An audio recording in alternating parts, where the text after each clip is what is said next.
Headset not... This isn't a VR game. I don't know why Steam always thinks that it is.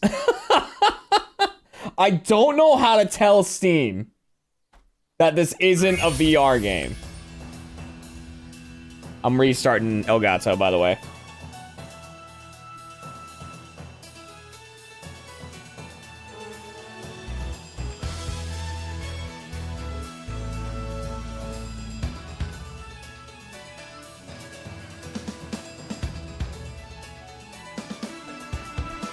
VR Spyro? My god, sounds like a nightmare.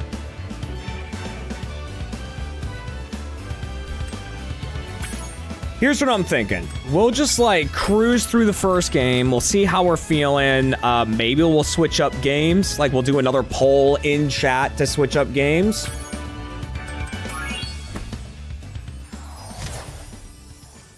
You know?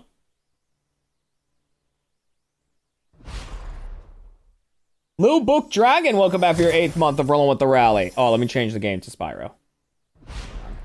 Spyro the Dragon. Okay. Also, just gotta make sure. Yeah. OG music.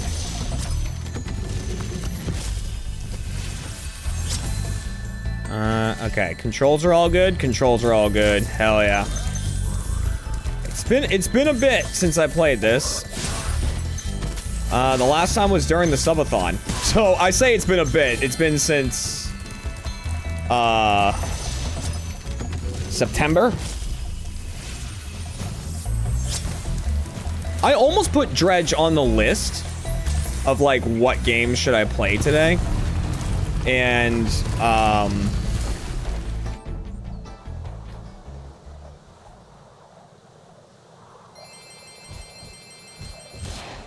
like, I don't know. I was like, do I want to do like a new game? Do I want to jump into a new game? It's always a commitment. God, the other thing I talked to Kat about though is like, Kat and I have a Minecraft server that we're not doing anything with. We just have it. And I'm always like, would it be fun? Let's get this guy first. Like, to let our streamer friends jump in there and have like a Minecraft world with our streamer friends. I don't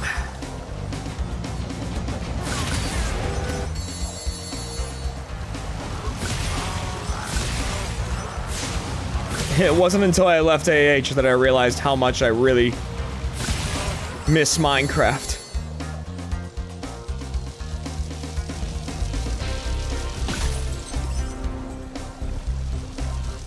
Because, like, I miss playing Minecraft. It's just, like, I don't have a goal. And I know that's kind of the point of Minecraft, but I kind of want to have some kind of goal.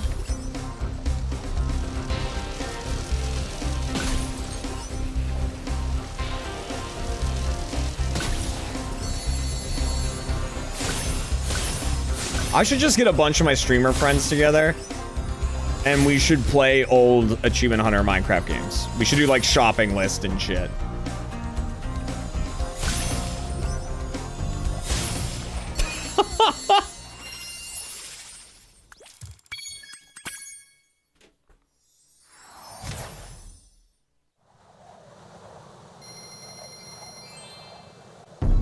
You know what I mean?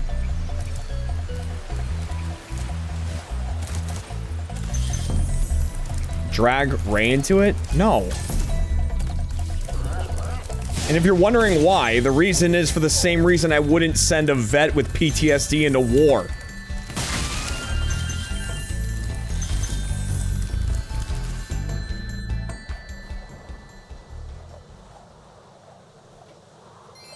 Okay?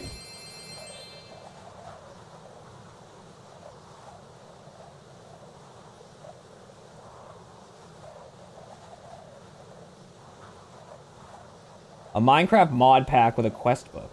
Ah. He's planning to play with Matt Sheep. Oh, right, he is planning to play that with them, yeah. Mango, welcome back for your 85th month.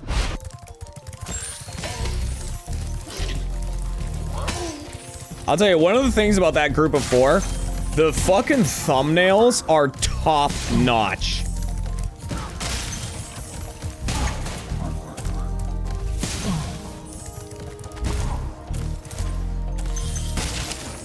Like, they pop up in my suggested feed. And, I'm always like, wow. Very impressive artwork every time.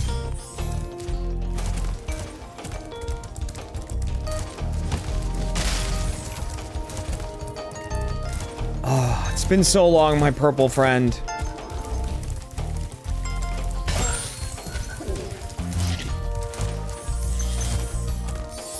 I mean, my spare time gameplay is usually Isaac. When I was in AH, it was Spyro. If I was killing time. I mean, it was Isaac for a while as well. But... Ow. Got him anyways.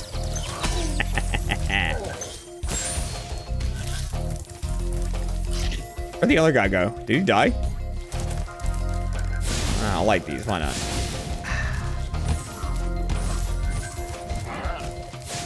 Alright, yeah, get out of here. I didn't... Ah, missed it. I didn't see him die. And if you don't see them die, did they really die? Ah, such a hard jump. Honestly, I'd probably be better off not having my frame rate as high as it is. That would help a lot to make things like that, but we're not really speed running right now, so I don't really care.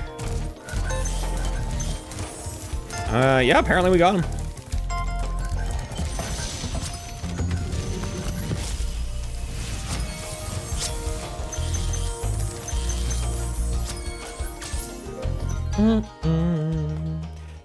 Yeah, like if you play this on 30 FPS rather than what I play it on, which I think I played on 60.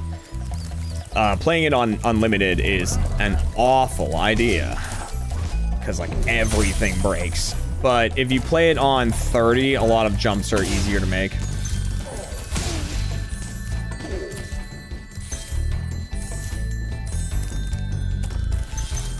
Not really sure why, but... What's my favorite Spyro game? Probably 2. Ripto's Rage is very fun. I mean, this one is so good too. Spyro 1 is just really fun.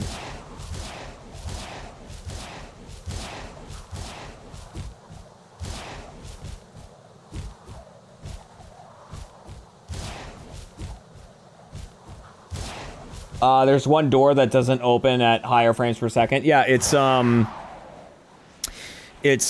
God, what's the name of it? Alpine Ridge in the third world. I'll show. We're gonna have to change the frame rate when we get there, so I'll show you when we're there. But yeah, it doesn't open at these frame rate. Like you have to change it to 30 for it to open.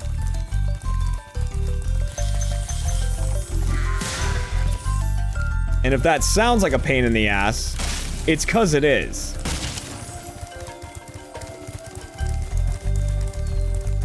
It is so weird, right? But like, if you are playing on uncapped, you will literally like run in place sometimes. It's so weird. It's such a bizarre thing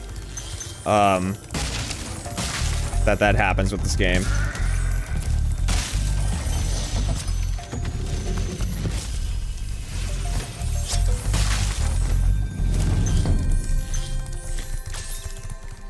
And man, people talk about like wanting a Spyro 4. It's always been a thing that people have talked about, like that they want Toys for Bob, who made the Reignited Trilogy, to make a fourth Spyro, like they did with Crash Bandicoot.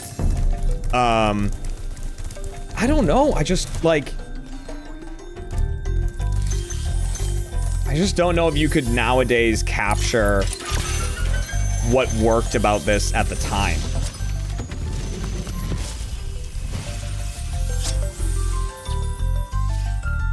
Oh, yeah, that was Gavin. That's Gavin the dragon.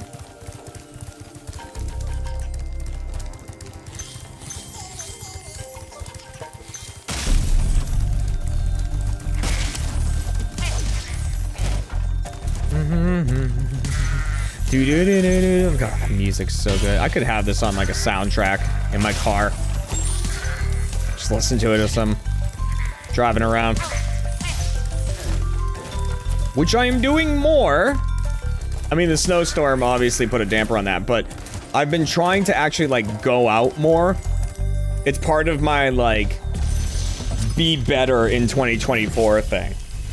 Again, it's not about like necessarily being like getting in shape or, you know, being more productive or anything. It's just like be better. Everything I need to do better, just be better about it. You know, drink less caffeine at night. Finally kick like alcohol completely. You know, eat healthier, work out, be more active. Be better about like oral hygiene, be better about remembering my meds and like things like that. It's just like in general. My year of being better.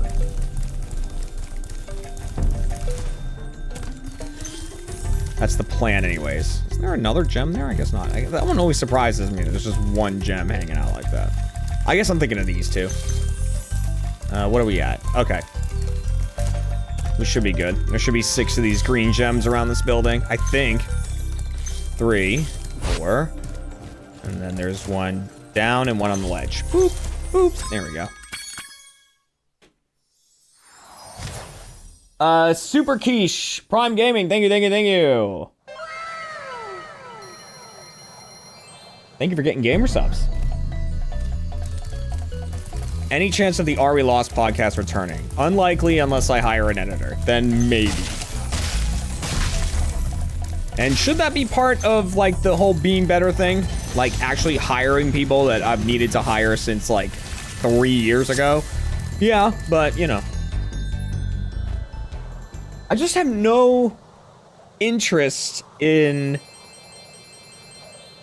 having employees. Like, having people that I pay that do things for me, because it's like it's more management.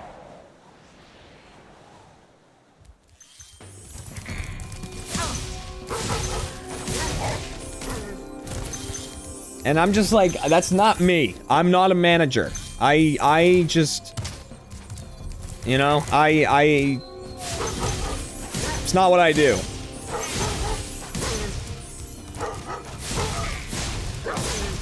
Jeez, that one was close. Alright.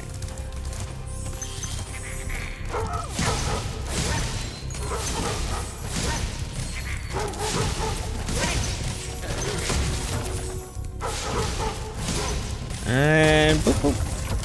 Oh, look, Spyro. Oh, that's the entrance to the second level. There's a future Spyro. Isn't like autumn? Oh yeah, here we go. I think that's the hub world of Spyro 2, I think. One of them is like the hub world for there it is. That's Midday Gardens or whatever. Or no. Is that what it's called? It's in Spyro 2, it's the second homeworld. I forget the name of it.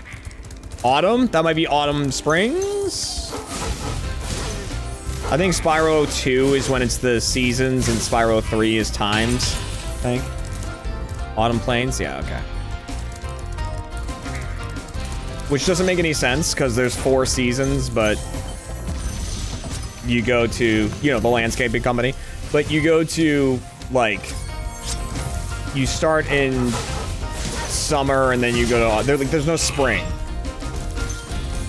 There's summer, there's autumn, there's winter. There's no spring.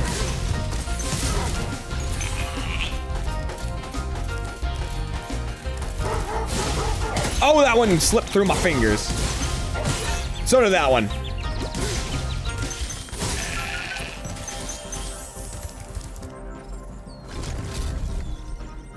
I'm gonna do what Matt hates. Matt hates it when I do that. When I exit the level via the, menu rather than jump in the portal, even if it's right there. He fucking hates it.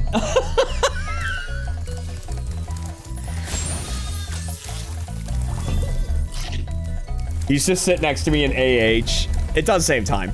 But he used to sit next to me in AH and watch me play, and I would do that, and he would, every time he'd be like, "It's right there!"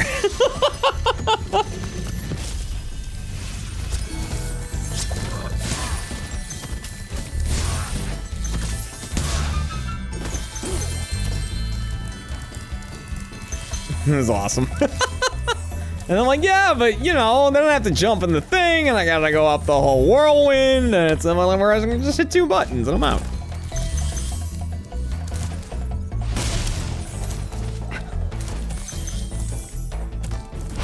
Oh, guys, man. So tonight, first off, 375 Norma, thank you so much for the 22 months. I don't know why I did that. I usually wait till after to do that, but whatever.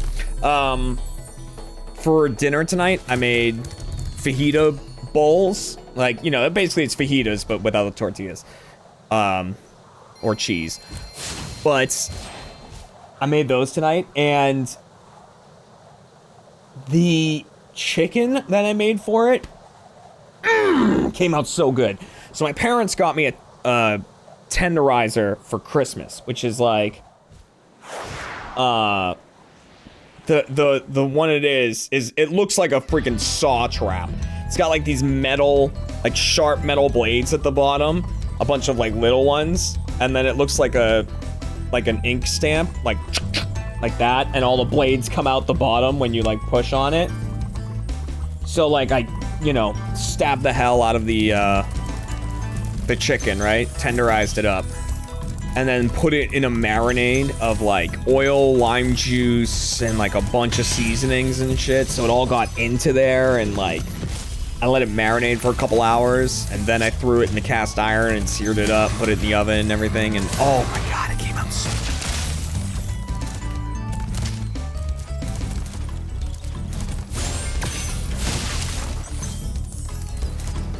And it worked. Like, I didn't know if I would like it, like, because to me, using something like that, like, my first thought about using something like that on chicken or steak or whatever is that it's gonna, like, let all the juice out of it. And, like, the meat itself would be less juicy. It's like, that doesn't sound good. But no, it actually made the chicken, like, super soft.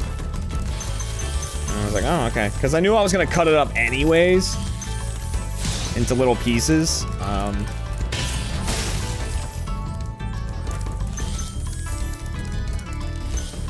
But yeah, that, and then a little mixture of black beans and pinto beans, some seasonings in there, homemade guac,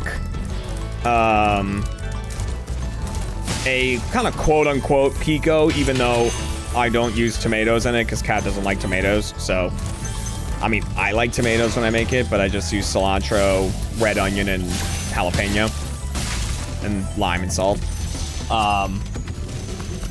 All of that on top of it. Oh, and then of course you need the fajita veggies, one of the best parts. Thin cut sweet onions and poblano peppers and red peppers, all cut up, put on a high heat. No, Cat is not based, okay? It's not based to not like things.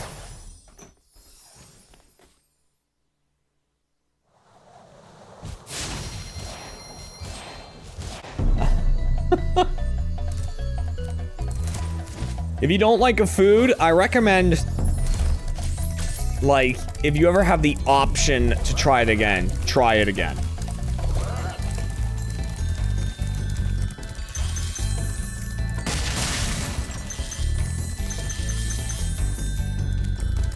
That's what I did over the weekend. Kat and I went out to lunch. Didn't like I don't like green beans. I've always said it's the only food I didn't like. And the meal I got came with green beans. And I was like, do I replace them? And I went, no, I'll keep the green beans. They were good. I liked them. Like, they weren't the most delicious thing I had, but I was like, okay, I see now. These were cooked more properly than the ones I've had in the past.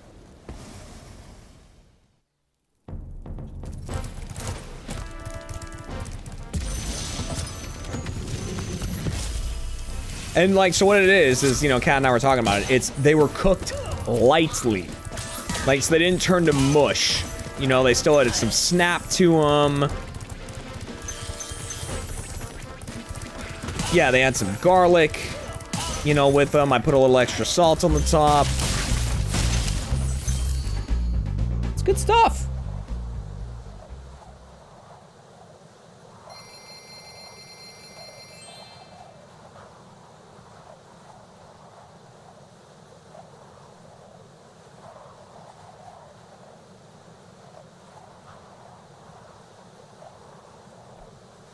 I've had one thing I'm not big into eating are like insects. I guess a lot of people eat grasshoppers.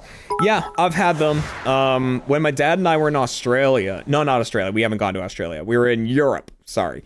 And I think we were in Germany, maybe? We were in some restaurant.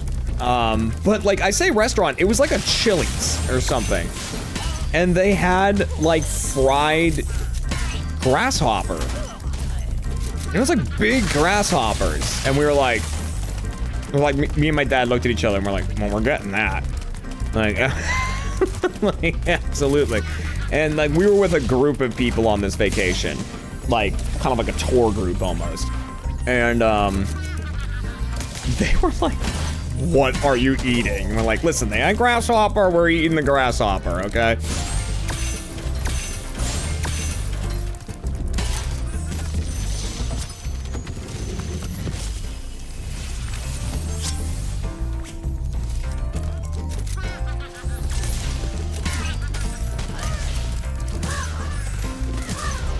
Listen, it was like day whatever of being there. We had already eaten authentic shit, like, constantly. And we had some crazy dinner planned that night. Not every meal when you're on vacation has to be something from the area. Which way do I want to go? Do I want to go this way right now? No, I don't want to go that way.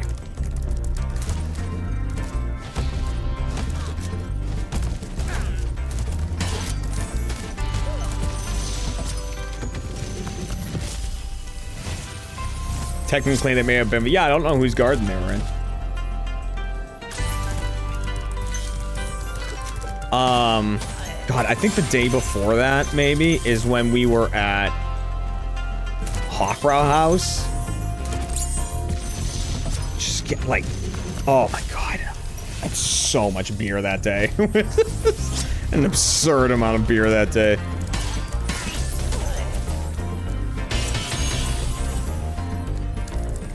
For those who don't know, Hofbrau House, they have like these giant steins of beer and like, you know, just awesome pretzels and shit. And there's these like, at least when I was there, there's these fucking buff-ass women walking around, like carrying 8 of them at a time. Not dropping a single bit of it. And I'm like, what the hell? How?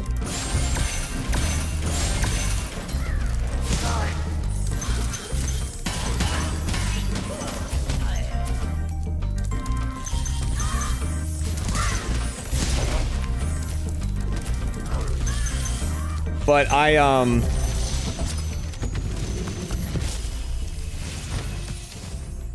Is that you, Spyro? But that was the day I broke my phone, too. Was when we were at Hofbrau House. Because we're like, it had like an outdoor area, like kind of a courtyard sort of thing. And we were sitting there, and I was drunk, obviously, and got very excited that in Pokemon Go, there was a Mr. Mime. nearby because that was a Europe exclusive and I didn't have one yet, and I saw it, it was there, and got excited and dropped my phone and broke it.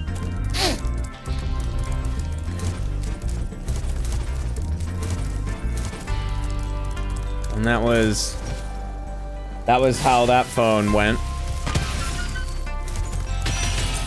I still got the Mr. Mime though. No, I got it.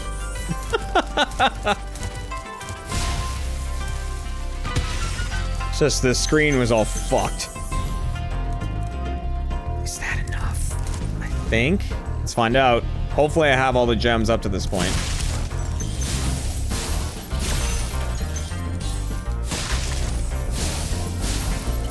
Yeah, I think we're good. I think there's 25 in here. Yeah, okay, sweet. Woo.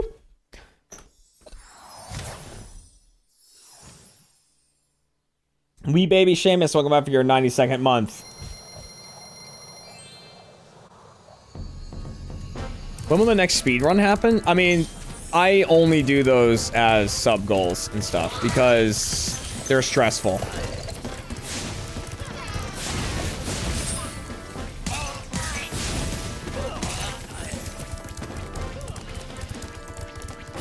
And I don't like stress being added to my ultimate stress relief game.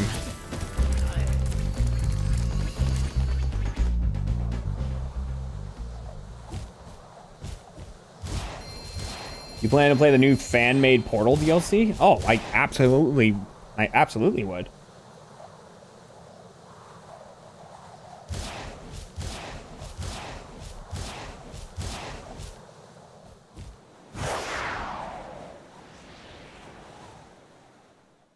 It has great reviews. I would play it. I love Portal. And since we're never getting Portal 3, I'm like, I might as well play a DLC. Or a fan-made.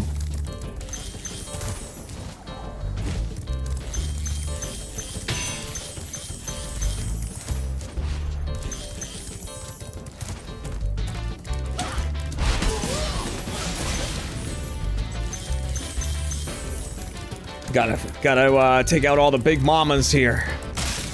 I'm pretty sure is officially the name of these enemies. I'm pretty sure it's Big Mama.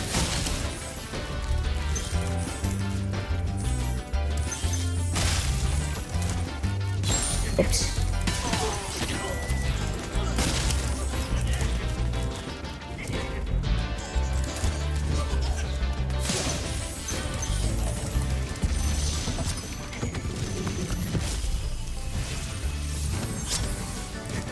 Got all the Passion Project mods? I agree.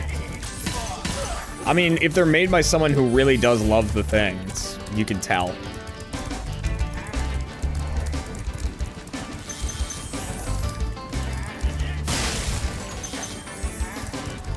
Alright, I'm gonna try two things here, both of which are quite difficult. The first one is to jump from here to there. Oh, it's really hard, but let's see if I can get it. You have to jump. It's like frame perfect. It sucks. And I mean, oh, that one was close. That one was close. I'll try it one more time, and then I'll just, fuck it. I'll do it the normal way. that one's really hard. And then this you're not supposed to be able to do, but you can do that. Okay, one more time. One more time.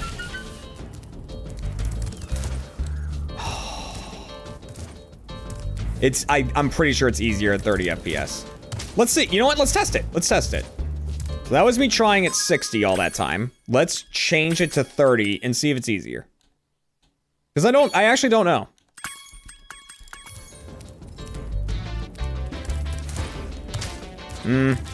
Doesn't seem much easier. Yeah, it's still really hard. I've done it before. I want to do it again. It's all right. Okay, get me out of this. Wait, oh, I didn't save it. Wait. I was gonna say, this doesn't look much different. Oh, okay. Oh my God. Ooh. This isn't 30. There's no way. This is like 5. This is 30? There we go.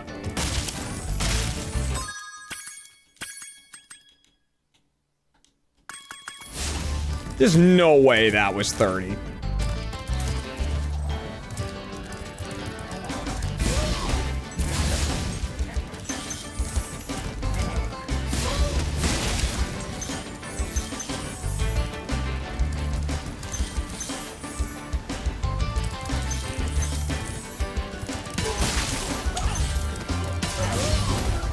By the way, I'm finally able to keep track of bonus packs again. Now that I got my shipment in of Paradox Rift, I was like, just barely paying attention to like how many packs I owed. We opened 20 packs in the last stream. Because I just didn't have the packs.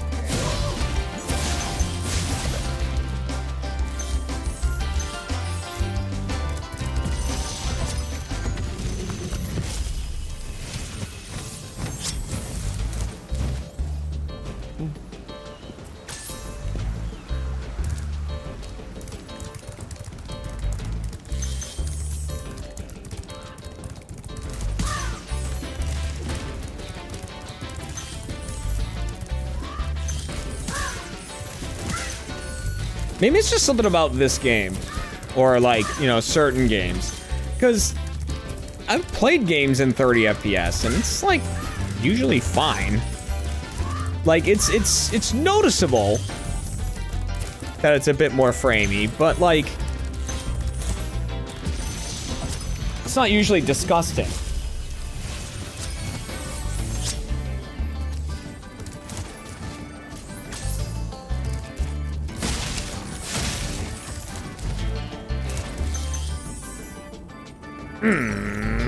Oh, is it these two? Hello. Have I opened any more Lorcana? I have not opened any more. I have more, but I haven't opened it.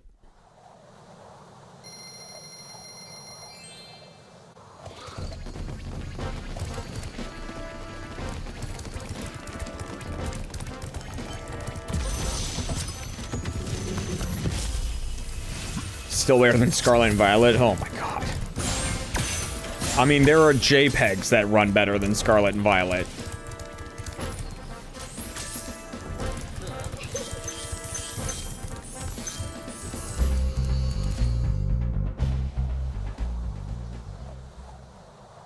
Scarlet and Violet's a fucking travesty.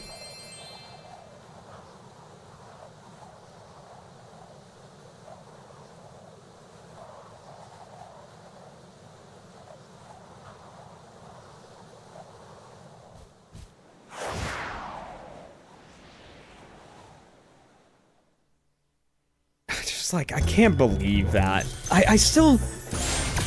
but like, I love Pokemon, right? So I'm gonna play it. But I'm like, then they won't learn anything. Like, that's why they can do that, because people like me will just keep buying it no matter what.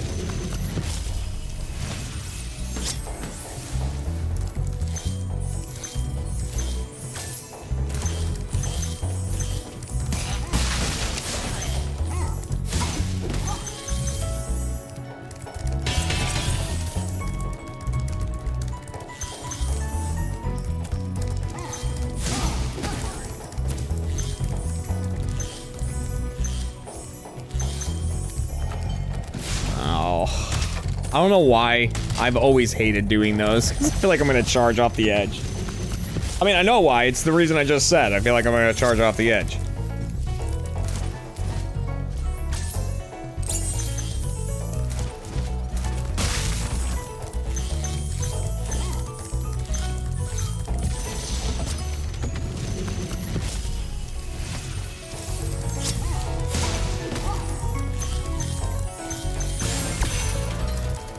I mean, who knows, guys?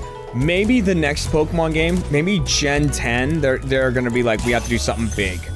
We gotta do something big for the 10th generation, and the game's gonna look awesome.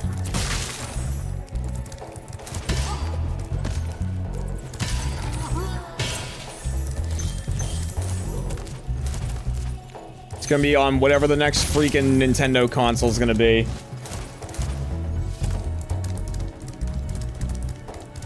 The Nintendo Frisk or whatever the hell their next gimmick's gonna be.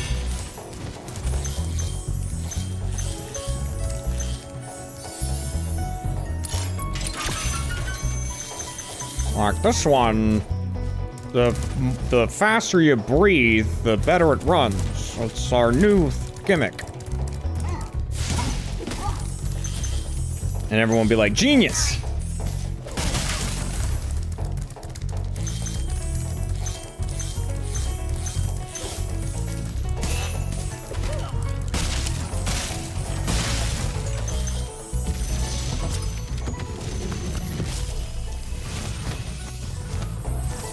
And they're like, it consistently can run at 60 FPS, not to brag, and also, you can be online for up to an hour without dropping.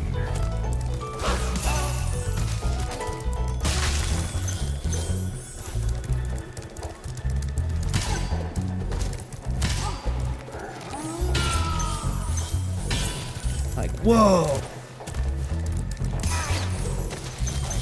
Cutting edge.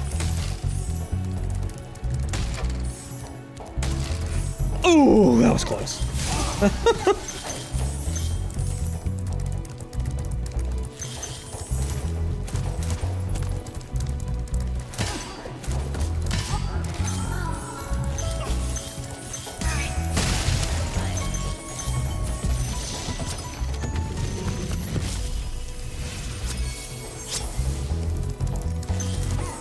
For the low price of $1,200,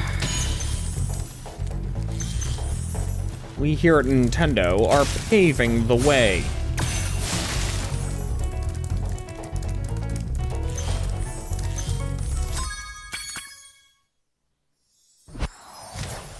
The Unsolved Riddle, welcome back for your 47th month.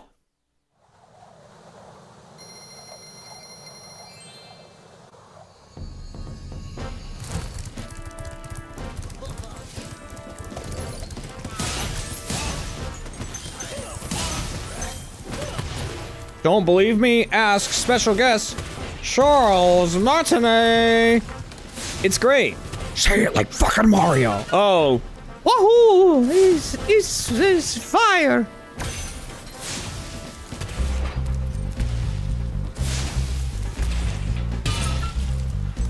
Goddamn right.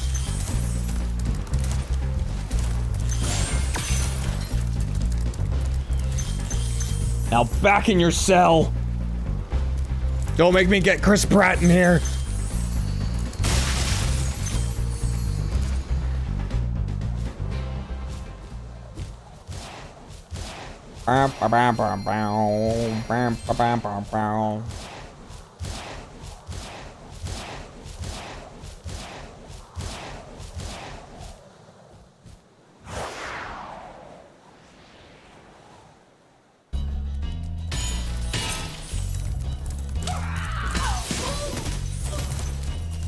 Yeah, that's what happens when Bowser's in charge, you're right. I mean, big events will happen, they'll pull Reggie out of storage, just so people will be like, hey, look!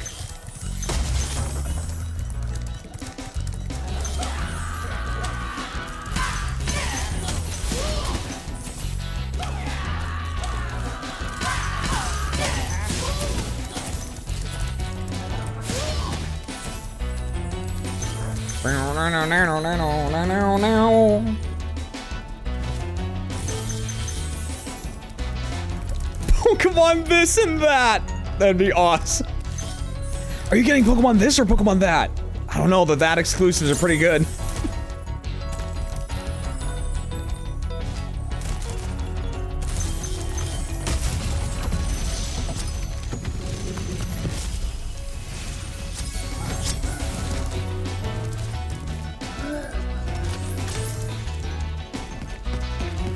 Here comes the cake. Oh, look at that.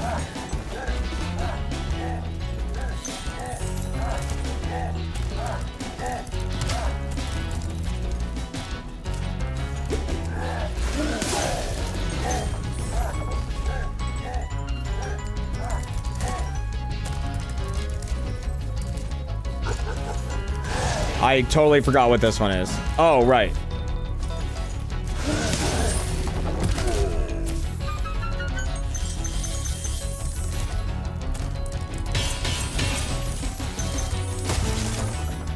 See, I did that on the last, you know, his second run, and I was like, wait a minute, didn't I just do this? And it's like, yeah, but I didn't have to. Ow.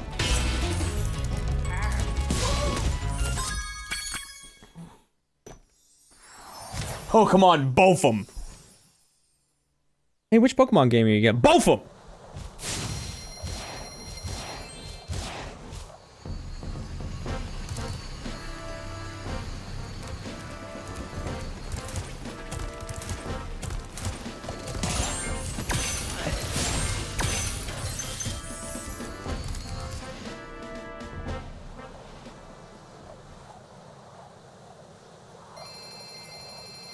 Pokemon will get woke and they'll have Pokemon they and Pokemon them.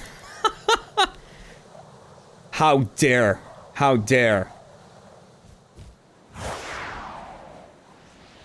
Don't worry, Republicans will make their own versions called Pokemon White and Pokemon Inferior.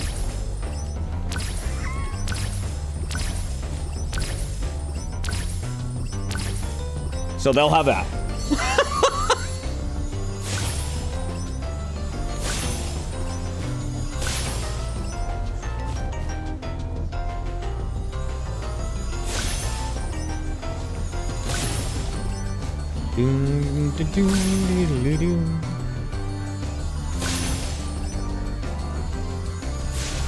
No!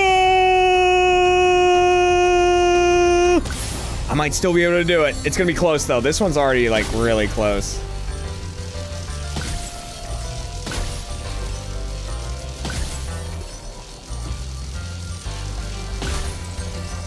Oh, I can't believe this could— who could have known that God was a Republican?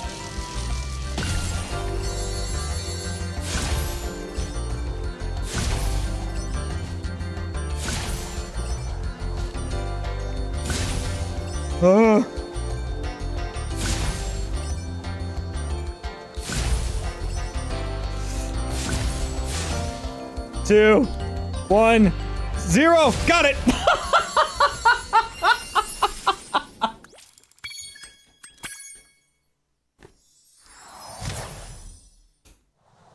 We're good.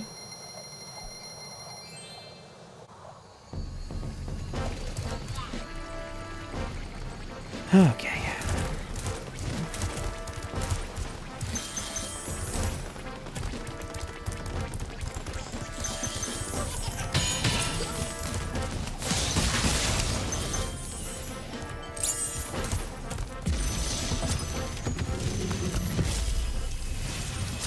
Pokemon straight and Pokemon degenerate.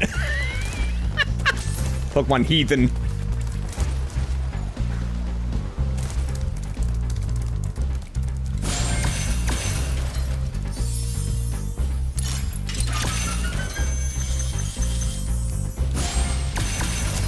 Dude, Pokemon normal and Pokemon another trans. Ugh.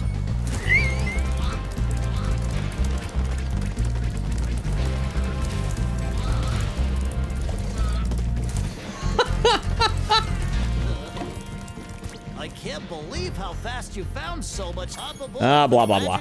All right. If you're ready.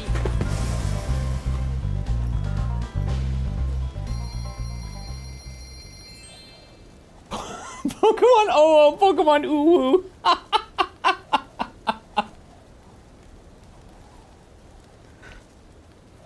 I like that.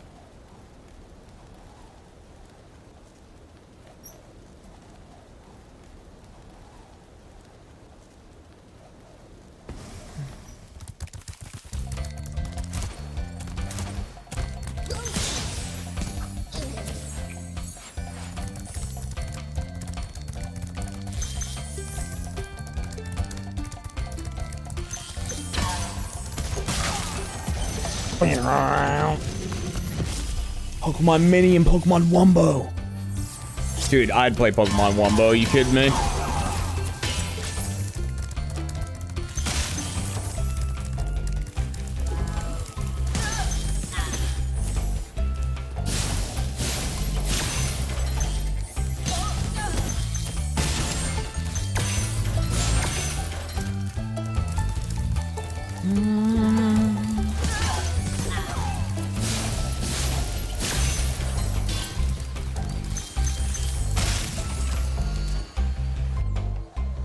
sub bomb incoming. Ooh! Ash Carmen, thank you so much for the 10 sub bomb.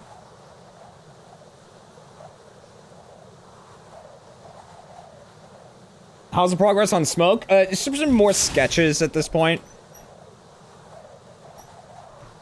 I just haven't had the time to work on it. Oh, well, thank you. Sorry you had a bad day. Appreciate the subs very much.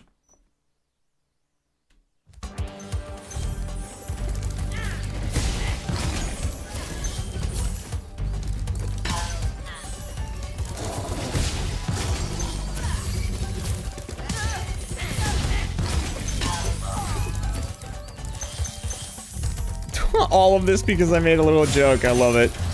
Yep. Listen, like I'm ever gonna pass up an opportunity to put people like that in their place.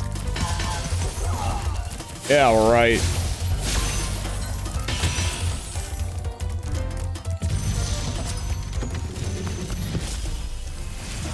Pokemon Sound and Pokemon Silence. I could see them doing that. That's something I could see them doing. By the way, this is the level that's broken at 60 FPS. It's that door in the distance. I'll show you when we get there.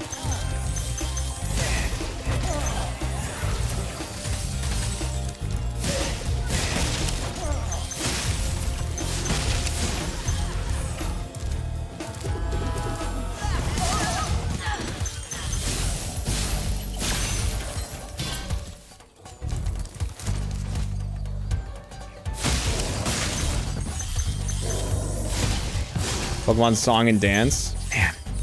You'd be able to find out. It's this door right here. See? Not moving. Totally broken. Can't continue the level. Fixed.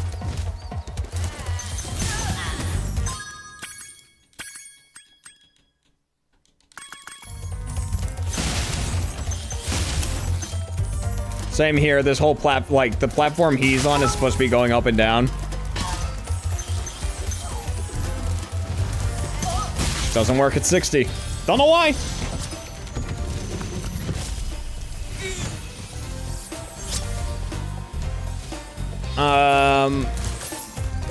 Are we just raiding their homes?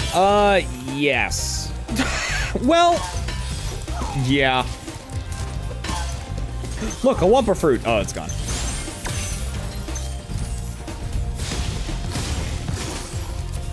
Yeah, if you couldn't tell, the druids are feeding these beasts. They're feeding them Wumpa Fruit.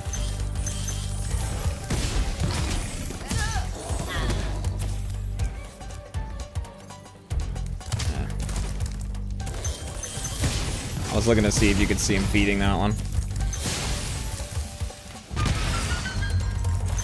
Like in the second game, it's a lot of like helping, like you help the actual denizens of that area who, like, you know, they've been invaded by whatever, right? That's usually what it is. Spyro 1 is left a lot more gray than that.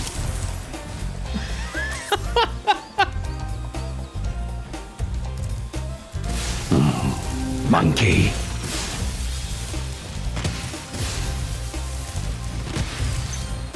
Who's done it? Who hit me with the monkey? Oh, you know, I didn't reset the stream label for today either. It was Ultimate. Gotta love coding. There was once a bug in Smite that would cause crashes due to one of Vulcan's abilities, but only in the Portuguese versions of the game. It's so weird.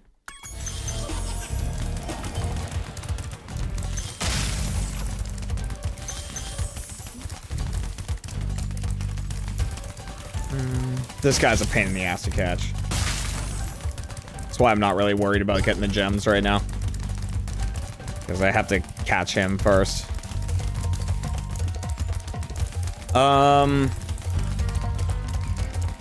Spyro the Dargon. Oh, see, that's why this guy sucks. But they did code the game that the longer you chase them, the closer you get to them. Like, they slow down over time.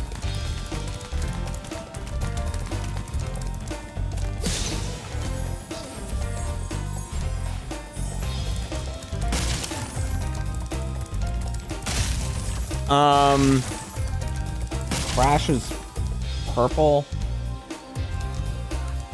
I mean, Spyro was green originally.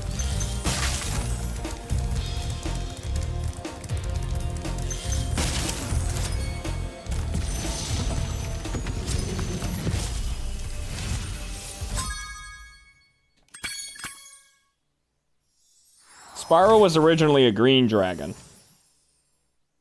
But the grass, he blended in with the grass on too many levels, so they wanted him to stick out more, so they made him purple.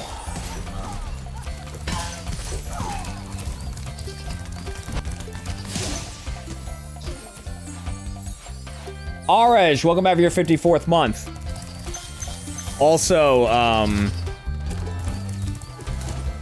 if you look at Spyro's name in, I believe in Japanese, it looks like it says Ripto in English. So that's why the villain's called Ripto in the second one.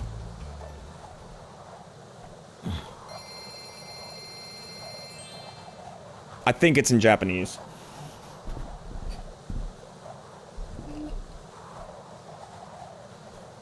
Boop boop boop boop boop doo.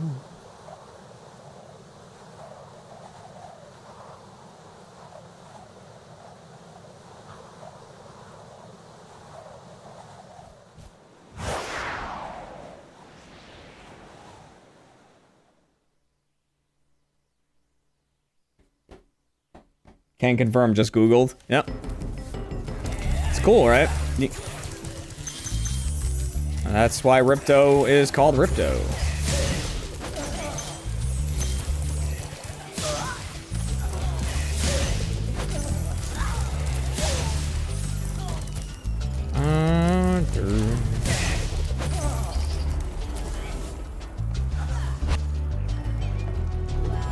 There it is.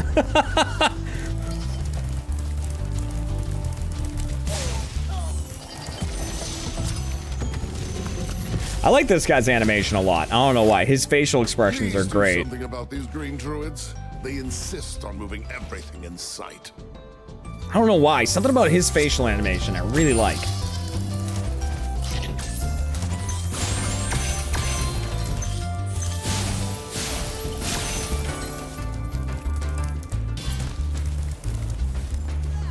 We Know Gaming, where we play games and learn fun facts. We learn fun facts, which makes us different from most streams. And we play games, which makes us different from Platty's stream.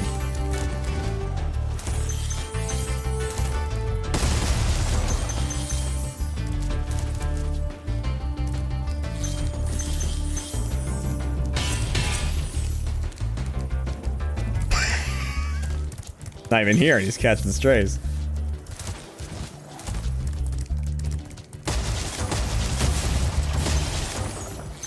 Well, he called me the other day, right, when we were shiny hunting, and he was like, it was Friday. He called me while I was shiny hunting, and we were talking, and he was like, he's like, hey, buddy, I heard you were asking about Fucked Up Friday, and you know, like doing all that, and I was like, yeah, like, what have you been playing? He's like, oh, we haven't played anything yet. I was like, dude, you left 2 hours ago. You haven't played anything yet? In fairness, he was doing his P.O. box opening, but still.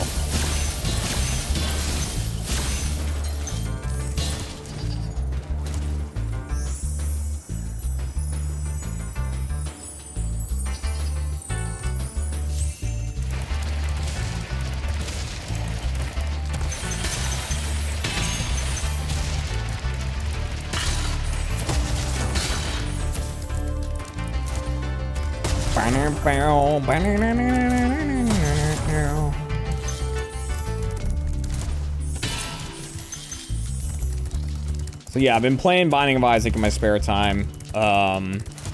Like just a second game file, because I fully completed one file. And I was like, well, might as well start another one then. just don't have it in me to start a new game of any kind.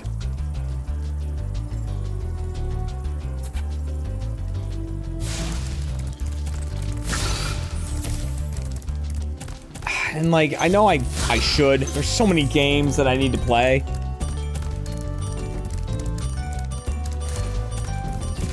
But did I play Cyberpunk's DLC? I didn't play Cyberpunk. Like, I played it a little bit when it came out. Like, I streamed a little bit of it, I think. Did I? Maybe. Or maybe I just played it? I don't even remember. And I just was, like, not feeling it. So I was like, all right. And then I never got back into it.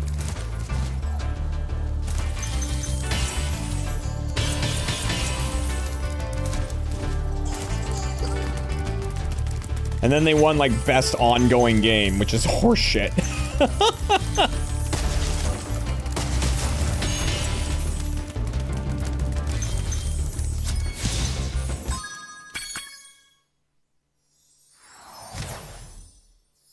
Yeah, I do need to play the God of War DLC, yeah. Have you heard about Skull and Bones yet? What about it? I mean, I've heard of it. Who, you know, who in the video game world hasn't? They've been talking about it for a decade or whatever. Fuck! I forgot what I was doing. No! I guess we're going in here now.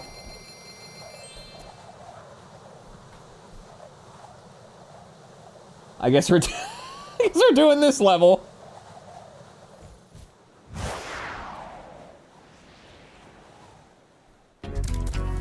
Yeah, I mean, Skull and Bones was announced not very long after Assassin's Creed 4. Because it was going off of the same, or was it even, it might have been 3. No, I think it was 4. Because, like, it was basically, they just went, hey, you know the...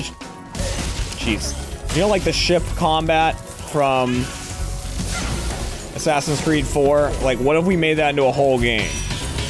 And they were like, that sounds good. And they went, okay, let's do it. And then...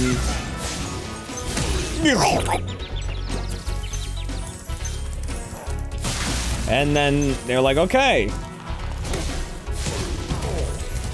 And here we are in the year of our Lord 2024 with no Skull and Bones.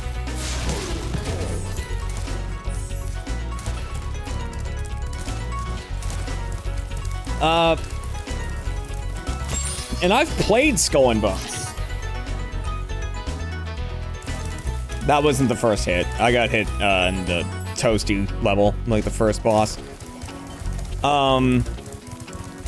Like, I played Skull and Bones at E3 in 2019, maybe? They, like, had a build of it, and I was playing it and whatnot, and I was like, yeah, you know, it's combat. It's exactly what they said it is. But, like, I guess what's happening with it, it began development 11 years ago. So when I said a decade, I was joking when I said it, but apparently that wasn't a joke. So I guess the whole thing with it, and you have to look up the details about this because I'm gonna be like paraphrasing and getting things wrong. Just letting you know. Apparently, it's like that game is being developed in tandem with some other studio, like foreign studio. And like, so they have on contract that they need to make a game, but the like head of development for those games keeps dropping off and like it keeps getting reworked and shit. And so like they have a contract to make the game, but like no one that wants to make it. And like, that's why it's still talked about. The Singaporean government helped fund it or something. Yeah. That's it. I was gonna say, I think when I said it's a foreign like company, I think the government of that country's involved. Yeah, so that's Singapore. Yeah. Is involved in this contract of like, you need to make this game. That's so weird.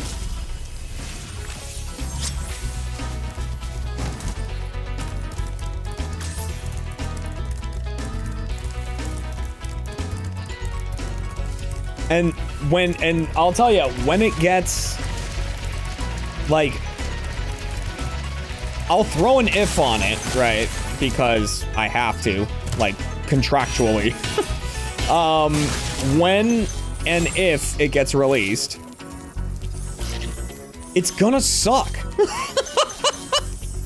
Like, I'm sorry, but it is. We all know it.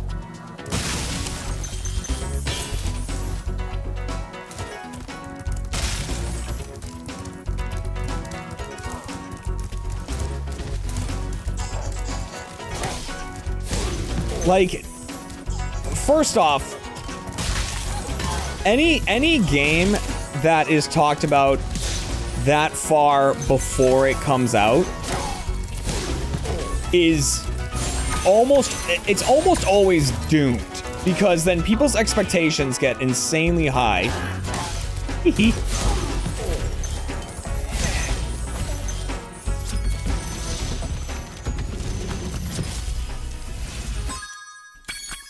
And also, like, with no clear vision for it, you know, a decade after being talked about, or after development starts, you're not gonna have something that people are gonna be in love with. Case in point, Cyberpunk. Yeah, I mean, like, Cyberpunk's a weird thing, because people will defend the hell out of Cyberpunk, because they're like, it's really good now. It's like, yeah, that's awesome. Great.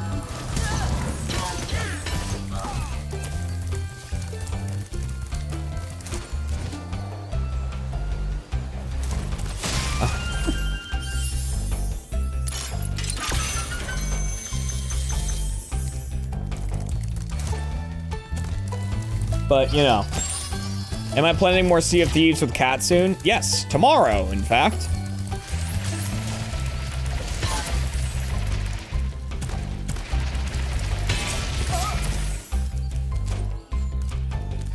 No Man's Sky did the same thing, yes. And, like, again, great. Like, I'm glad it's a good game now. First off, everything's been released for free with No Man's Sky, which is crazy.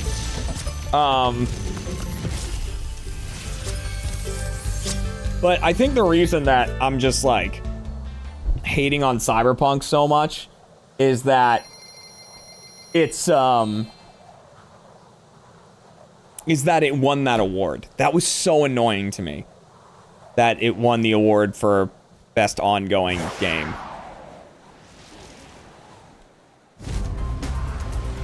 Because the ongoing thing it won the award for was fixing its broken game.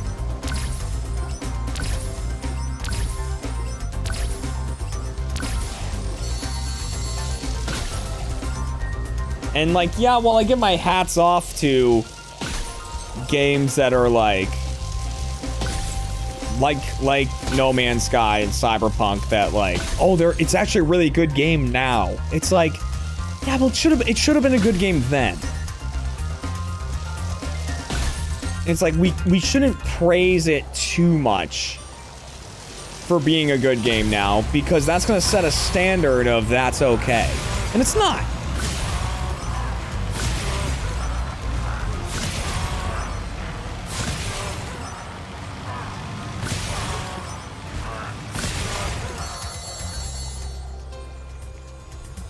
You know, that's not okay to do. To release a game and go, oh, but eventually this game will be great. Well, don't release it then.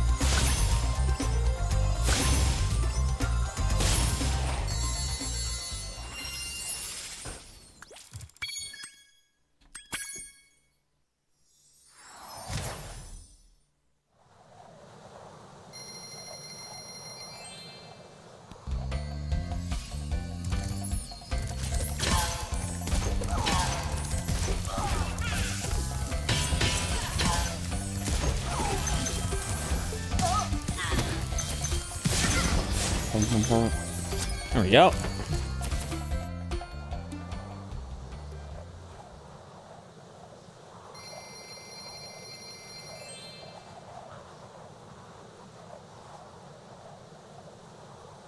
It's a met expectations after release, yeah.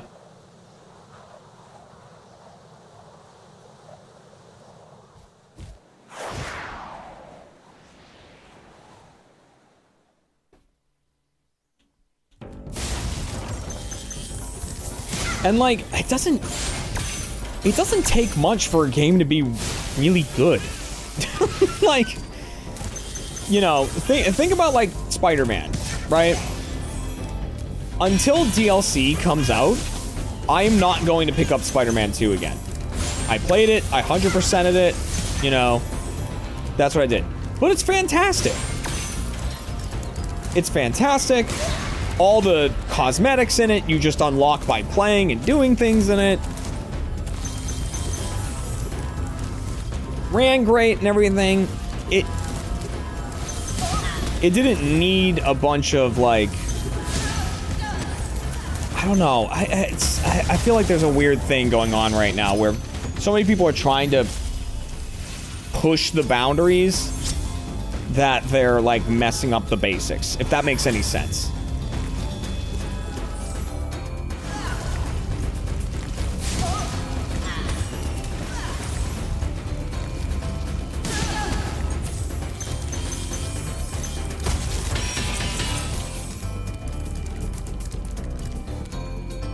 It's getting overly complicated, yeah. And I just miss, like, I love what Spider-Man 2 did with unlocking cosmetics, like, because one of my favorite experiences of unlocking basically cosmetics is Modern Warfare 2. The original Modern Warfare 2, not the one that came out, I don't know, however long ago. Like, the thing of, like, get this many headshots with this gun, and then you'll unlock the skin for this gun. I'm like, hell yes, please. I love that.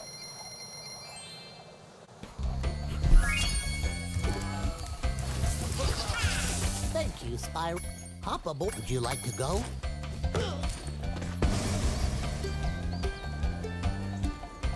Tears of the Kingdom was definitely a complete game. Yeah, it was good, too. Really good.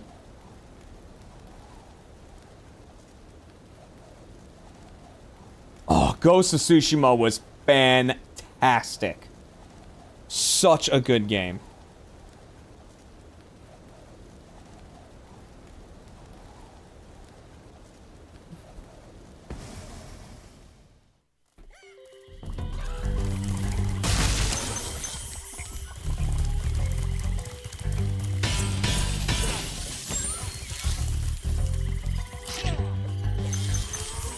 Sparks, we could have... Alright. I was like, we could have been doing more things. We had to chase that freaking butterfly around, dude. You're playing Doom Eternal right now and loving it? I'm glad you like it. I could not complete Doom... Oh, did I complete Doom Eternal? I did. But I didn't love it.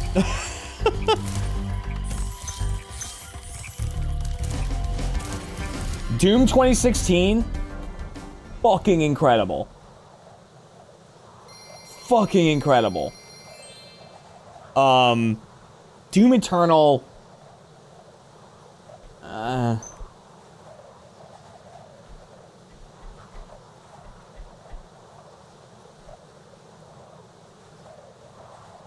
The reason Doom Eternal suffered is the freaking Marauder enemies. Because, like, what made Doom so great, the 2016 one, was how fast-paced it was. It was so, like, you know, there's no reloading, there's no sprinting, you're just always sprinting. The movement was smooth, and it was just chaos. Like, every fight was just, like, beautiful chaos. It was so good. And then Doom Eternal was like, what if we add these enemies that make you stop and, like, methodically pick when to attack and It's like, no, no, no, no, no, no, no, no, that's not what Doom is. No, no, no, no.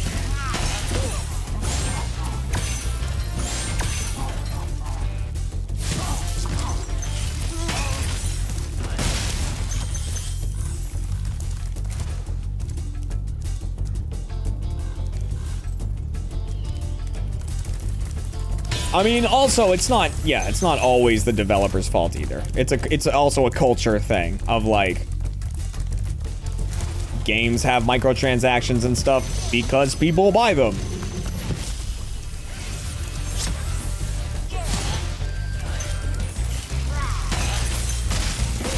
You know, and then when,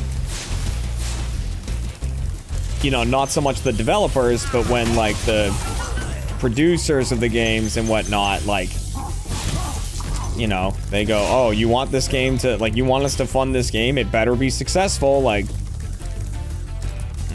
and then they don't have microtransactions, and so people just buy the game and, you know, play it once, and it doesn't make a ton of money. And it's like, excuse me, why aren't you making the same money as Fortnite? Why haven't you sold 19 billion V-Bucks?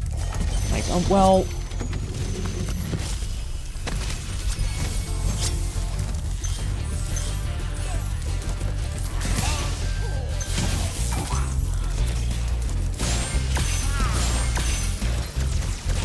Excuse me.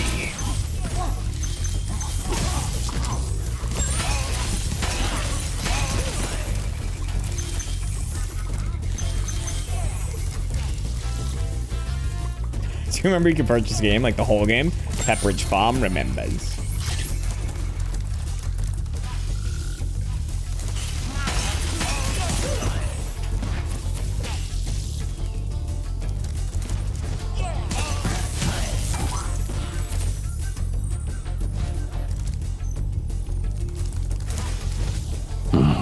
I bigly prefer Eternal to 2016. You are literally the only person I've met. And I say met, the only person I've heard from that has that opinion. So, it's a strong opinion. I'll give you that. It's a strong opinion. And then they came out with that DLC, like the Old Gods or whatever. It was so difficult. I stopped playing it after, like, I think I refunded it after, like, the first fight. And I was like, forget this. I don't have time for this.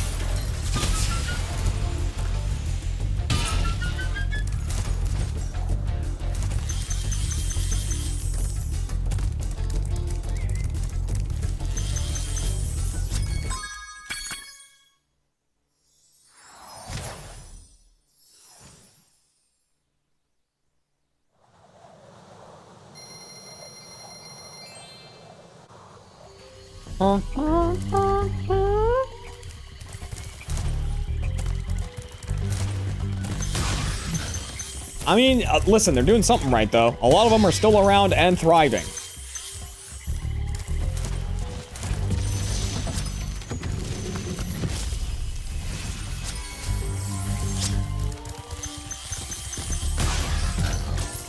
You know, Destiny's still doing well.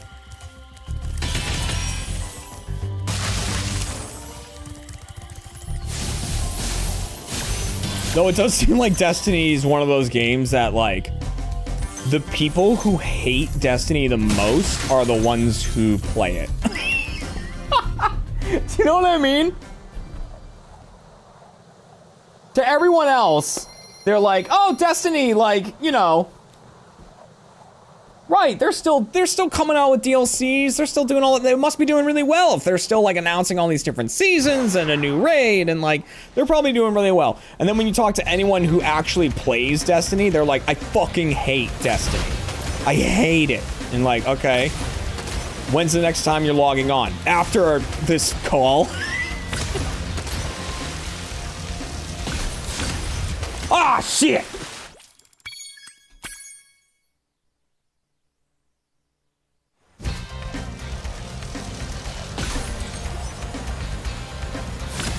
It's like, okay, Why are you doing this? What do they have on you?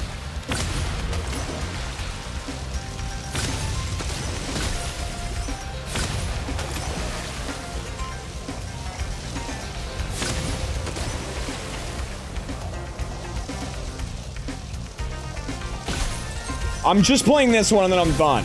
Why? Because Cade is back. Okay.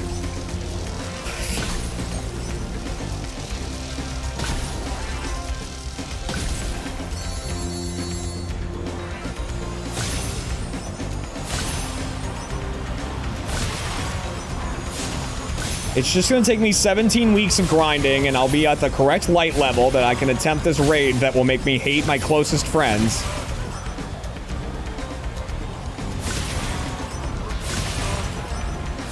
And then I'm never playing again.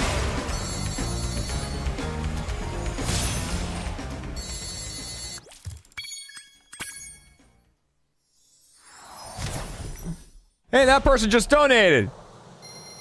As someone with over 1,500 hours in Destiny 2, it's the people who make money of YT that hate Destiny so much and they take it too seriously.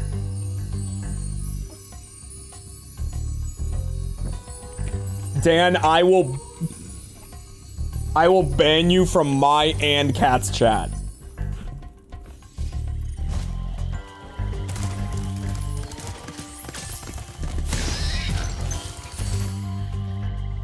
You are done danning for tonight. That was your final Dan for the night.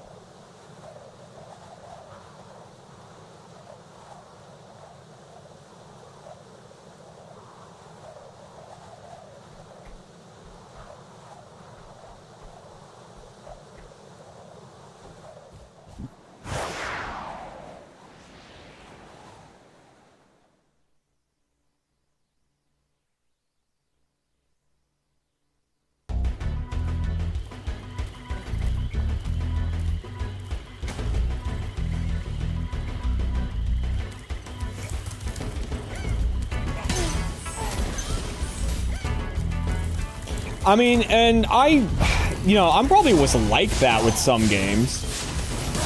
And then eventually I was like, wait a minute. If I play a game, and if literally at any point playing it, I'm like frustrated or not having fun, I don't play it anymore. Like, I don't know when I developed that mentality, but that's how I operate now. The second I'm not having fun, I'm not the kind of person to go, oh, well, maybe it gets better after this. I'll just get through this part and then it will get better. No, I'm like, all right, that's it. We're done. Life's too short.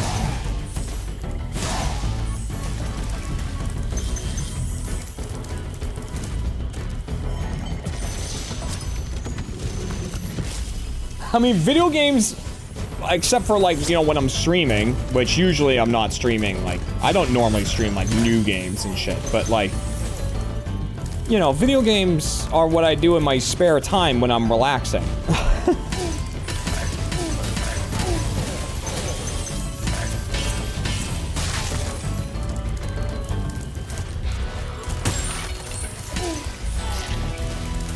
Also, anything competitive in any way.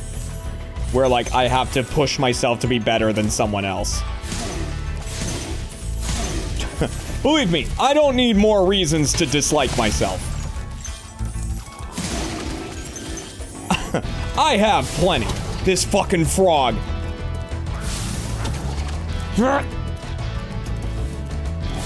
There we go.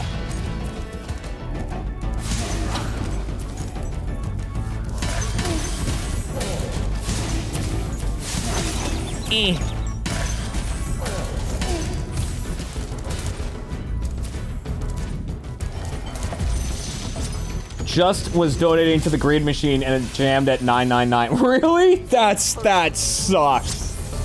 I am very sorry. Hey, one more run though. One more run. What have I done? I went the wrong way. Oh.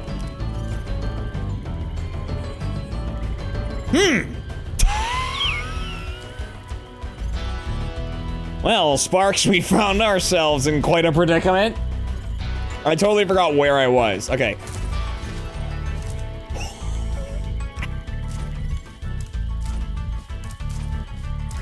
Okay.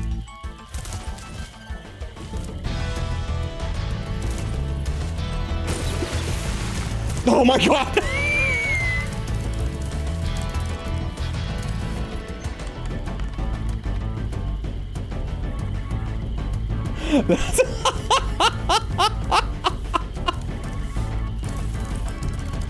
Unbelievable. I want Sparks though. I kind of wish I had died.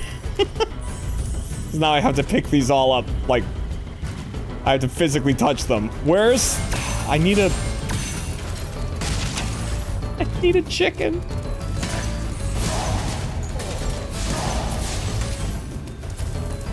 I think there's one up ahead. I think there's one, like...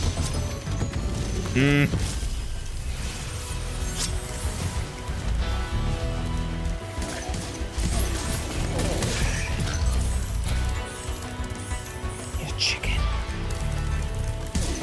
Hey, yo, chicken. No! Oh.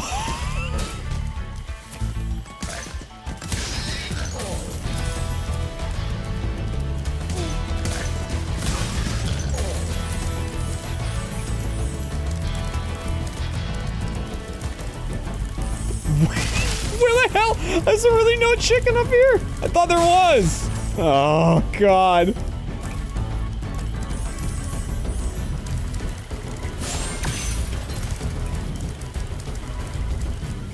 I really thought there was one that you could get the boar to run into. Huh. Alright, let's release Daddy Dragon.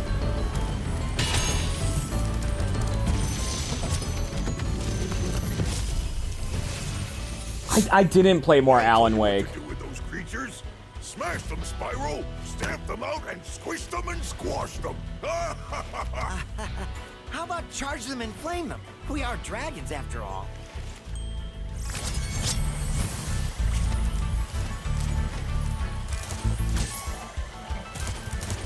Down, down, down. My partner is begging you to play more Alan Wake 2. Renee Mai, welcome back for your second month. I mean, clearly it's a fantastic game, right? People rave about it. I just like, again, the only way I would play more of it is if I streamed it. It's not a game I'm ever gonna play more in my spare time because it's gonna take too much focus.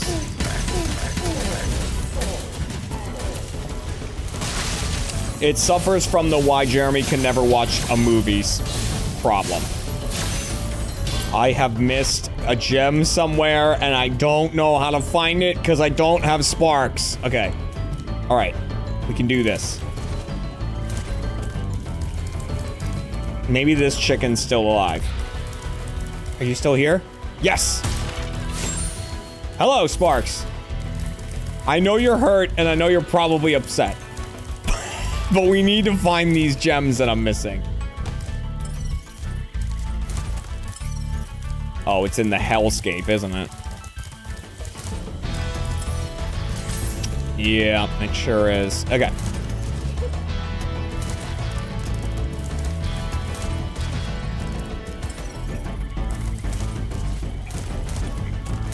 There it is. Thanks, Sparks. Sorry about the whole drowning thing.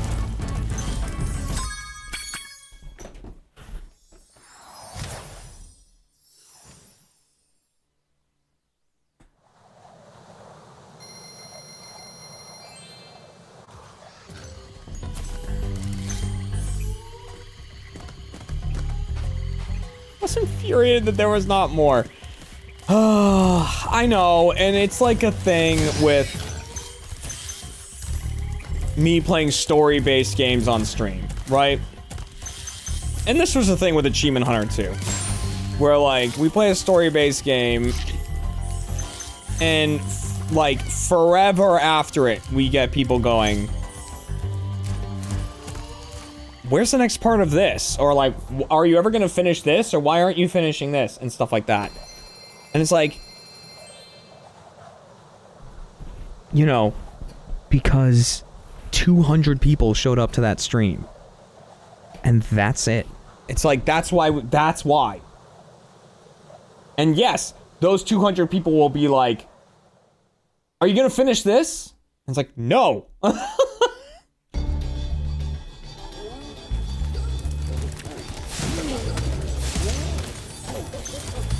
It's like, are you gonna convince 1,000 of your friends to watch the stream with you?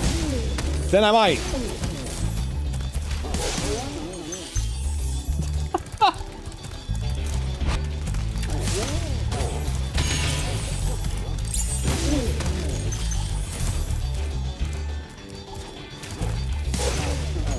Like Pokemon Sun and Moon and Grunt Nugget? Yeah.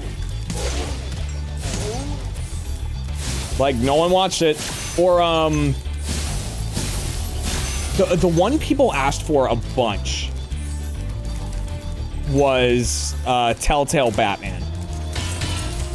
People kept asking, like, yo, like, when is Achievement Hunter gonna finish Telltale Batman? And we were like, we can't put into words how few people watched that.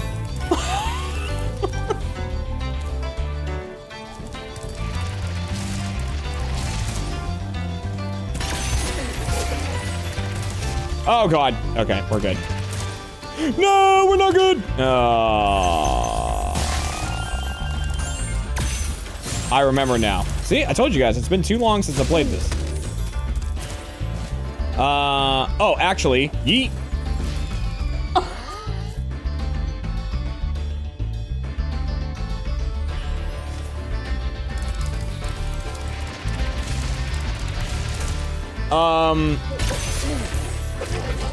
Why do the numbers matter? So, having a high viewership on your stream, high concurrent viewers, is more appealing to Twitch.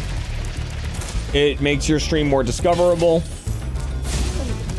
And also, just the more people that are around, the more likelihood subscriptions and bits and donations and things like that happen. And, you know, because it is, you know, my career, I have to take those things into account.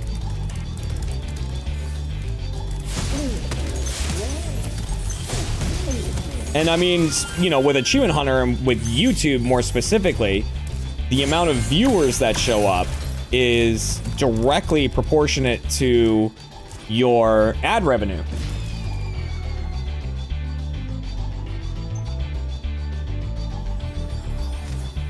And, you know, so the more viewers on your YouTube video, the more money you're gonna get from it.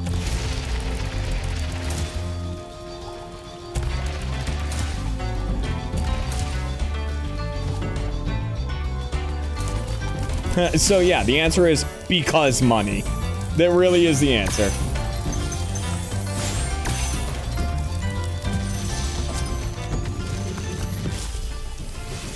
Just searched it up. The lowest view count on Telltale Batman was like 100K. Yeah. Which is a harsh reminder to everyone, you know, now that Achievement Hunter's gone, that at one point, Achievement Hunter was very popular.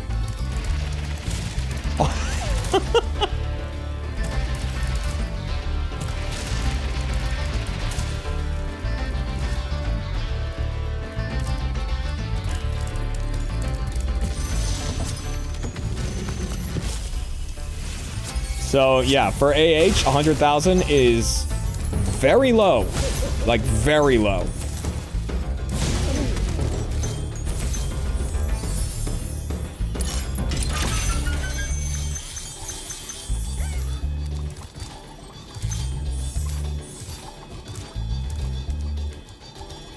You know, and it was a matter of like, people would get burned out on Minecraft. People get burned out on GTA. You know, us playing it. And you would sometimes see comments from people being like, man, you can tell they like really don't like this, like playing Minecraft right now. Like they didn't have an idea. Like, if they don't like it, they should just stop playing it. But that comment is on a video with, you know, 500,000 views as opposed to the 100,000 that everything else had. It's like, yeah, well, you're answering your own question. It's a vicious...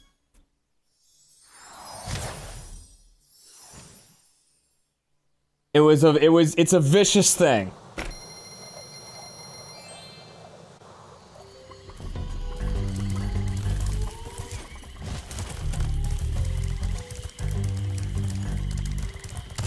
Ow.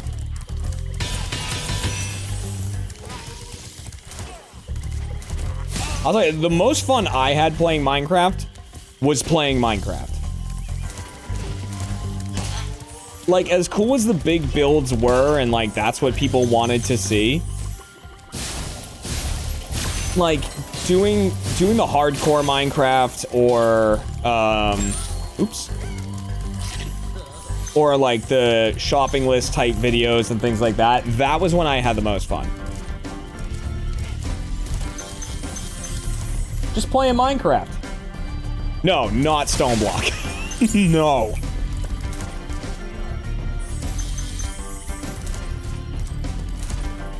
Stoneblock and Sky Factory are not Minecraft. They are how quickly can you stop playing the game and let the game play the game for you.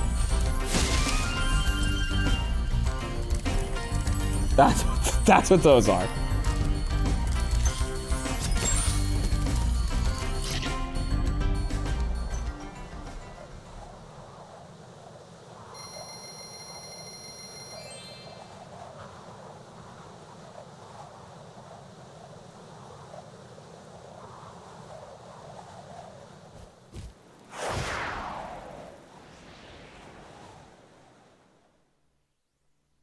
Yeah, but Simple Farmer Jeff. I mean, listen, there were funny moments that came from it, and I understand why people like it. I just personally really dislike mods like that.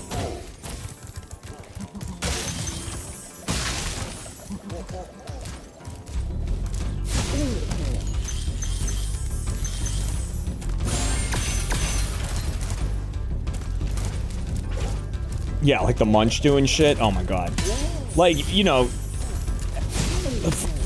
the thing I had going for me when I was doing stuff like the magic, like in the Munch do and the botany and all that stuff, right? Is that there were, and the blood magic and whatever, is there was however many other people there in the video making content, like Farmer Jeff was also going on at the same time, right? And so thankfully, I could just sit there on like a wiki page reading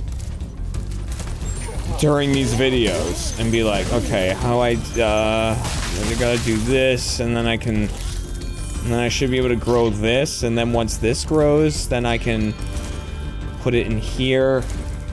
Oh my god. You thought I enjoyed the magic and blood? Congratulations! Then the illusion was complete.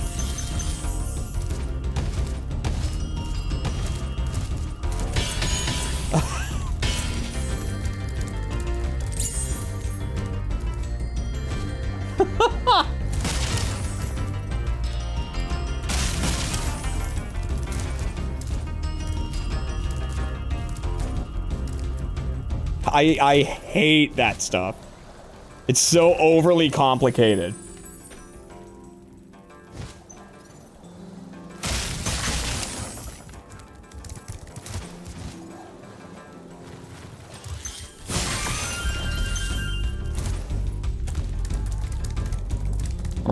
Acting!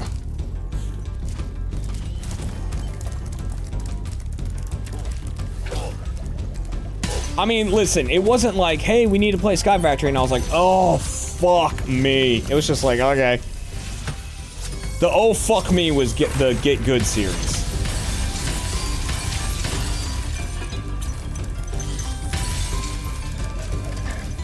Anytime it was like, alright, time to film Get Good, I was like, I hated it. I just hated it. Criminal Masterminds was stressful, but it was still, like, it still was kind of fun. Like, yes, it was very stressful, but it was still pretty fun. Get Good was not fun in any way.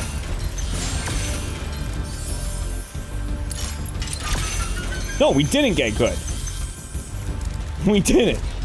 You got good, to be fair. We did not. We got competent.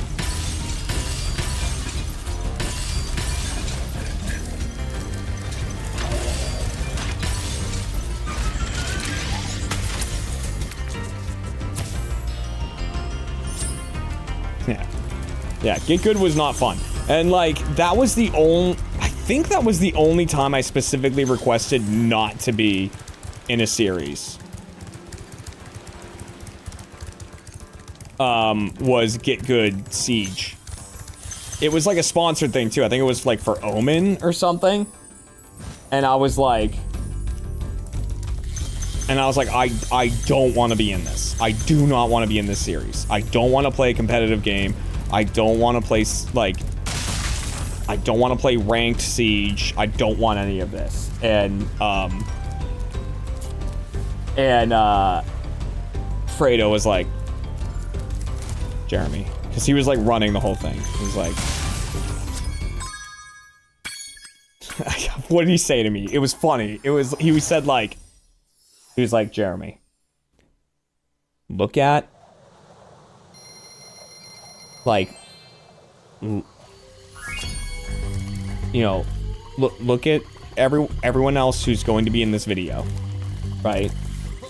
And everyone else that I have to choose from. Oh, I feel jumping. Are you ready to go? And just realize that I need you. It was like something along that. It was like something along those lines.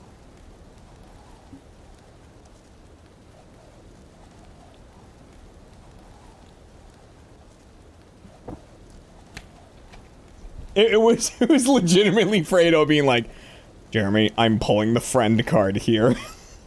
I need you in this. I was like, okay, all right. Deal.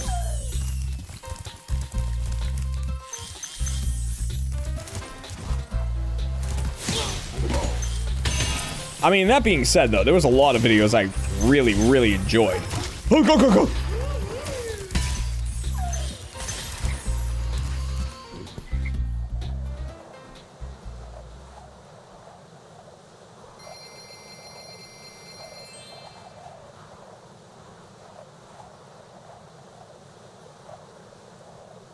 We never would have had Red Dot Dooley.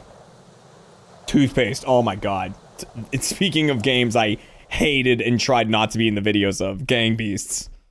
Ugh. Oh.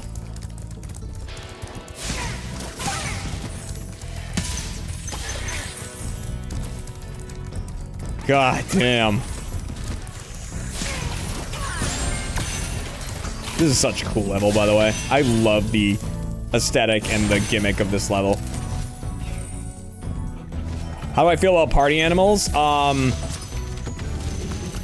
out. I played it with Platty when he played against the community.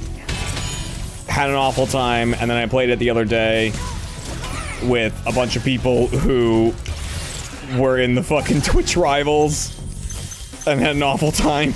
I was like, okay, we're good. We're done. We're done.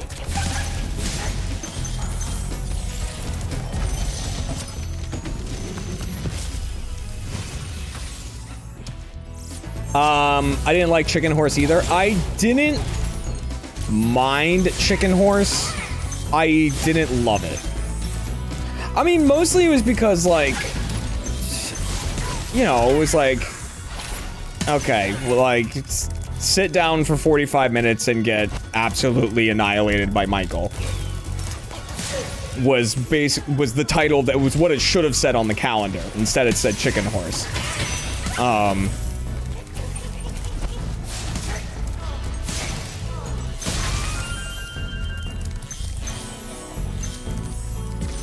But yeah.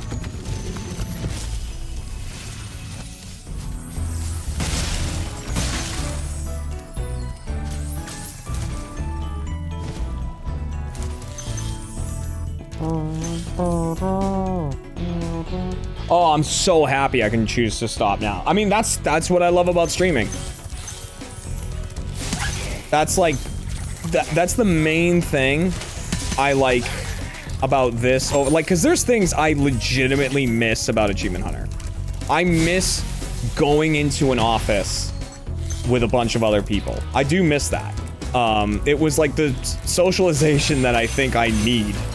But, you know, I miss doing that. I miss getting a chance to fuck around with them and make, like, the Between the Games videos. I miss having that group of people that I know I work really well with, you know? But at the same time with streaming, it's like, I'm never told I have to make a video, and it's awesome.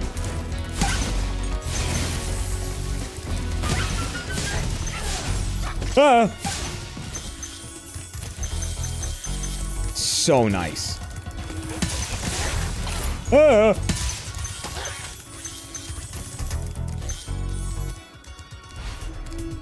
Ah! Dave O'Connell, welcome back for a year. I think there was another one. Did I read it? Hackle, welcome back for your 90th month.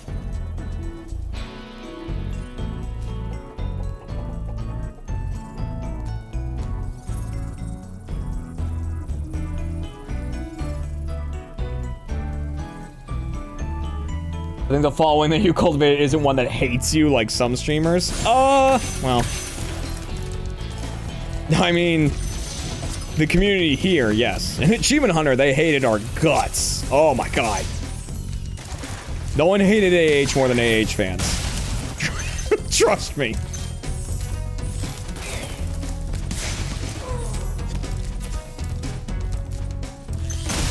It was brutal.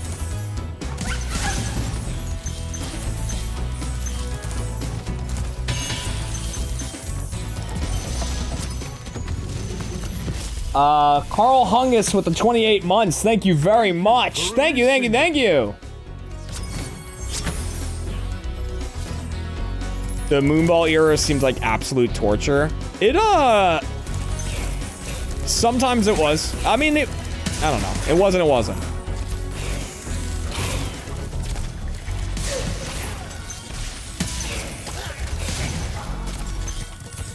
I mean, there are times that, like, you know, when we would yell at people and be like, you have to call Moonball before you throw it and stuff like that. I mean, like, that wasn't just like a funny haha rule. That was the rule with Moonball so that someone didn't get hit in the fucking face. You know what I mean? Like, that's why that was a rule.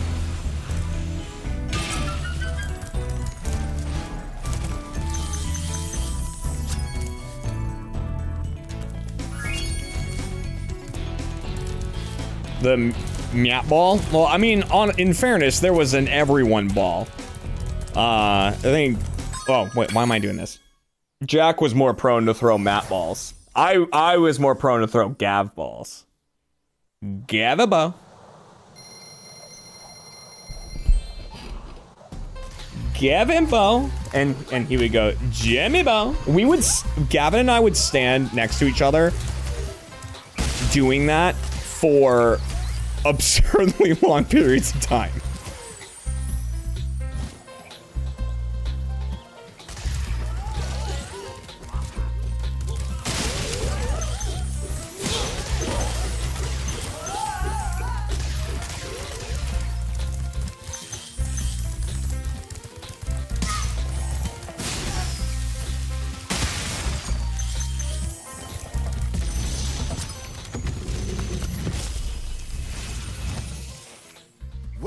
Can I wish Autograph Sky a happy birthday, please? Absolutely! Happy birthday, Autograph Sky! In this world, you must expect. Are you here? Unexpected and prepare for what is not there. I hope you are.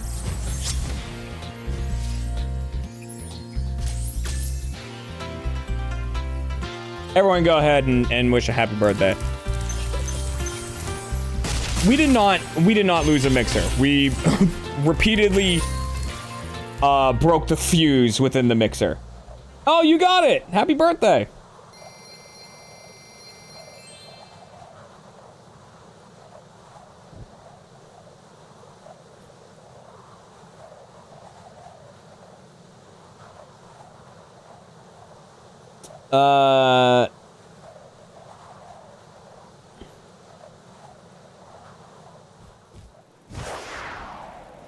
No, we never broke a computer, and when it's like, didn't a moonball hit Lindsay in the face, I would say yes and no. It bounced. It was on its like 4th bounce, and it bounced like in front of her and off her desk and like off of her forehead.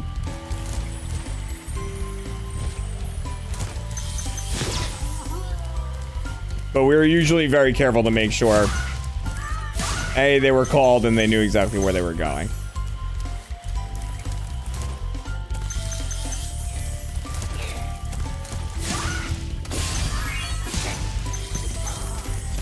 Whoop.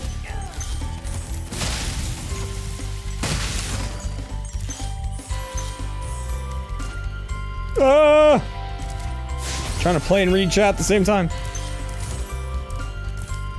That's not timed right. There we go.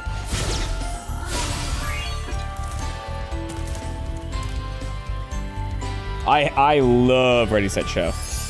Ready Set Show is a lot of fun. It became way more fun once Tyler took over directing it. Because then I could just show up and do the show. And often didn't have any idea what we were doing. And that was, I loved that. It was really fun. And it was basically just sit here and improv with Trevor for however long. And I was like, I can do that.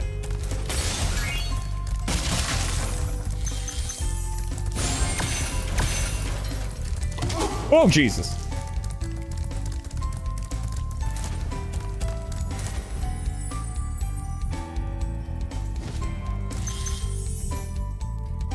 You rewatch the Patrick and Squidward episode. It's a good one. That's not timed right. There we go.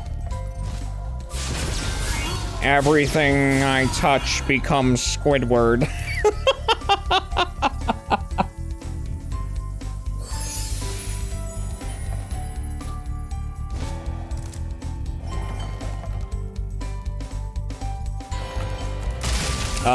They made a TikTok of either Trevor or Alfredo getting nailed with a moonball. That was Alfredo.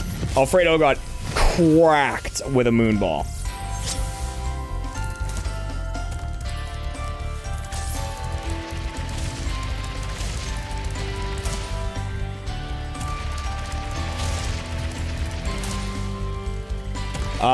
But I can tell you who did it. It was the person who repeatedly would throw moonballs without calling them and threw them way faster and, you know, harder than anyone else in the room would. I bet I don't even have to tell you who that is. Or was.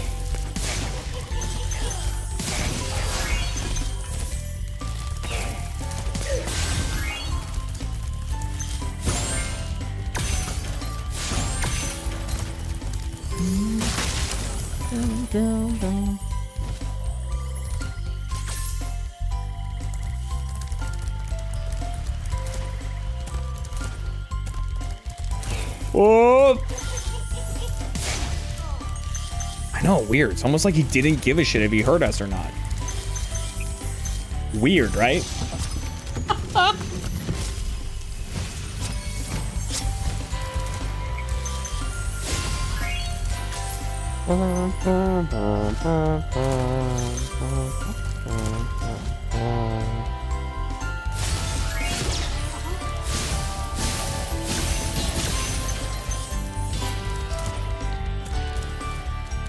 Almost like he's an asshole. There weren't too many instances of someone getting like actually like cracked with a moonball. That was one of them. Alfredo got hit in the face. Matt hit Jack in the throat during an AWU.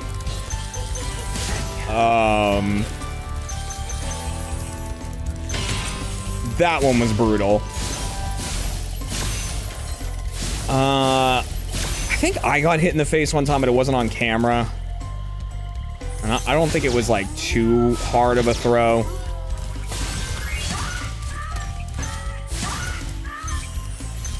Other than that, I don't think there were any, like... And then Gavin got hit in the crotch when we were doing the lights out moonball. It's really all I can think of.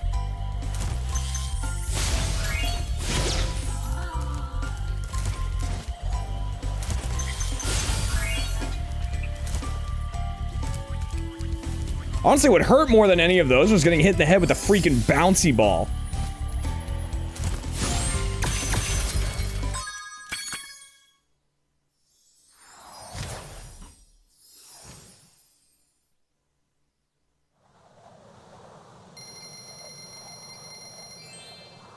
That one fucking hurt. The sound that ball. Okay, so a little peek behind the curtain. The reason the bouncy ball hitting my head made such a loud sound isn't because it was the sound it made when it hit my head. It's because it bounced directly off my head and up into one of those, like, China ball lights that we had hanging there, and the sound of it hitting that light is like a loud crack. And it just really worked out. That, like, it sounds horrific.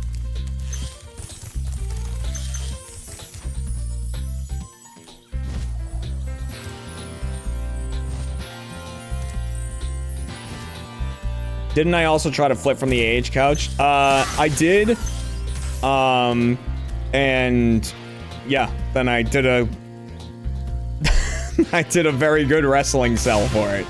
Like, automatically, you know? Because, like, I didn't, if you watch when I did that, because I don't know how to backflip anymore. I used to be able to do a backflip, but, like, I haven't done one in so long. I don't know how to do them anymore.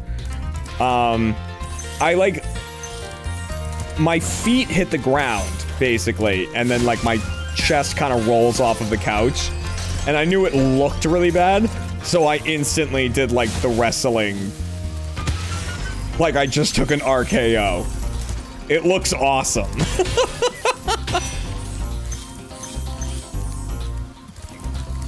I fucking nailed it.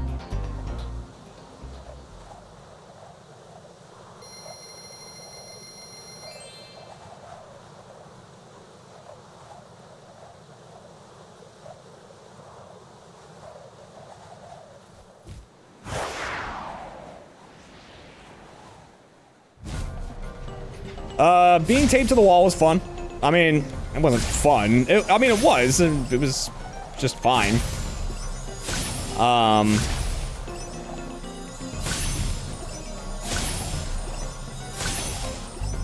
It was like... It was just funny. That was a funny day. Because, like, the start of that video is exactly how it happened. I mean, we're sitting in a P. Terry's having lunch, and, you know, it's like Trevor filming Jack, whatever. And he's like, okay, what did you just say? And Jack's like, I was wondering if we bought enough duct tape, could we tape Jeremy to the wall?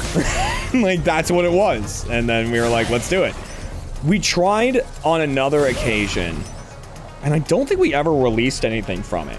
But we bought a bunch of glue. We bought a bunch of, like...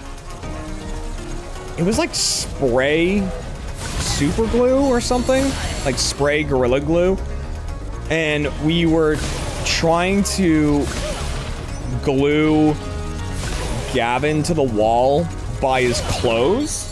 Like, just cover the back of his shirt and shorts in glue, and then just have him, like, on the wall.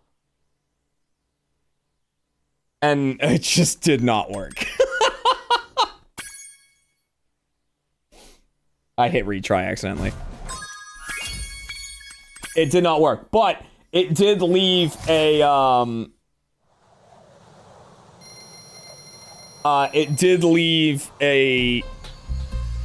outline in glue on the wall that looked like shorts. That was basically always there until the room got repainted. Do that at the end.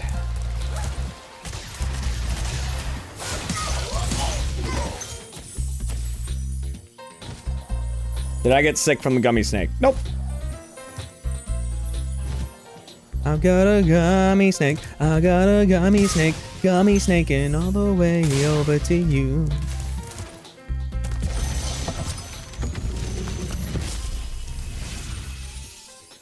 How do the maintenance crew feel about the AH room? I mean, they didn't care, really. Like, we had the whole feud with John Mace. But he was always like... He was, you know, he was always like... Listen, you just do, you do whatever. Like, is it gonna be funny? I'm like, yeah. I'm like, okay. Go ahead.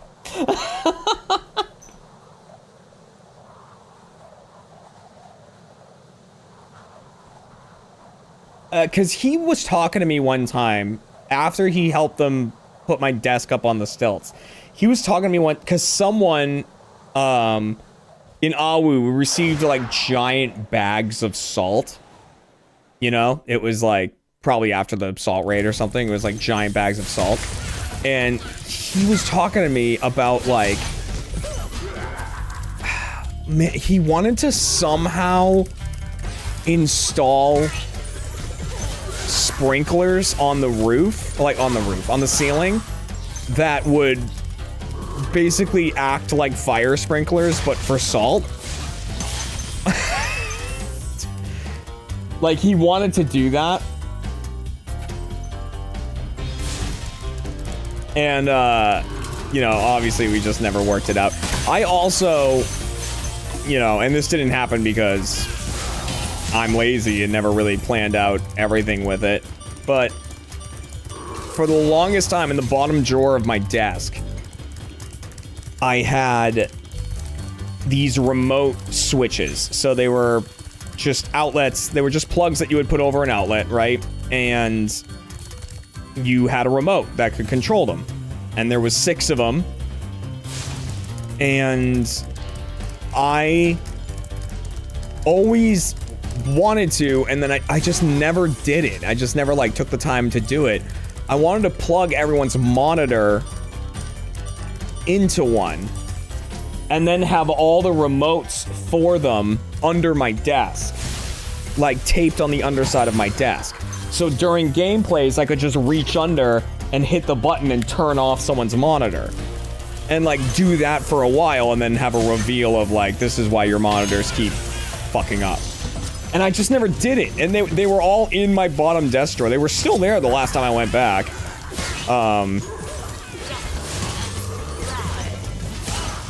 And I just never did anything with them. But like, that was always my plan. I just never set it up. I also, the more I thought about it, the more I was like, I just don't think this is going to work, because as soon as something like that keeps happening consistently, they're gonna look at the plug to see if the plug is loose, and they're gonna see the thing on it. You know?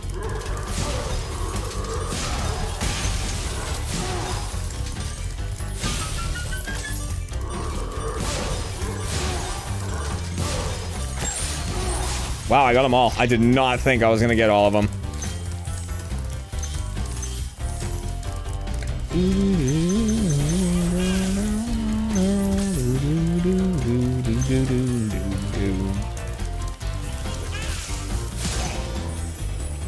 Whoop!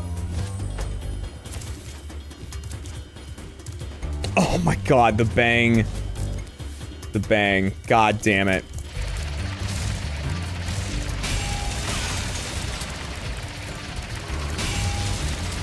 No, not bang. Bang. Why are you saying bang? Tab. Why am I saying bang? Tab sodas. Hiding the tabs. That was so funny. That got out of control.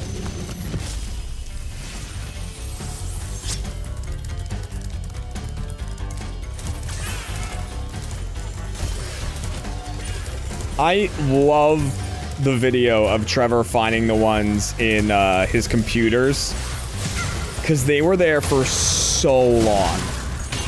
Like, and then the one in my headrest was there for so long.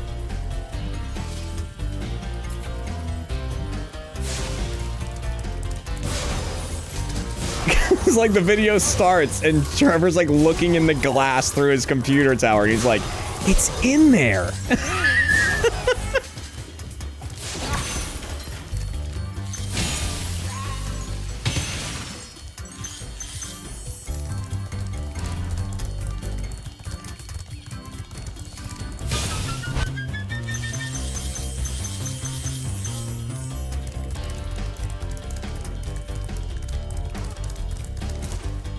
Oh.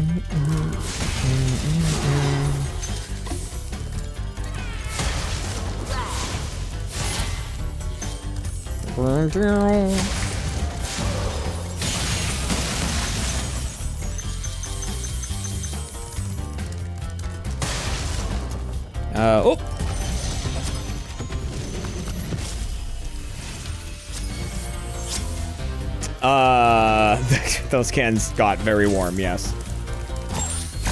It was always a concern that they would blow up. Fact is, they didn't. So, we're good. Oh, no. 4 Loco Candyland. No, no, no, no, no, no. No, no, no, no, no, no. No, no, no.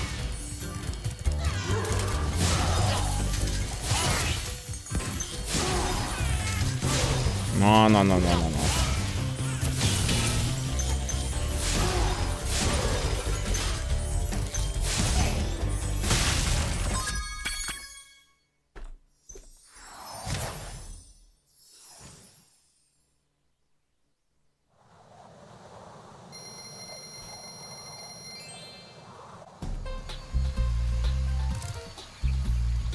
Is that partly what made me stop drinking? No.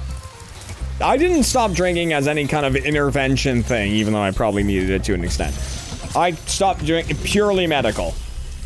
Purely medical, why I stopped drinking.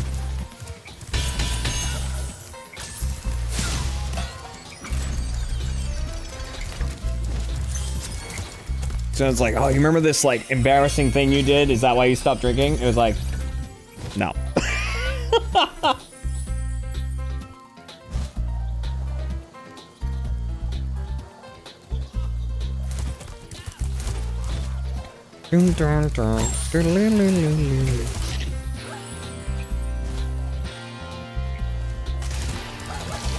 Dude, Red Dragon Inn, the live action on Let's Roll, it was fun as fuck.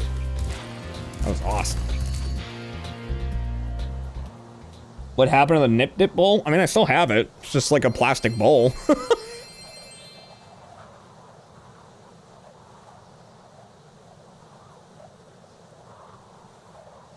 If he killed me with that too. If he's just hilarious in general, so.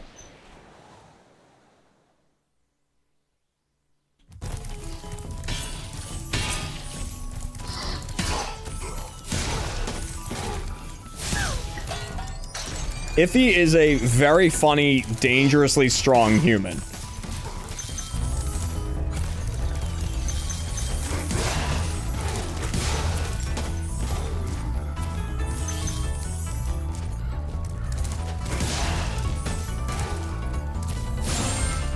What's my favorite theater mode? I don't know. Which one was shortest?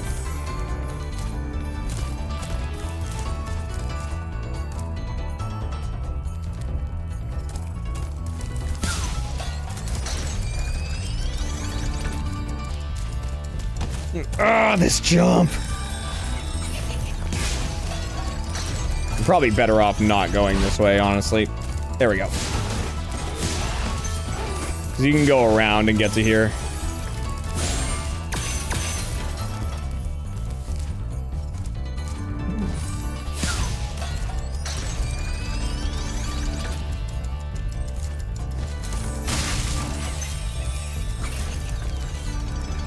Why did AHN? I don't know. I mean, I don't know the exact reason. I mean, I'm sure it just didn't make money.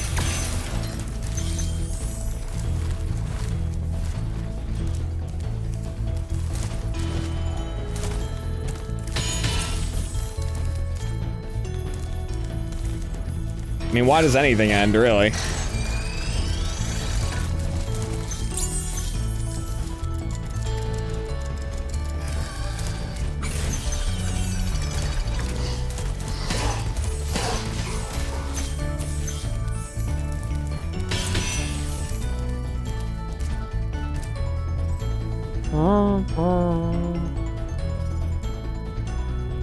Perdemic. No, actually, you know what my favorite theater mode was? It was, oops, fuck. My favorite theater mode was the live action one. It was like some baseball movie. It was at an off topic. I'm not an off topic. It was at an RTX and it was some baseball movie. and I just decided to be an asshole. Squeeze play, yes. I just decided to be an asshole. That one, because like the movie was so awful, as they always are, but it was like supposed to be a movie about like, you know, being like women could do anything as well as men, right? Which already is a movie. Isn't that already like a league of their own? But whatever. So. Or something, but like, it was supposed to be that, but then they fucking lost, and like it didn't have a payoff, and so I just decided for the entire film to be like, thank God, like women have had it too good for too long, and been like, yay men, the whole time. For no reason. I just decided, I was like, fuck it. I'm just gonna ride this. I'm gonna ride this train. We're gonna see how it goes. Like, some people will find this hilarious and some people will want me canceled, but whatever. Let's have fun with it.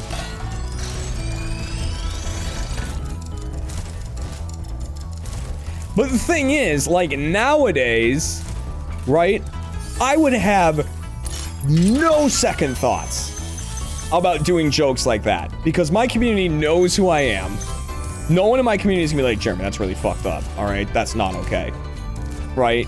But in Achievement Hunter, that community would immediately be like, this guy fucking hates women. I can't believe they're putting him on camera. Unbelievable.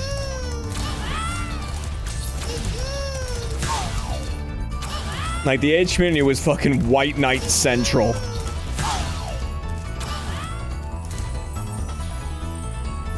It was insane.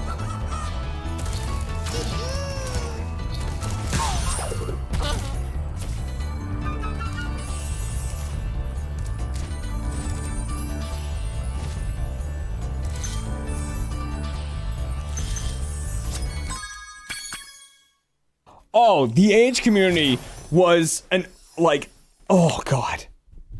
Some of them were amazing, you know, but a lot of them were white people defending a lot of people of other races and saying what was like offensive and whatnot, or, you know.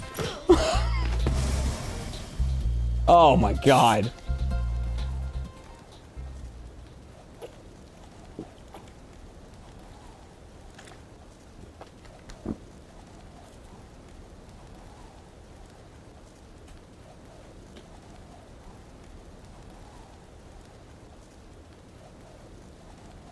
Literally every comment section of every age video is, I miss people who are gone. I hate all the new people. Yup. Need a lift?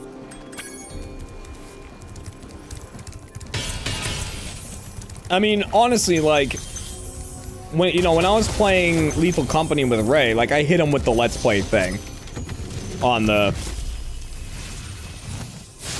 on the, signal transmitter, because I was like, this will be funny, because I knew that was kind of an ongoing thing in his Lethal Company videos, but like, I can't believe that's still a thing.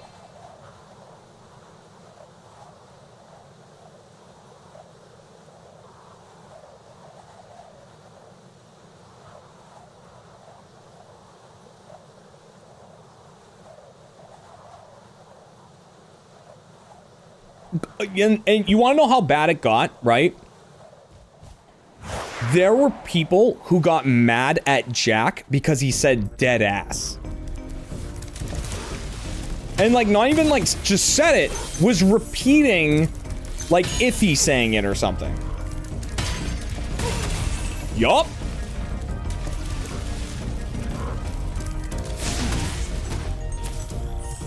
Yup. What's the issue with dead ass? Apparently, like, it's part of AAV or something. And it's like... literally, that's the point it was at.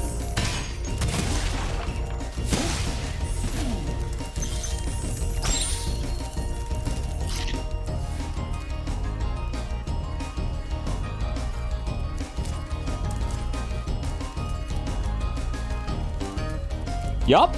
I know. Well, yeah. What's AAV? What is it? African American vernacular or something? I don't know. It was so stupid. It was so stupid.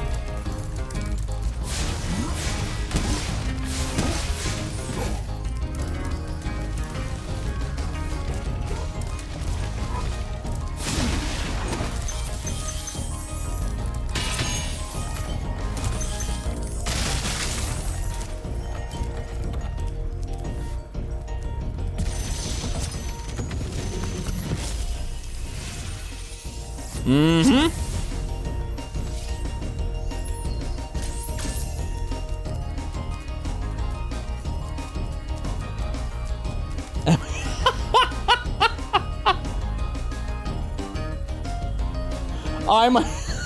The term whole ass black woman is my favorite term. I hope that comment went through, otherwise that's gonna need context. Fuck, where was that comment? It was Alex Rising. One tough chick, thank you.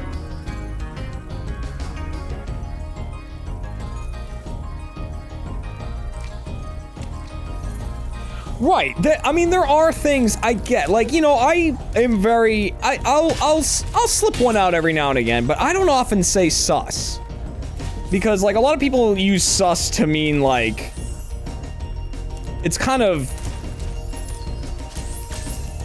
a derogatory towards gay people in a way. It's like, it's meaning, like, suspicious of being gay if you're sus. You know, like... But, you know, I'll still say one every now and again, but, like, you know, I still kind of avoid it. But, like, I'll still throw one out there every now and again. Because I'm like, listen, people know that that's not what I'm doing. People understand. And, like, and, you know, there's other things that I avoid saying because I'm like, I don't say them often, and, like I don't say spirit animal, right? I'm not like, oh, that's my, this is my spirit animal, because, like, you know, that's a Native American thing. Like, go for it. I'll never sit down to have a powwow. That's not like, you know, that can be, you know, that's a term that, like, you know, it's just kind of, because it's like taking something that is like a cultural thing and making it something else. And it's like, you know.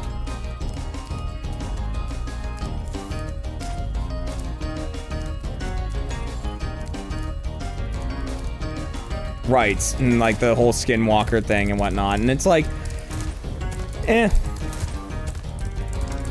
If I'm talking about the mod, I'm gonna say that because it's the name of the mod, but, you know, outside of that, then I don't say it. It's like, whatever.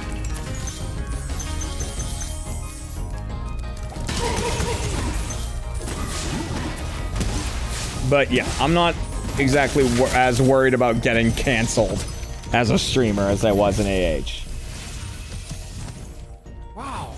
Never.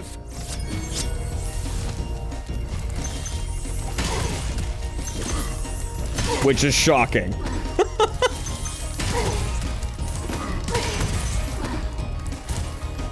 Because, listen here, if I'm gonna get canceled, it's gonna be for something good.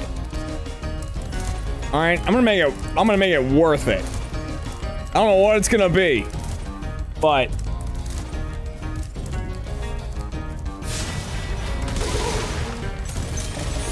I'm going out with a bang. Probably a woman other than Kat. That would cancel me.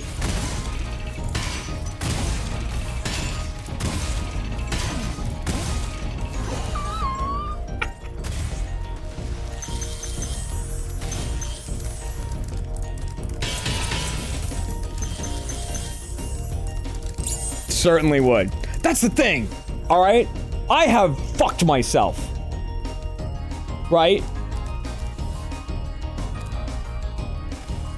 Right? I have royally fucked myself in that, like, there are streamers out there that are married and in relationships and stuff like that, and you know, then something happens and they cheat on their partner or whatever, and it's like they can bounce back. Right? People are like, it's an adult, it's a consenting adult, like, you know, whatever, that's a personal thing. It's not the end of the world they cheat on someone. If I ever cheated on Kat, I'm fucked. She's like one of the most adorable people on the internet. I fucked myself. I'm never coming back from that.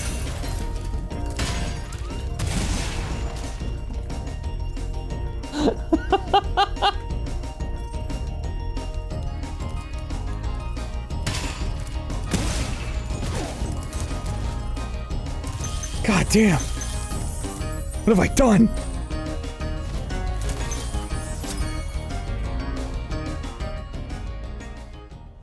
I never should have let her on camera.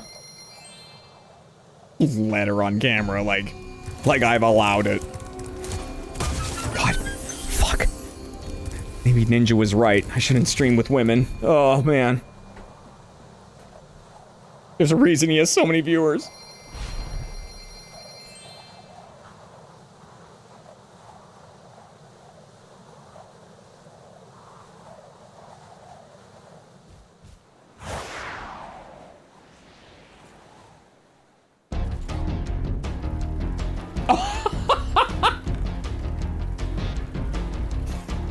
Cat sent me.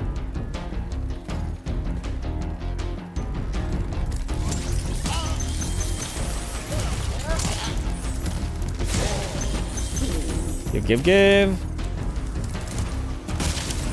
Also, Lemowski's, if you think that would ever happen, because I don't. Oh! I deserve that. Dude, I don't want to go outside to shovel the snow. You think I'm gonna fucking go out on dates and sneak around and shit? Fuck that. Fuck that.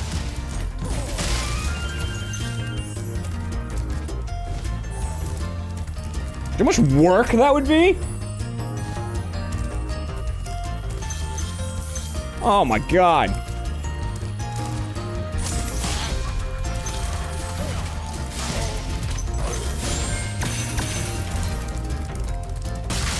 God, what a pain in the ass.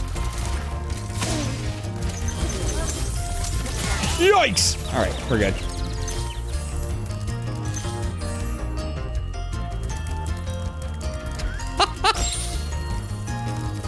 I was lucky enough to get one girl. You think I'm gonna risk fucking that up?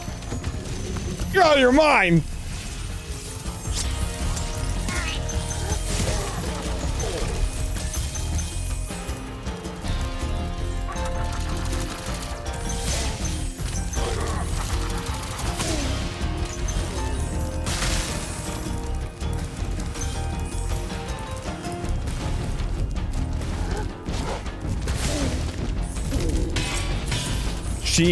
She actually did something really funny right before this. So she was feeling a little stressed out, right? And so before I came up here, like to start streaming, she was like, "Can I get a hug before you go upstairs?" And I'm like, "Yeah, of course." So I gave her a hug, but I was also holding this. So, you know, I like had this arm down and I was like giving her a hug. Right? With this arm. She just like slowly reached her hand down to this hand that was holding the bottle and got to it and was like both hands. I was like, Jesus Christ, like put the bottle down and like hugged both hands.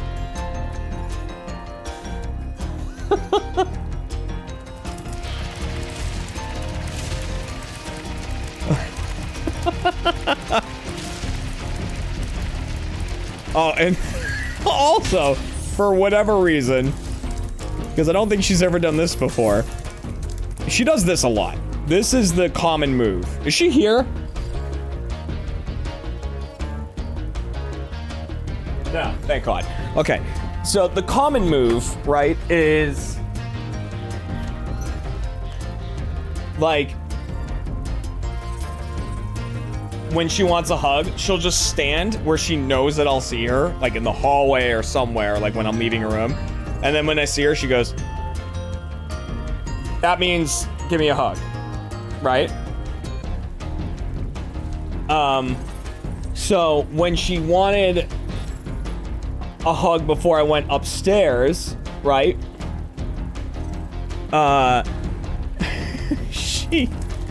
She was like standing there and she looked at me and she like kind of put her arms out and she's like, standing cuddle. I was like, you mean a hug? Okay. Okay.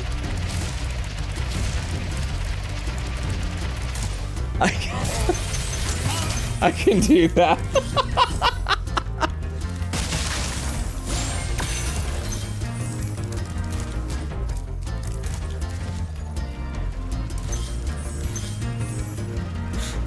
Standing cuddle.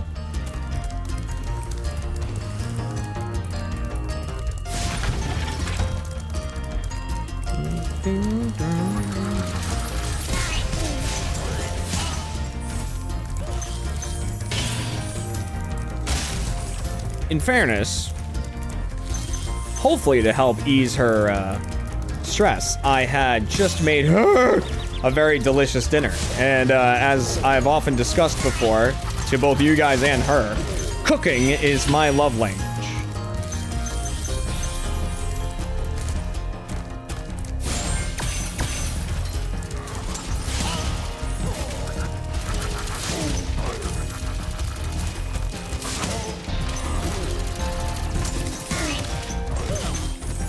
Cooking for people is how I acts of service. Yep. That's how I do it.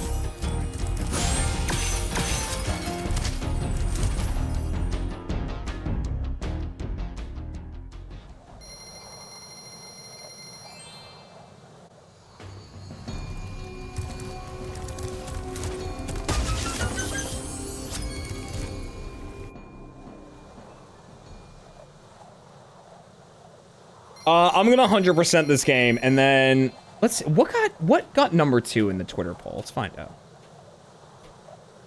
Phasmo did. Good place of Phasmo.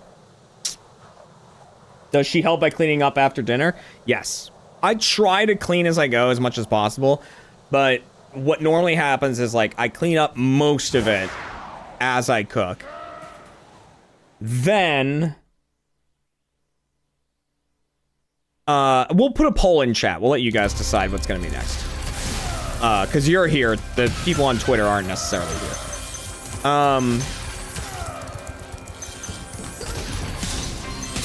Ow! I usually like clean a bit as I cook, and then once everything's ready, Kat will like kind of quote unquote set the table, which means bring plates and silverware over to the coffee table where we eat, where I sit on the floor and we watch TV or YouTube on TV. And when that happens, I take everything that's still dirty, like everything that still needs to be clean, and I put it into the oven as sort of a, like, it's basically a cat safety cupboard. Not my wife cat, but all the kittens. Like, you know, I cut chicken on the cutting board. So if I just leave it on the counter, one of the cats is gonna jump up there and start licking the cutting board. So I have to hide it. And then after dinner, usually Kat will then put the food away and, you know, do some cleaning up. Most likely what will happen is I'll go downstairs after this stream, look in the oven, I'll see what's still dirty, and I'll clean it up. The one thing she, like, won't clean is my cast iron skillet, because she knows that, like, there's very, like, particular ways to clean cast iron skillets, and she's like, I'm just gonna let you do that. I don't want to mess anything up. I'm like, that's fair.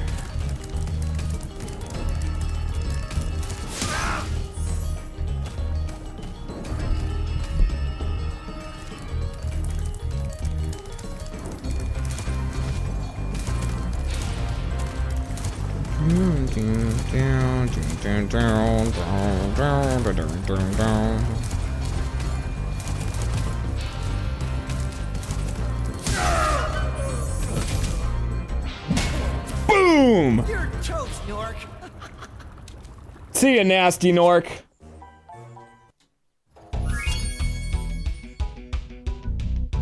Cat's vengeance, fast food order. Jeremy incriminates, Booker absorbs.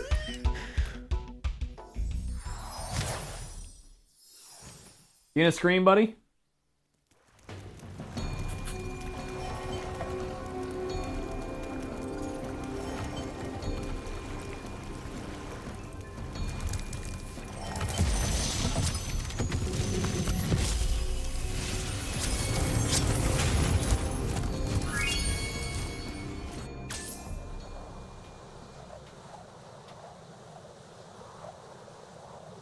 Oh, hi.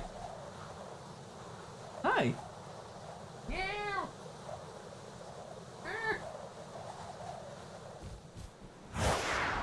Good boy. Good boy.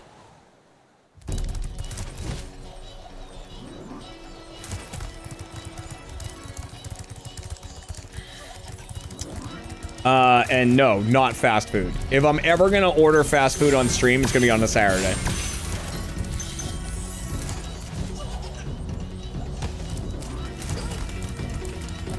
But I'm doing really well, you know, at eating correctly. You know, I'm still letting myself have some snacks. You know, we have some chocolate-covered cherries downstairs. I like to snag one of those every now and again. But in terms of meals, I'm, like, being very particular. What's my favorite fast food? Oh, man. That's tough, because there's just different moods for different nights. Like, I'm a big Popeyes fan. I love Popeyes.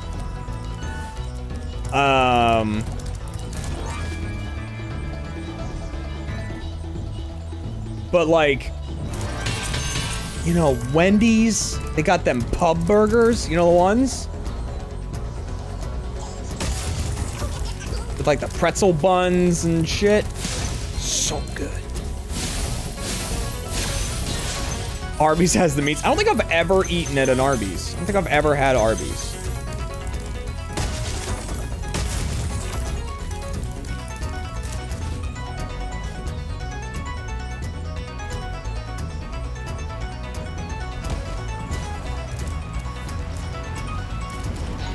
I'm sure it's fine for what it is, you know?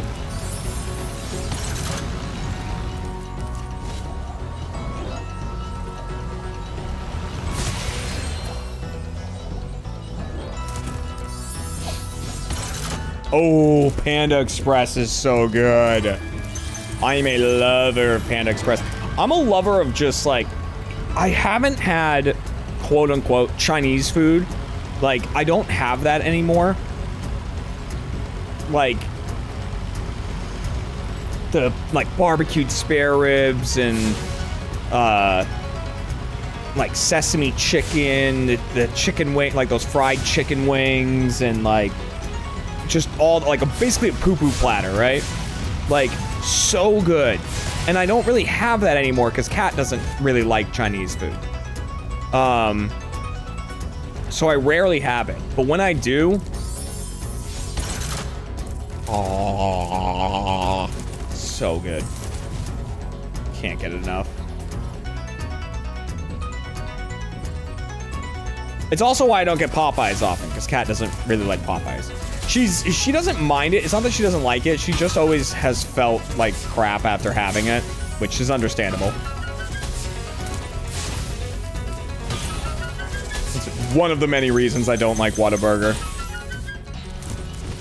But like,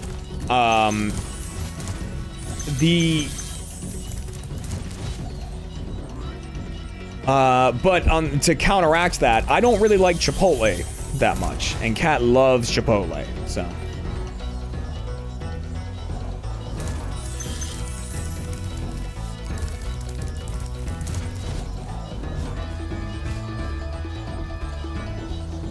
Which has given Kat an excellent counterattack to me making her decide where we eat. I always make Kat decide where we eat. Because And in fairness to me, the reason I do that is I like more foods than Cat does, right? So I feel like it makes sense for her to pick the food because I'm more likely to find something that I like there than she is to find something at whatever I pick. Right? That makes sense. So by the way, that was 100% of Spyro 1. Done and done. Okay, I'm gonna make a poll in chat here.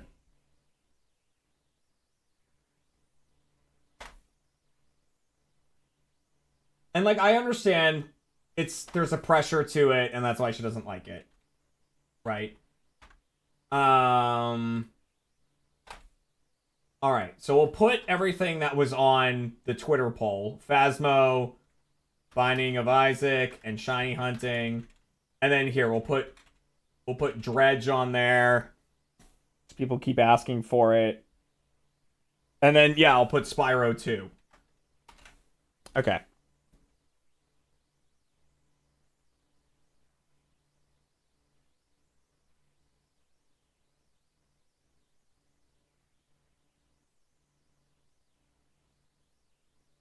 Okay. So, like, but she's figured out an excellent strategy now, which is, if I tell her to pick, she just always picks Chipotle.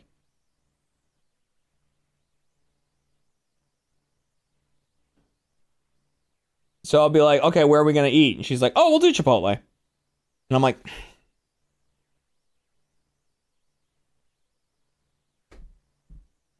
and then she's like, oh, you don't want Chipotle? Okay, you can pick. Like,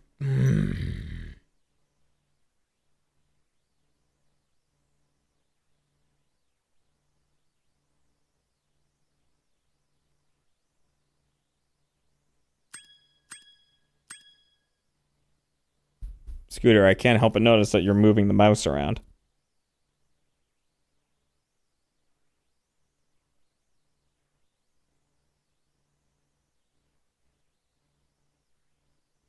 You're purring very loudly, my friend.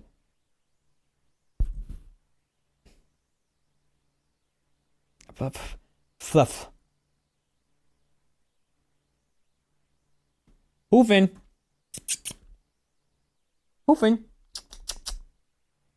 Hey. No, don't push that off the desk. No.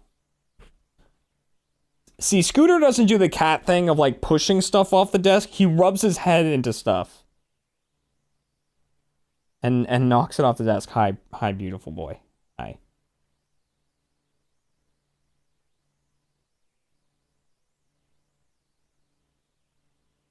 Yes, I love you very much.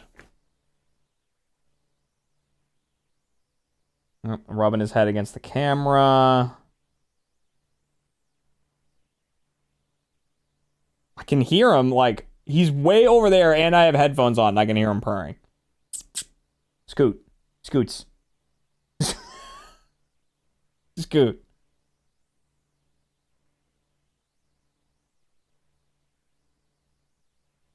Scooter. Come here, buddy. Hi. Come here.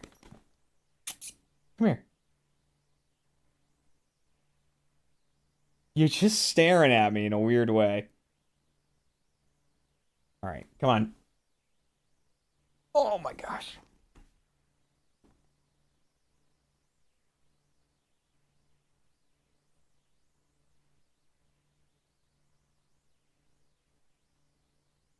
I know. Yeah, I love you very much.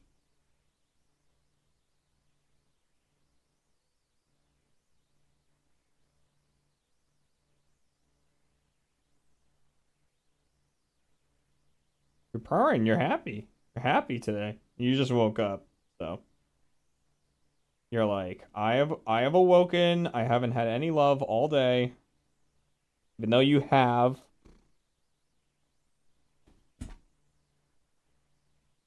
Oh.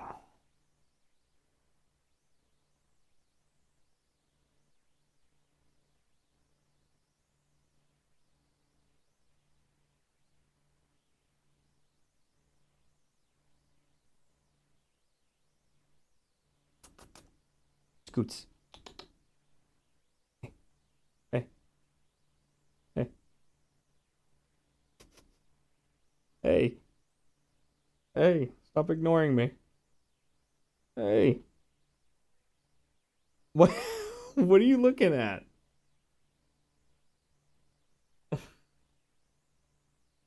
What are you looking at? What's got your attention, buddy?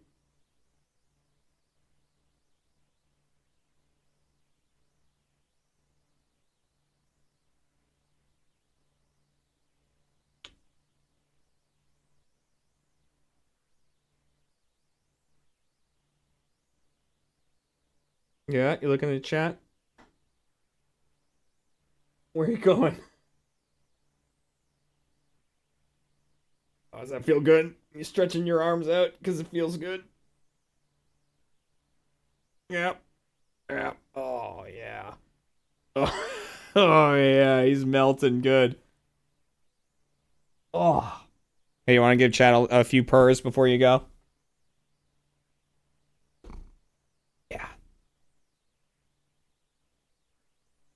I'll move the mic down, okay? You guys.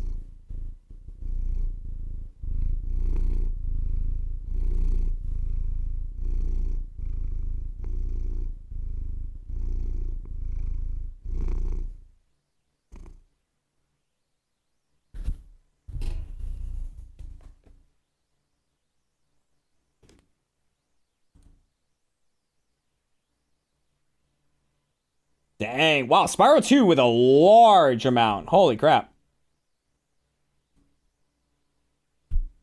Fuff.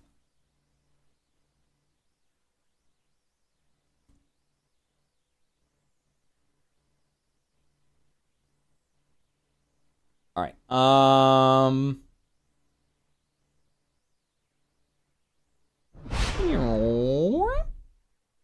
ow, ow, ow, ow, ow, ow. You have sharp feet. Ow. Ow. God.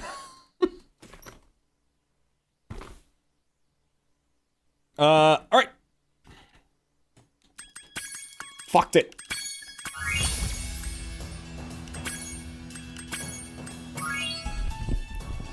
Spyro 2! This one takes like 4 hours, so this will go until the end of the stream. No, it takes longer than that, I think. No, I think it's like 4 hours.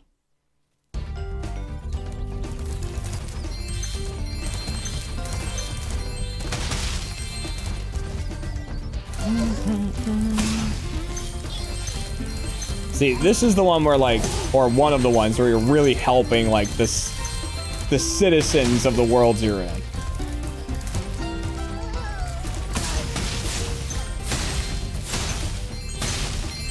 So here it's like the kangaroo mice or whatever they are.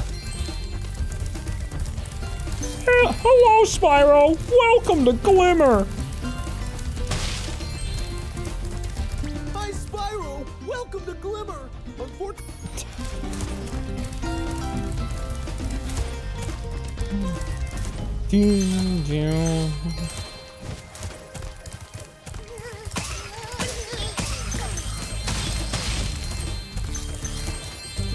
The impression I was doing was more of the OG one.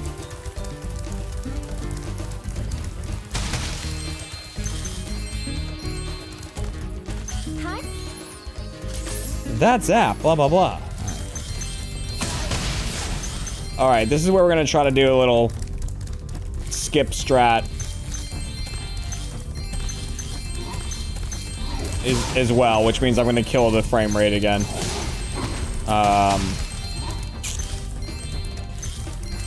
This one's also very difficult.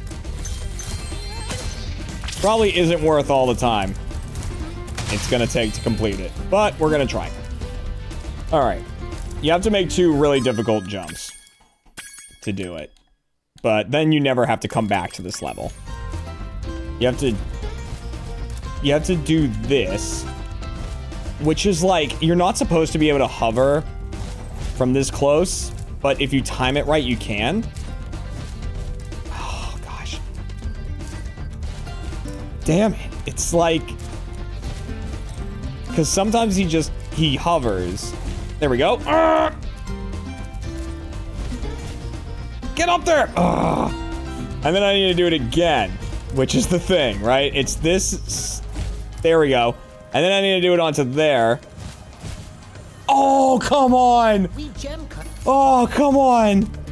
I did it, though! How could you do that to me? Fucking goddamn it. There we go. Yes! Okay. Okay, now I don't have to come up, now I don't have to come back to this level. Because you're supposed to learn how to climb a ladder before you can fully complete this level, and you don't learn how to climb a ladder until the second world. So you have to, like, you know, go through all of this level, and then come back here to get this orb. And, like, go through all this level, all the other levels in World 1, and then come back here to finish it. Thanks Like, for helping me. screw that.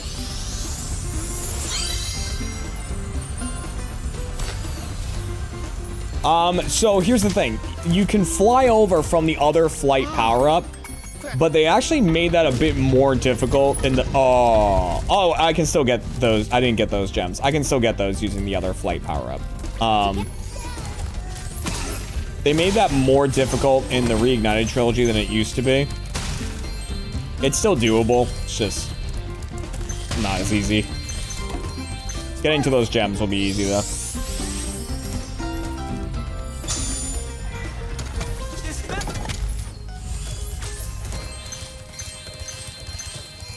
I have played Crash Bandicoot. I haven't played a ton of it. It's too frustrating of a game for me. These little...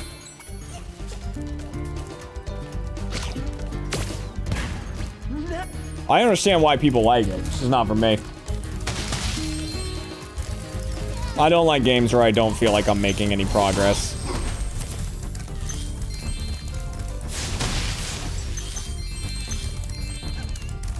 And Crash just often felt that way to me.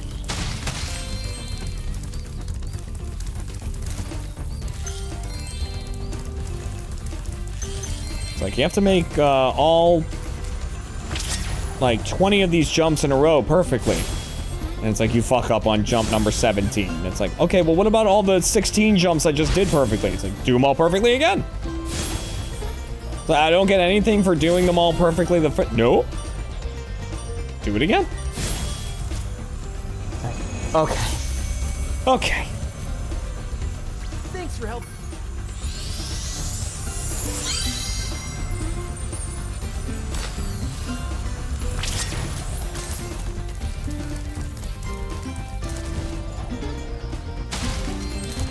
So we will still have to go backwards after learning how to climb ladders, because I won't be able to complete the actual, like, home world.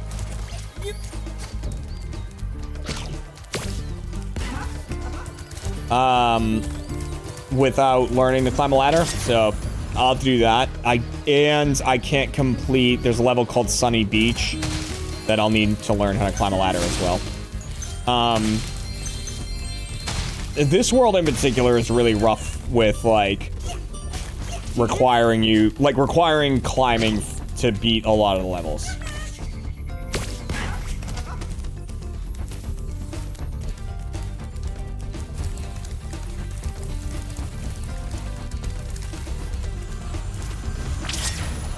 Oops. I should still be fine.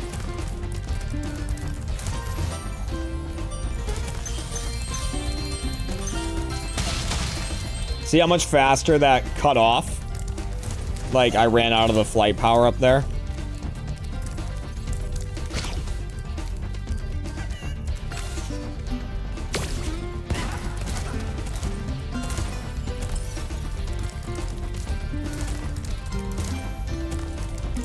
Yeah, the backtracking is very annoying. but, you know. Oh, well. Ow.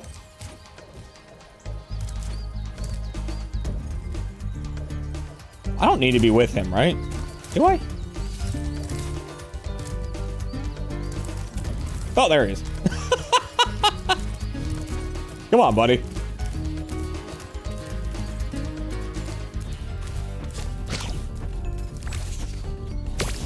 Missed.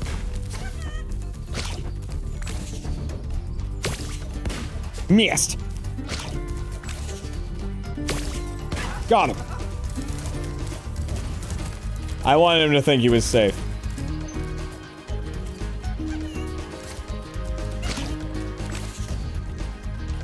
You gonna run? What? I'm amazed that didn't hit. No! I don't want to talk to you!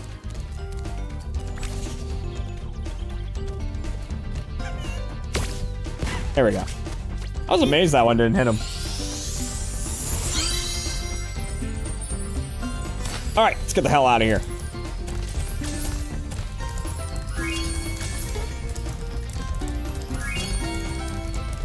Is this the game that used to play the trumpet when you completed a level? One of the older ones, when you complete the level, it's like bling, bling, bling. And you complete the level. I think it's this. How many times have I beaten Spyro? It's not, you can't ask people that, okay? It's rude.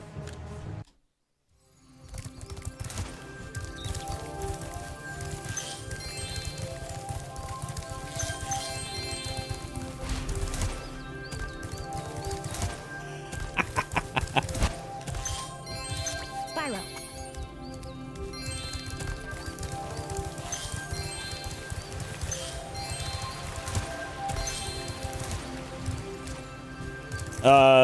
What's it called when you ask people how many people they fucked? What is it called?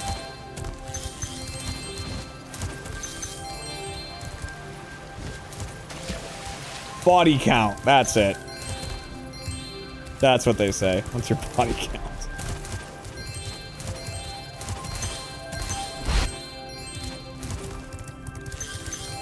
Wasn't it Platty that was asking that? Like, wasn't he like, hey, what's your body count, dude? I was like, 1.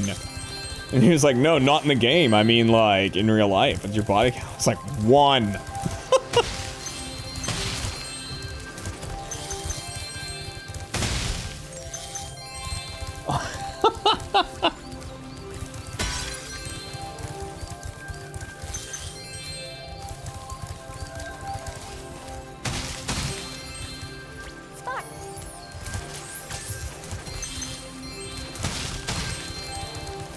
Ow.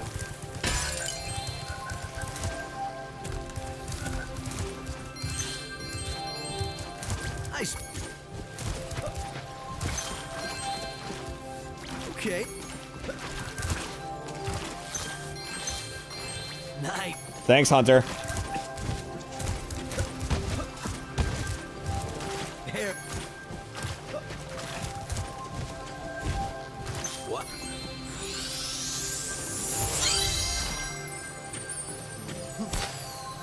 Am I interested in racing Matt in a competition with Spyro the fastest? It's nothing against Matt, but I have to assume that I would win. Like, you know what I mean?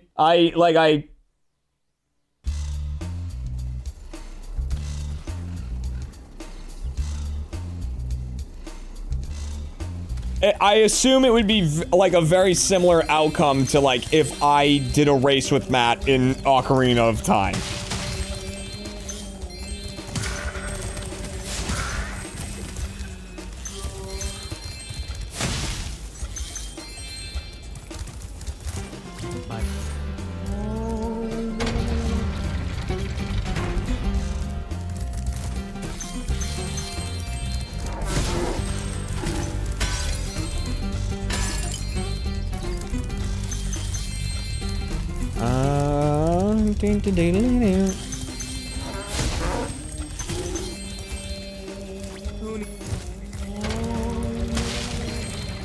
That's not how you chant.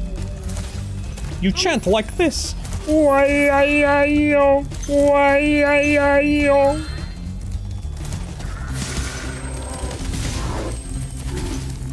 time you...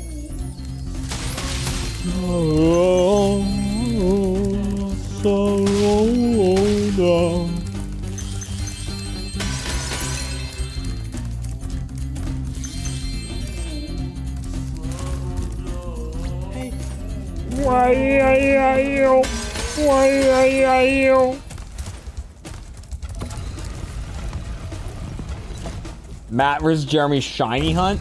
Well, I'm gonna do that shiny subathon probably in April.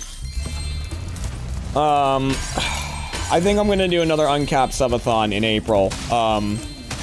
But the thing will be, it will mainly be shiny hunting unless, like, you know, if someone's like, hey, you want to play Lethal Company on whatever day? I'll be like, yeah, sure.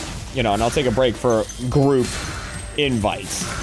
But it's gonna be just shiny hunting, and I'm gonna be going in Pokedex order of what I need, you know, in my shiny living dex. And every time I get the next shiny in line, I get to take time off. I get to, like, delete an hour. Loof Kid, welcome back for your 19th month.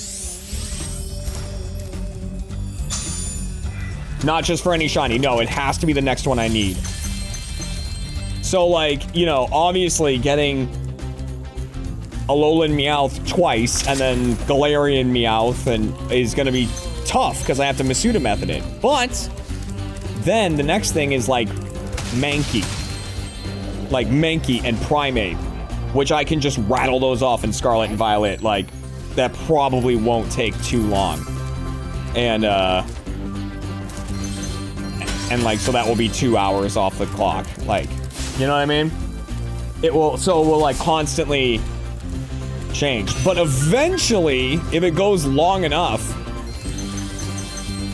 the only thing that wouldn't count are mythicals. I would not count mythicals. Because it's, you know, that's not a thing. You know, like, yeah, I can get shiny Mew in Pokemon Go, but it's a whole thing. But what was I thinking? But like, once I get to the birds, once I get to Articuno, I'm gonna have to do Dynamax raids.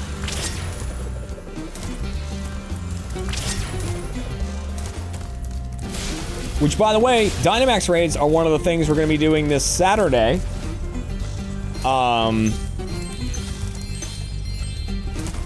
During our Community Day stream, where I'm playing games with you guys all day. One of those will be Dynamax raids. Pokemon Sword and Shield.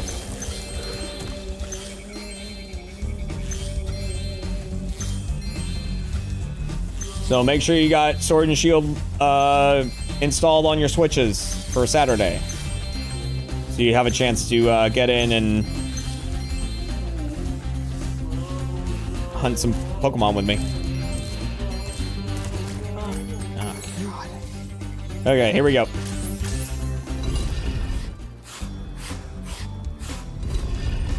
What legend? I don't know.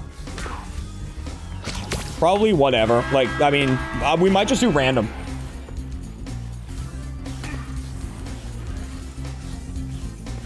Couldn't I do the birds in Pokemon Diamond and Pearl? What, you mean via, like, encountering them in the... God damn it. Because you can encounter them in, like, that park or whatever? Or there's...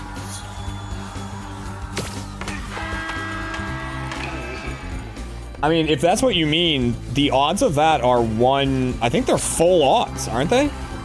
Maybe it halves if you have the shiny charm, but I think that's 1 in 4,096 chance of those birds being shiny. But the Dynamax raids is a 1 in 100 chance.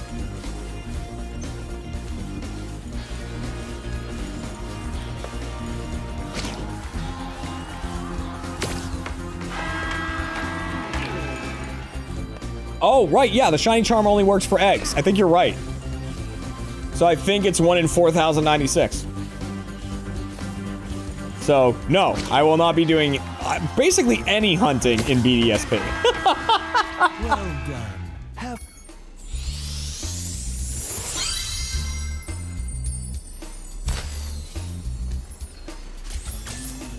Would you like? Oh, it does work for... Okay. That's how you play hockey, right? Oh my god. This sucks. Where is he?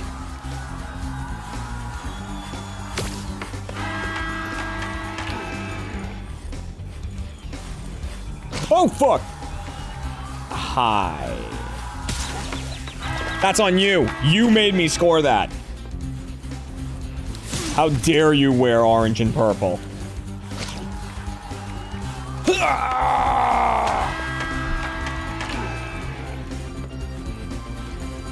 Whoops! I didn't realize I had swallowed that.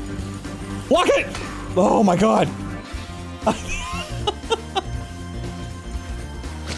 I thought I had just owned gold.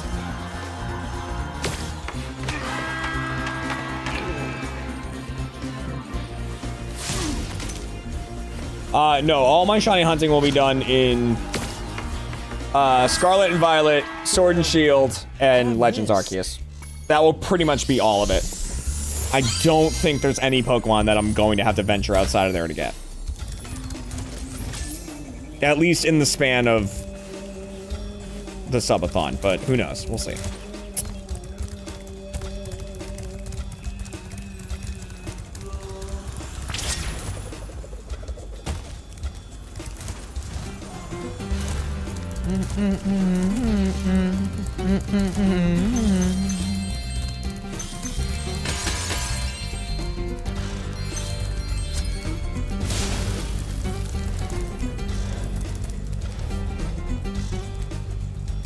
I'm missing one. Who am I missing?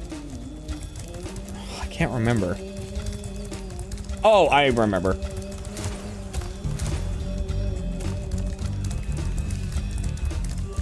It's you.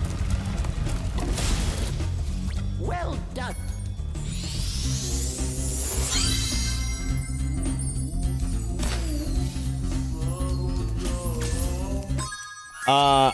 You know, listen. I gotta... You know, we did the last subathon and, you know, it sucked, but hey, you know, at least we got, you know, I made a lot of money, and I keep doing that. Be successful up in here, you know? Hey, yo. Great.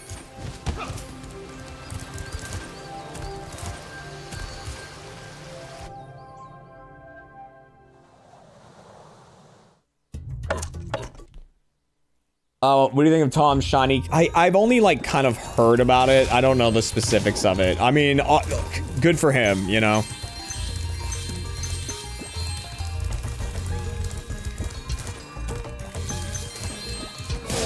So, I mean, some of you know this, but the reason I did that last level, Colossus, before I did Idle Springs, is because you need to be able to dive underwater in this level.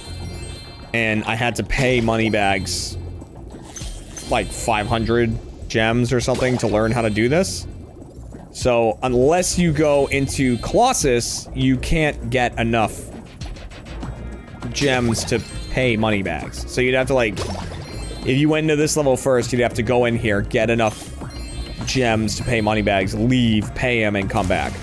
But if you go to Colossus first, then you can get the proper funds. I've been...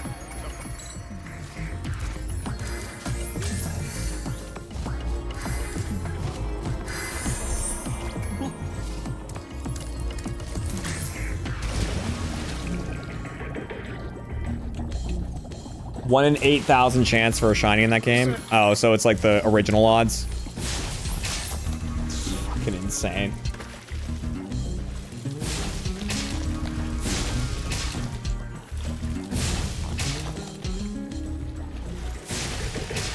I mean, like, That's so crazy. I've seen people like doing hunts like that. There was some hunt for shiny Jirachi that you could do that was like crazy.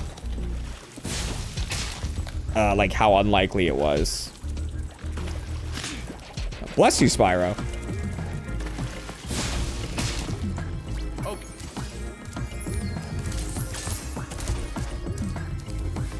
Well, I mean, Emerald, that's the thing with hunts like that, is like, yes, you can run into a shiny, I mean, you can run into a level 100 Magikarp.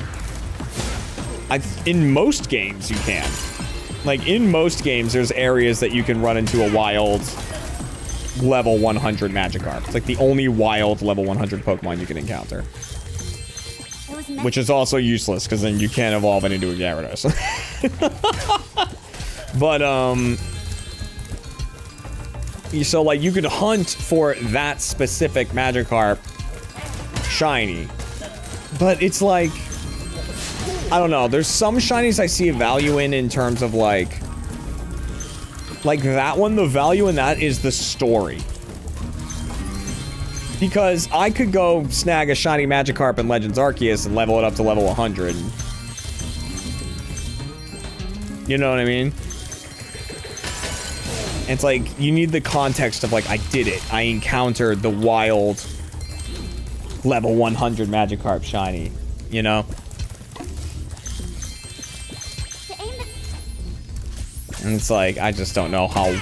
I mean, it's shiny hunting is to each their own kind of thing. Like, you assign your own worth to every shiny you go for. Is it this? Yeah, okay.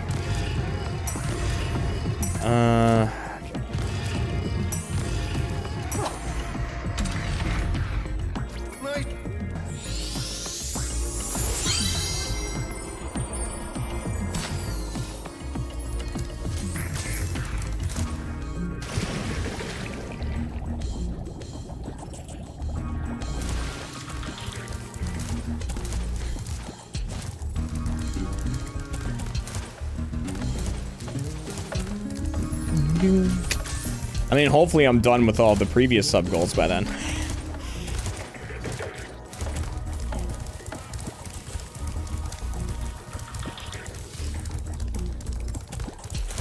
The 1551 concert and the music video are going to be those are going to be the big ones. Like you know, it's going to be a while, but we'll get them done.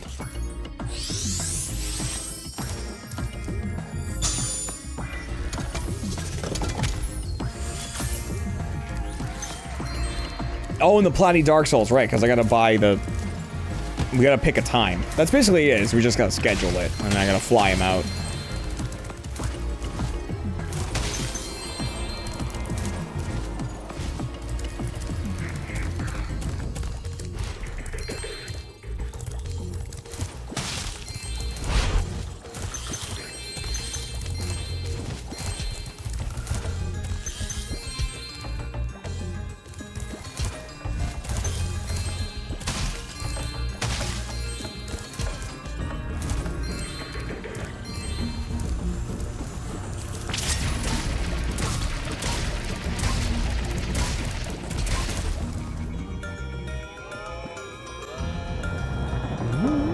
I haven't done Elden Ring yet on stream. Ugh. Look at that.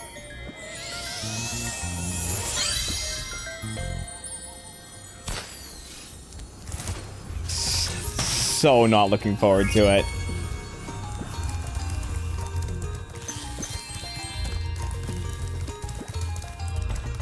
Do you enjoy the FromSoft games? No, I hate them. With an incredible passion. Which is why they were such high sub goals, and then people hit them.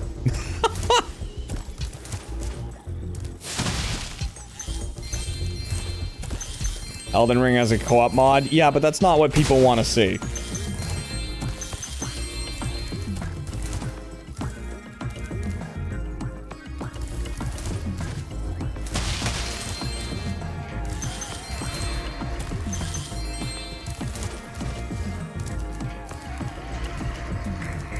Am I gonna do the Terror Raid next week, Blaziken? No. That's another thing I don't really see value in. Again, that's, you know, it's up to people what they see value in, but, like, they seem like they're such hard raids for a Blaziken that I can just go catch a Torchic. I know it has its own marker and stuff, and maybe it has, like, a unique move. I mean, if you play competitively, maybe.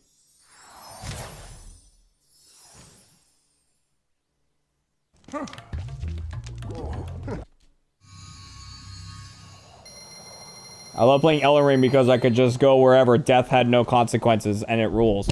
I don't know. When I played it for, you know, several hours, and it felt like death had a consequence because I had to go and fight everybody that I had already killed. So the consequence of death was Lamowskis. I just wasted, you know, half an hour of your time. Do it again.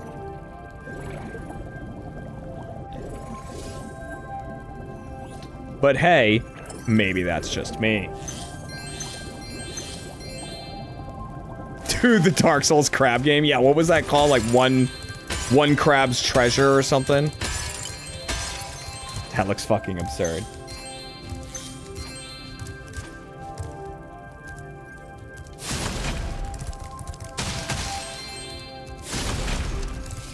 Oh my god.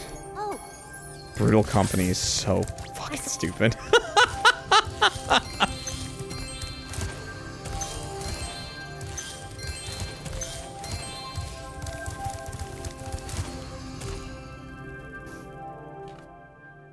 Maybe it's Maybelline.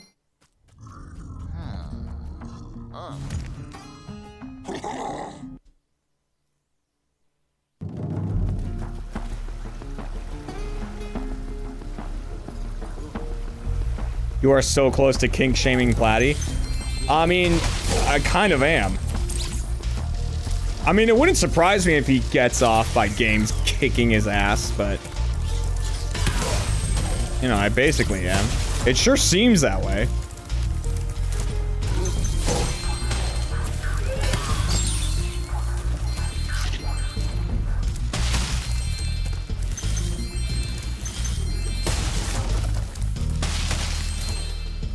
Dude, how far into Only Up did you make it? I fell once, and that was it.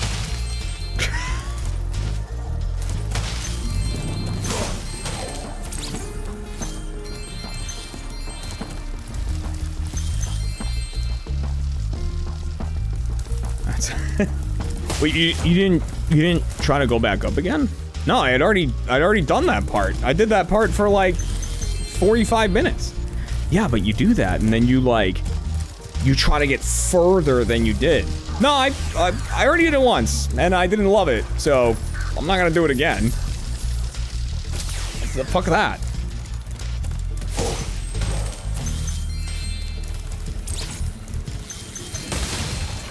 Like, trust me, my wife will have sex with me regardless if I beat Only Up or not. I'm fine not completing it.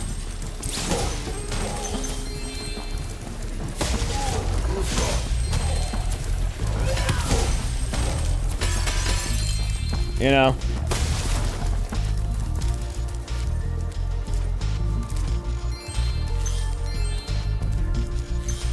So, I'm good.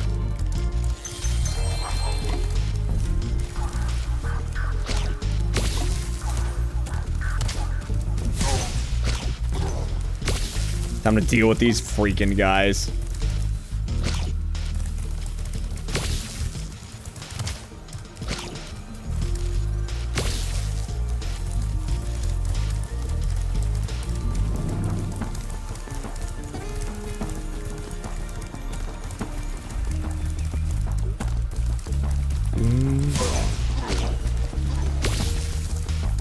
That's just always the thing, right? It's like, I understand the, you know, everyone likes different games. It's fine. It's the people who fervently try to get me to like the games that I have talked multiple times about disliking. I'm like, no, you just don't like it because you haven't thought about it this way. I'm like, no, I have. You know, I was there.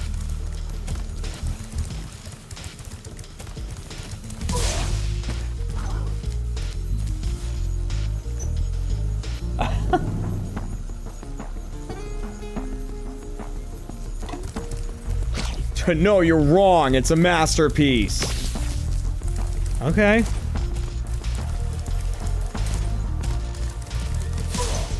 I'm glad you have joy. Like, this is what you want from me.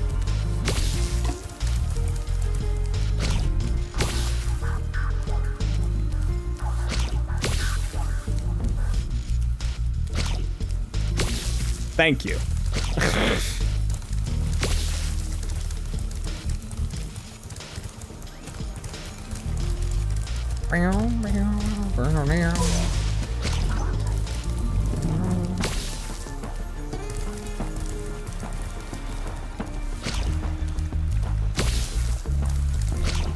The other people that I find delightful are the ones that,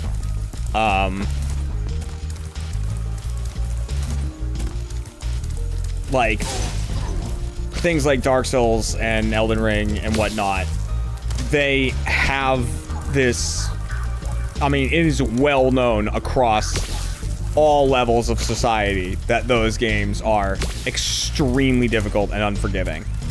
And, like, you could play, you know, you could try to beat a boss for hours before you finally manage to do it and whatnot. And you'll still get people coming in to your stream going, they're not even that hard. I'm like, wow, oh my god. Is it cloudy outside or is just the size of your dick blocking the sun? I can't tell. It's really hard to, tell.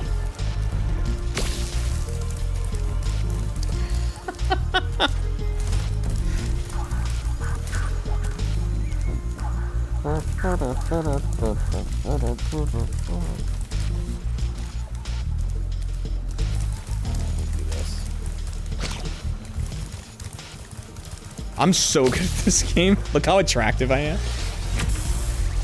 Thank you, Spyro. I found this shiny thing mixed up with...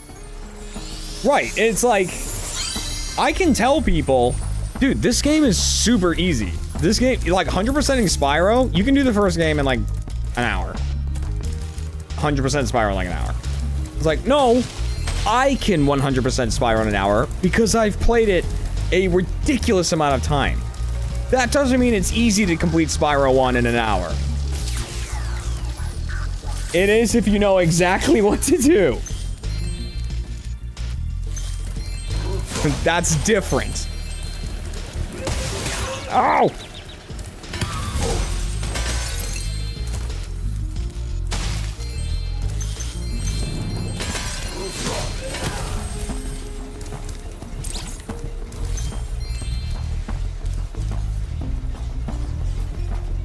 What about Souls-like games like Hollow Knight? Do you dislike those type of games as well? The side-scroller, it depends on the difficulty. I usually don't hate them as much because they often don't have as big of a reset. Like Cuphead, I've beat all of Cuphead. And it was tough, but like, the thing is, I would barely lose that much time. Like, I'd die to a boss and immediately you just hit retry and you're right back into it. You didn't lose anything. Nothing is different. You're just right back into it. You know what I mean? Hollow Knight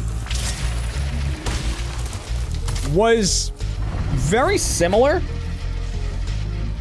Right? Yeah, it's like a 5-minute max loss. Okay? And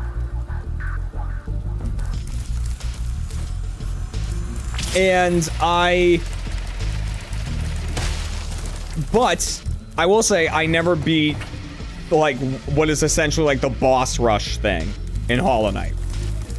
That I was like, nope, can't do it. Because it was, you had to do a bunch of things perfect in a row. And if you fucked up on boss number, like, 20, then, well, get ready to fight those 19 bosses again. I'm like, yep, no, thanks. I'm good.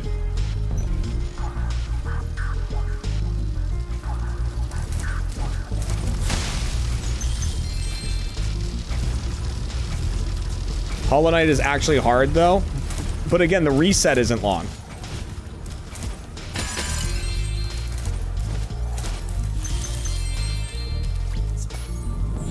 The reset in Hollow Knight is not long.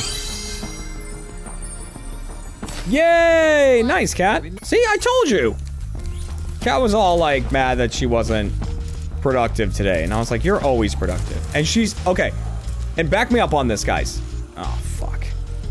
I'm gonna have to go back for that. She said to me, how many things do I have to check off of my to-do list in order for it to be a successful day? And my response was 1.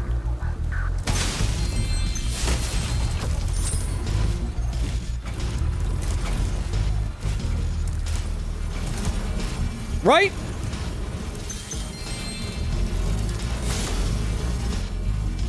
That's it. It's more than none. Thanks for shutting down. You got something done.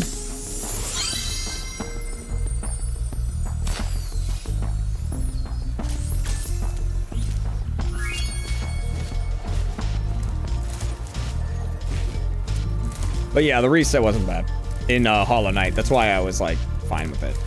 And I saw someone say like that's why I liked Elden Ring. The reset didn't feel very long. I did not have that same experience in these several hours I played of Elden Ring. That was not the experience I had. I'm glad you had that experience. And maybe it's just comparatively to the other Dark Souls games.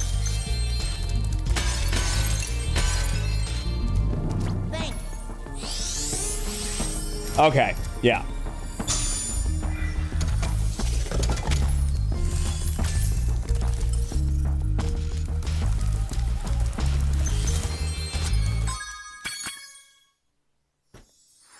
I edited a bunch of videos. I made 0 thumbnails.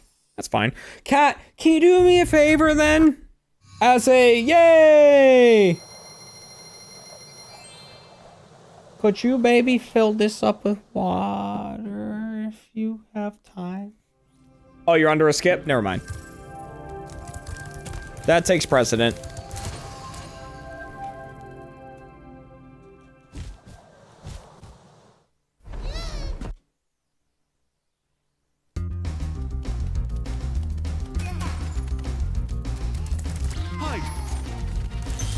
Also, with Hollow Knight, it's not linear. If you're having trouble with something, you can do something else. This level I'm just gonna run through because I have to come back here when I learn how to climb in order to complete it. In fairness, I'm pretty sure Elden Ring is that way too, or at least that's what people have claimed to me. Is like, if you're having trouble with something, you can go somewhere else and find something else. Again, not the experience that I had with it. And maybe I just didn't go to the right place.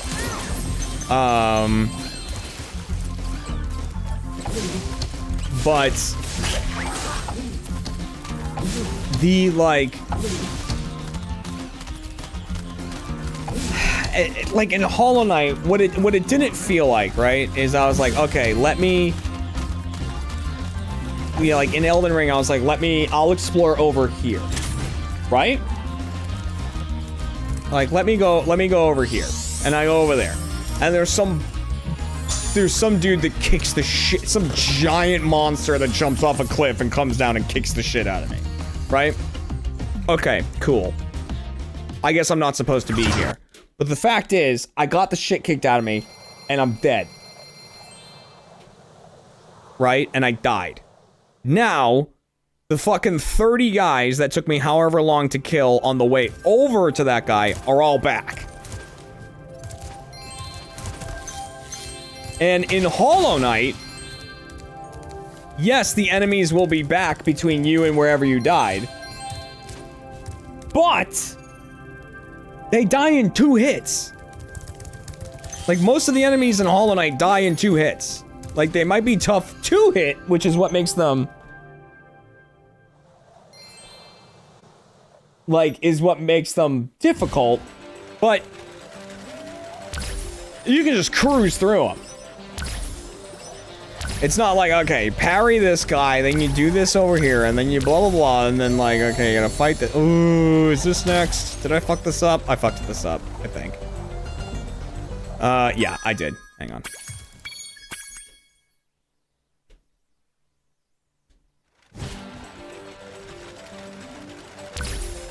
No, I don't plan to have any sort of fun with Dark Souls or Elden Ring.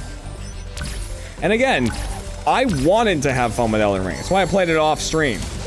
And I played it for like 3 or 4 hours. Fucking miserable. Whichever one. Thank you, Lovebug. Congrats on getting the videos done. Oh, well, congrats on getting whatever else done that you got done.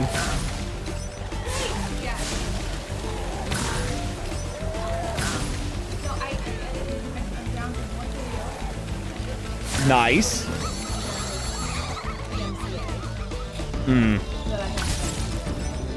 Got it.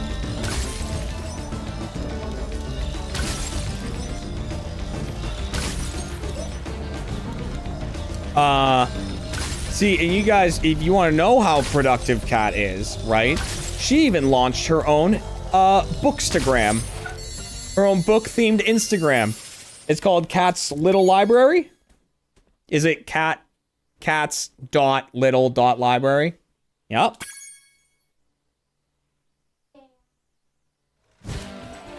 So if you want to know what Kat's up to reading-wise and her recommendations on books and things like that, I guess now check it out. I think you're pretty good. Well, let's see if you're as good as the current champion.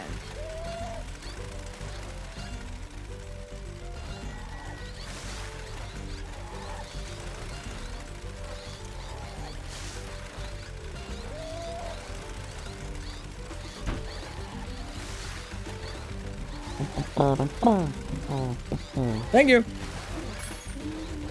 All right, Huh? Spyro. I don't think so. I'm getting a little hungry, which is annoying, but it's fine. I'll have a bowl of cereal after. Yep, that might help. You're right.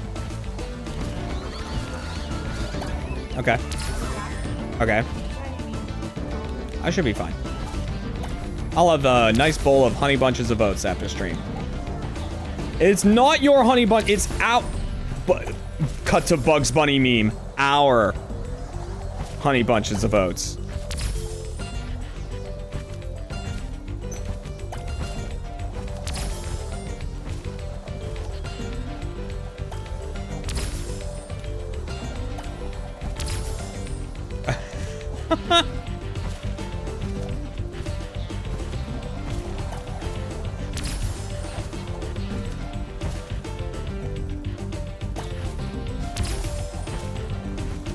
Dude, this thing fucking sucks, by the way, what I'm doing. This thing's horseshit.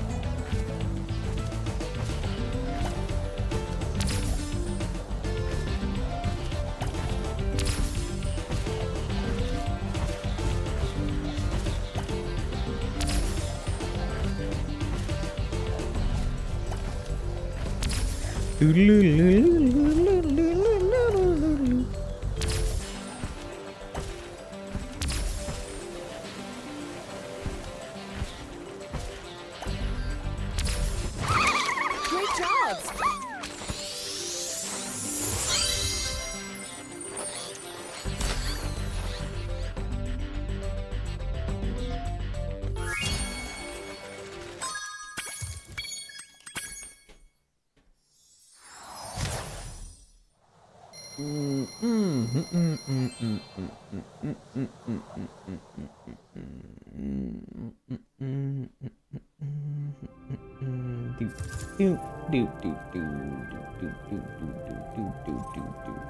Oh, I'll be honest, the Elden Ring stream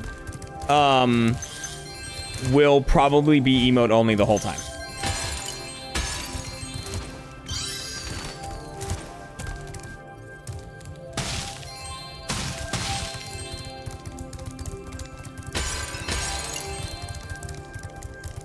Say, Yeah.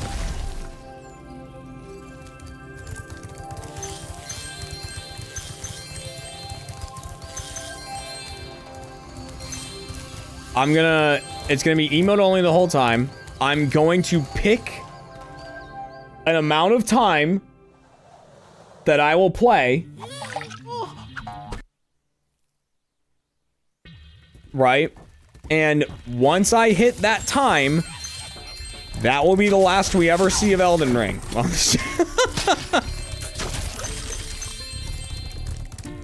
Because I cleverly titled the sub-goal, Jeremy plays Elden Ring. Not anything close to Jeremy beats Elden Ring.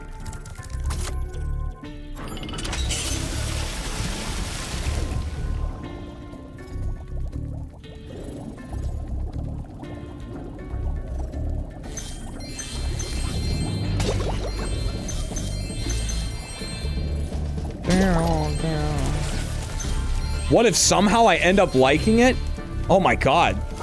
Then I need to figure out what a flying pig tastes like, because they're gonna be screaming by the windows.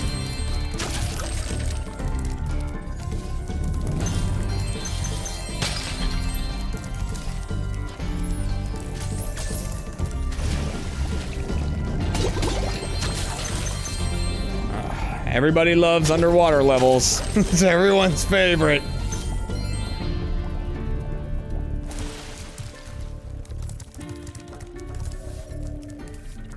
There it is.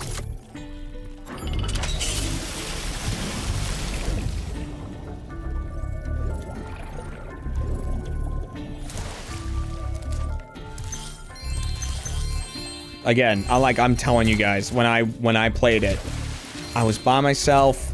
I had like, you know, I had like a nice drink with me, right? Like, super cozy and everything.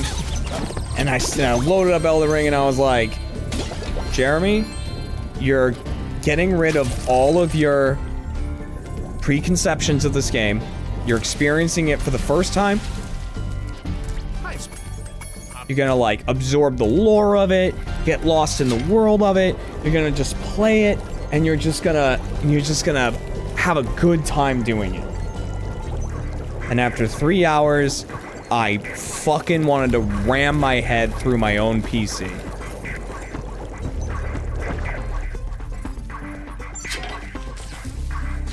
And I went, well, I tried.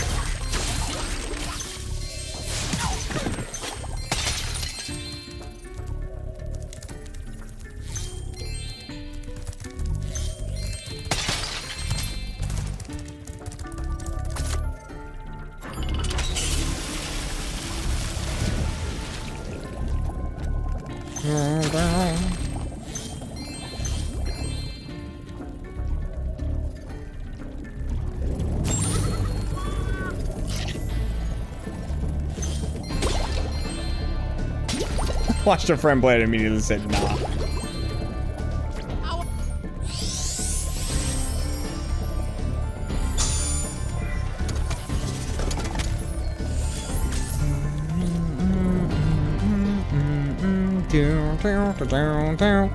Right, and then I told Platty about it. Like, I was talking to Platty about it, and he was like, but where did you get to? Like, what did you do? I was like, I was fighting this dude or whatever, like, blah, blah, blah. And then Platty was like, oh, right. Yeah, that guy's like a... Dude, they put that guy in the beginning as like... He's like a massive skill check, you know? He's like... I'm like, I don't know what you're saying to me. Like, I don't know what words you're using right now.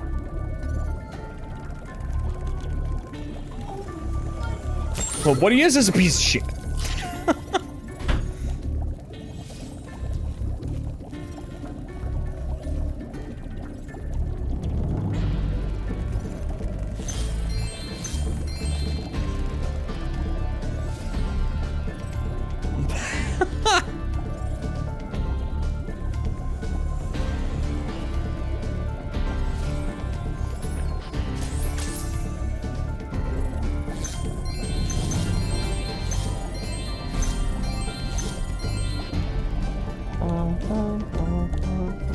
Platty's the boss of my life.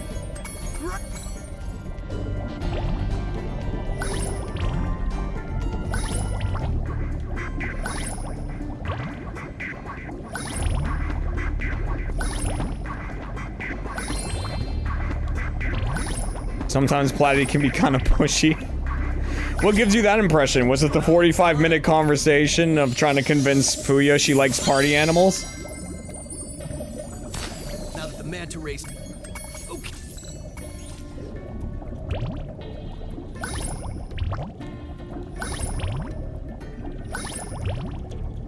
Maybe that was it.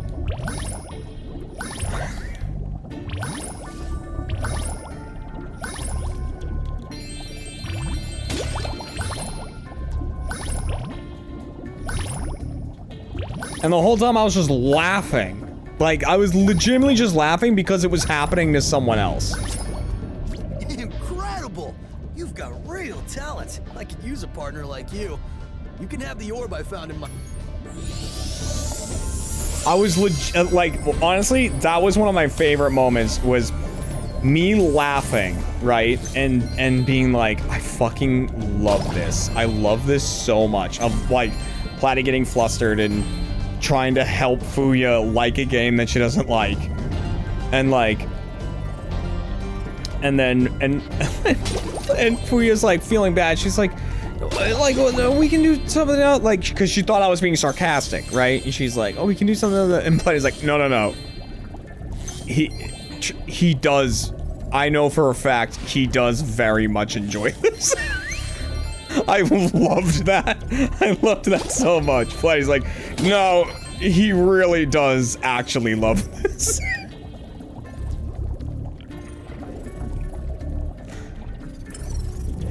Like, I've known him long enough to know that this is true.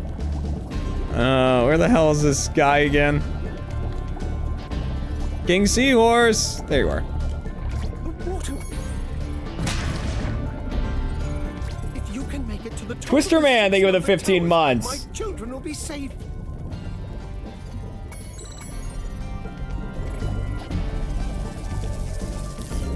Did she start to like it after the controller worked? I don't know, because I didn't talk to either of them. IMD for the stream is just Jeremy making the most grotesque, monstrous thing of a character for the entirety of the stream.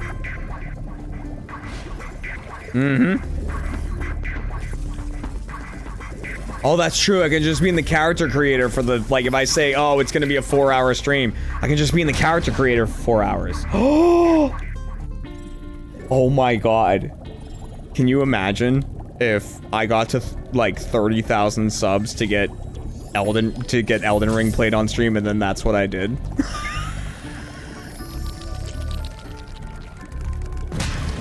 Oh my god. That would be awesome.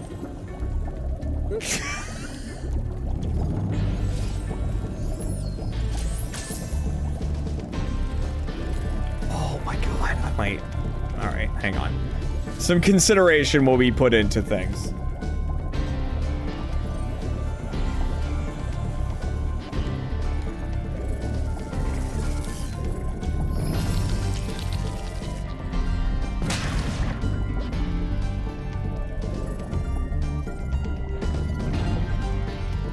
Oh my god, the people who are like, I want to watch Jeremy play Elden Ring because he might like it. Oh my god, they'd be so mad. They'd be so mad.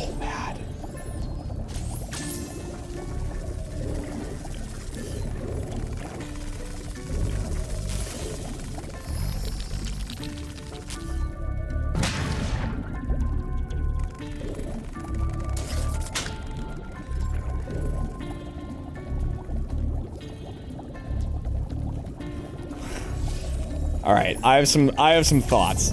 Hey, that person just donated. I have some thoughts. Best $10 I have ever donated. Please consider this, LMAO. Consideration will happen. Oh my god.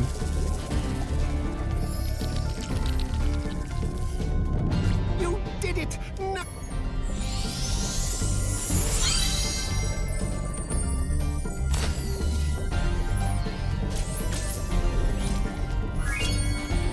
April 1st. No, because if I can't do it on April 1st. You know why? Because if I did it on April 1st and people saw me doing this stream, they'd be like, "Oh, see, it's a joke. That wasn't the Elden Ring stream." And I'd be like, "No, that was it." No. That was it. Gotta read the fine print, motherfuckers.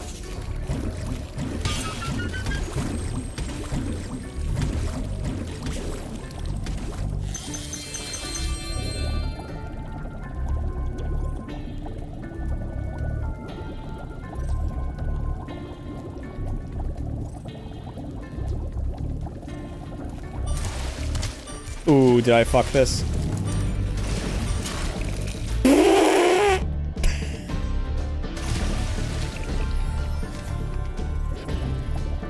The answer is maybe. I couldn't remember if I could go in from that side or not.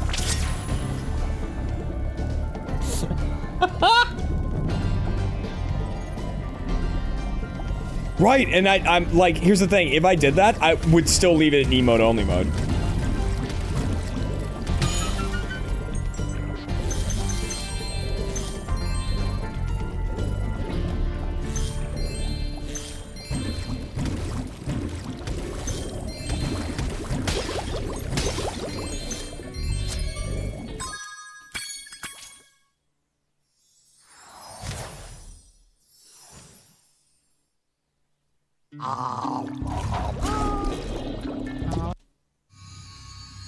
Wouldn't it be funny to see the rage? No.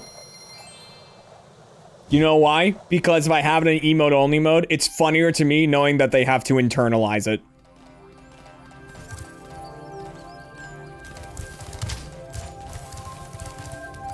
That's funnier for me.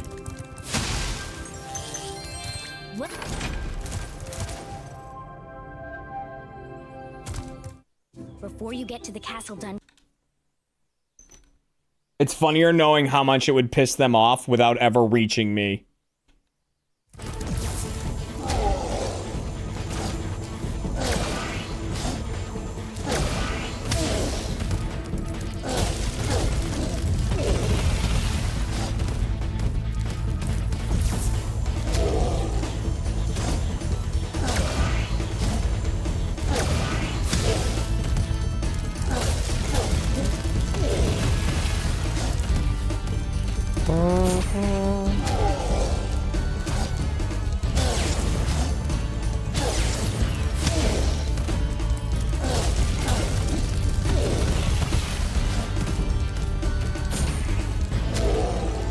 The thing is, I would legitimately feel bad, though.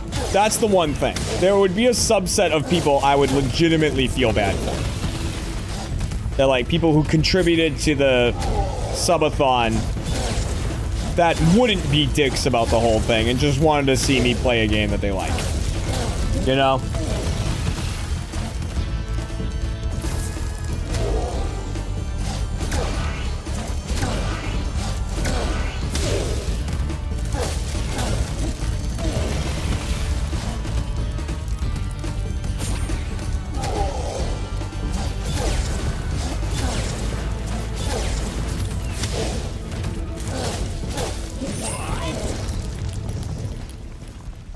Was this the highest sub goal? I think it was. I think it was the highest sub goal hit.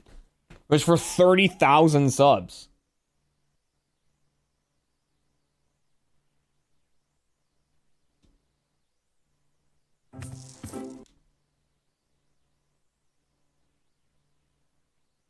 So, I mean, on the flip side, it's like 30,000 subs has to be worth like being miserable for 4 hours. You know what I mean? It like Well, you as funny as it is.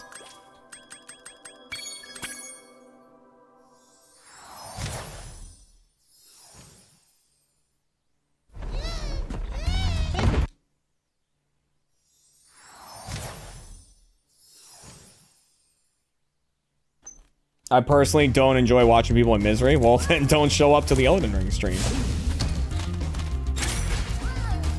I honestly feel like even if the game is more miserable, the Dark Souls stream with Platy won't be as miserable of a time. Because he'll be there laughing, you know, and I'll be obviously trying to make him laugh while being pissed off.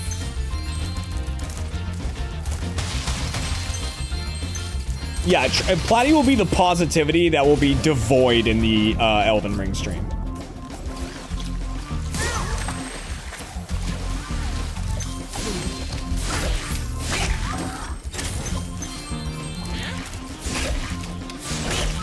And I'm gonna be relying on him for that.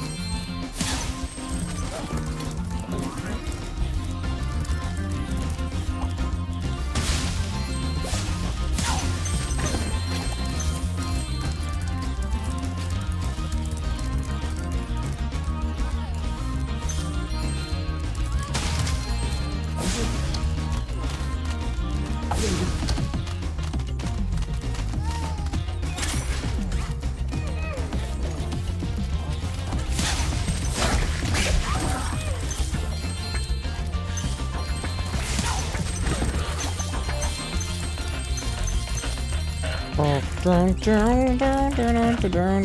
you know what? This is all a future thing. I don't have to worry about this today.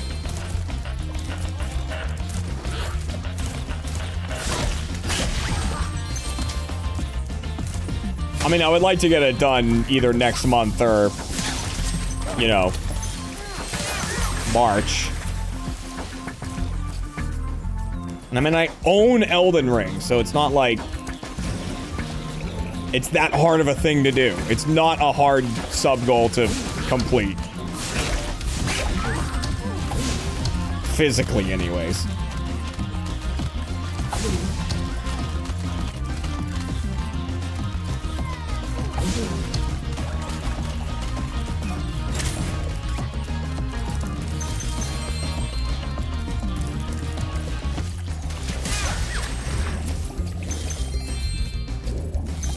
Okay, hell yeah.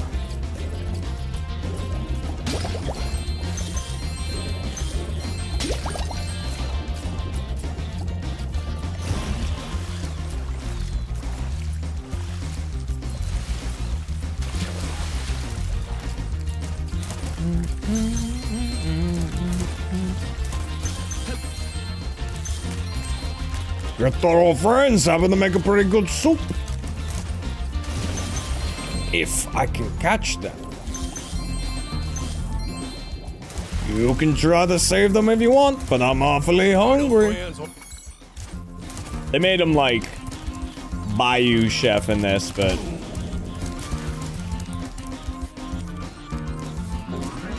is there a game I thought I would hate that I ended up enjoying?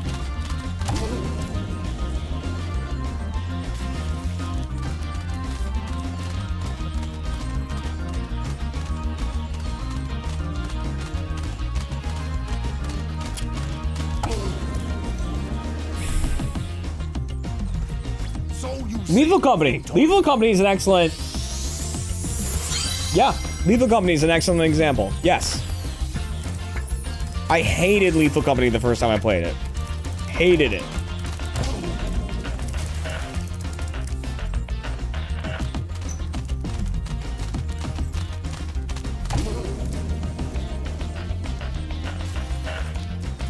But you know what? You know what it was?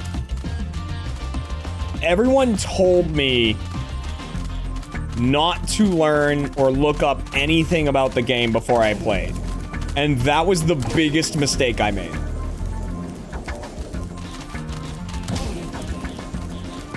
That was a huge misstep.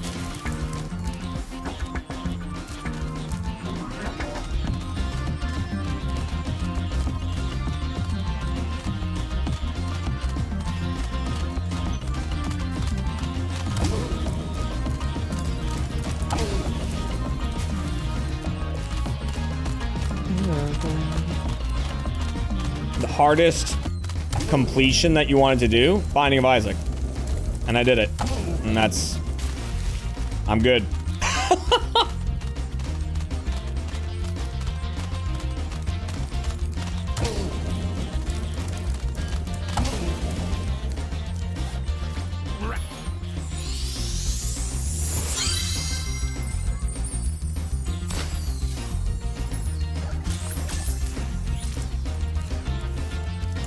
Yeah, like, the thing with Lethal Company is, like, I understand the value in not knowing what to do, like, not knowing what you're gonna run into.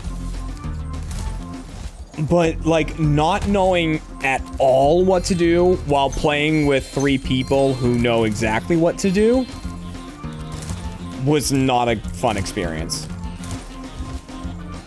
It was a lot of me dead watching 3 people play. And I was like, I fucking hate this. And then I just saw everyone playing it and everyone loving it, and I was like, I gotta give it another shot. Like, people are really into this game. There must be something I missed. And, you know, and there was. Again, I'm not the kind of person to, like, experience something and immediately be like, never, ever, ever again.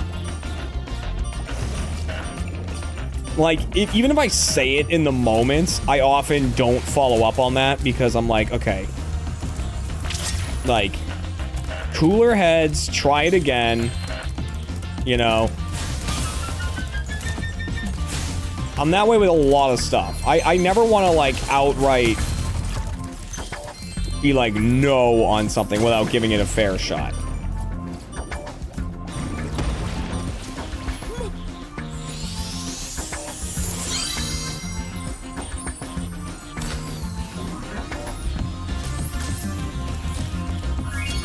I didn't like Breath of the Wild, but I mean, like, I didn't like Breath of the Wild, but I gave it a fair shot. I played it for several hours, and I have since beaten it, but it took me playing Tears of the Kingdom to like Breath of the Wild.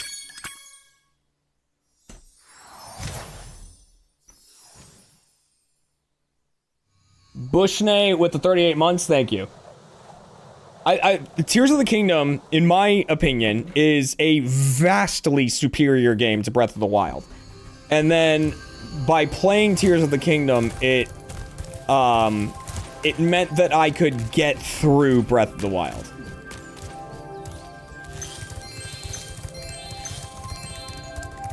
Do I still have my lasso alarm? I never had a lasso alarm. Gavin did.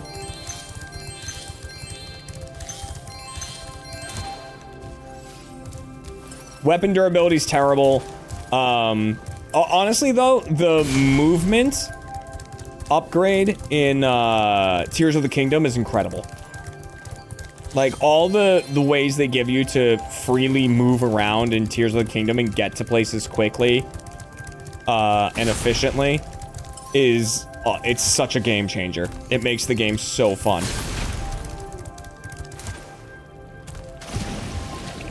And, like, it really makes Breath of the Wild feel like such a fucking slog.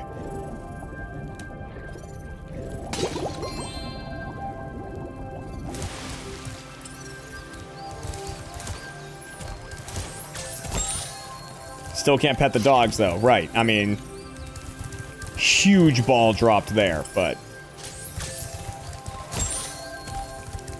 one day people will learn.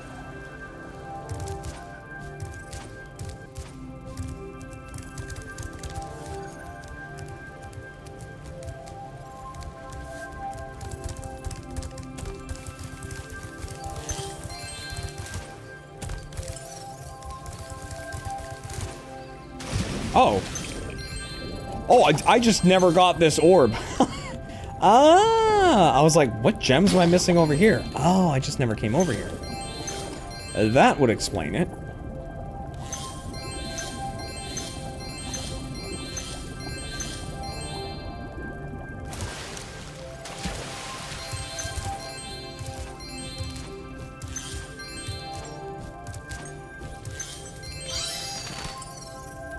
God damn it.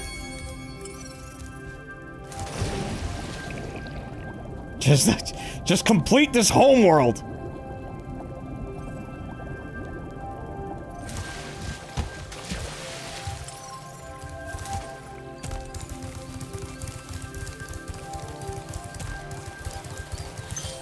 Okay. Jesus Christ. All right.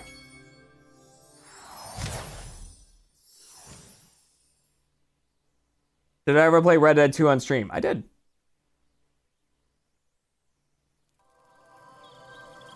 I did. Red Dead 2 was a lot of fun.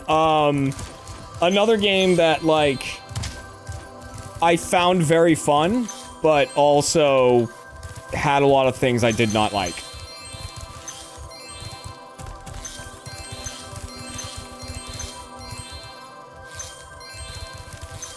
I felt there were too many places in Red Dead 2 that they sacrificed fun for realism.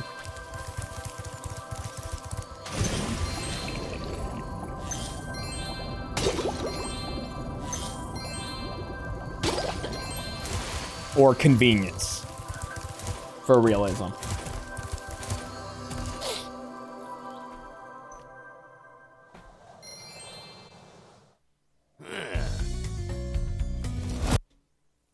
You know, you're in a video game.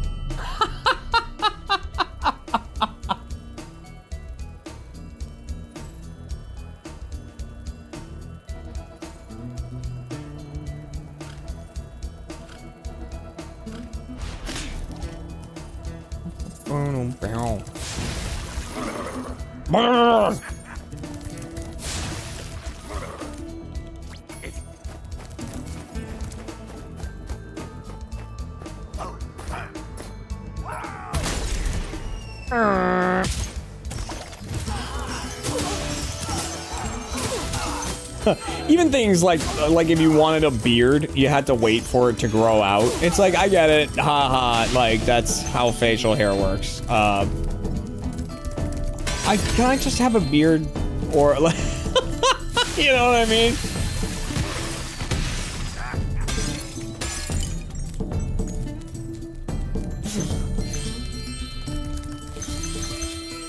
Like, can I just, please? I just want to look like Santa.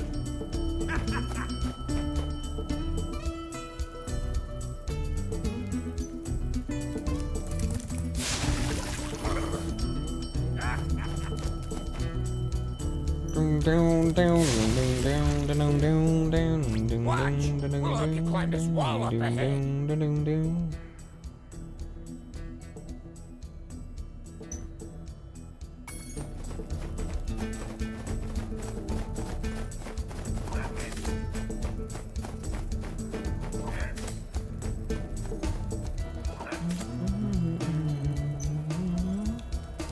Right, real life is boring. Real life sucks.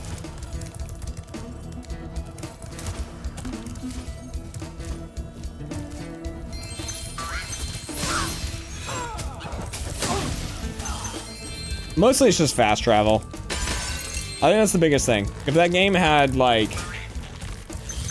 much more instances of fast travel,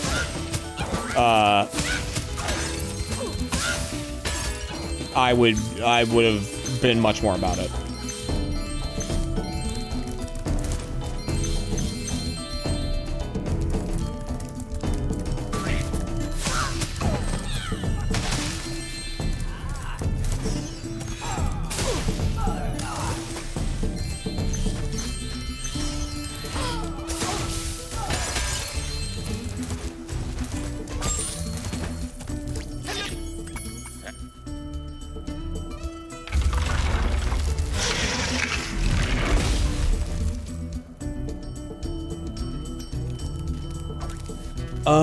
Do I have enough for that yet? No. Okay.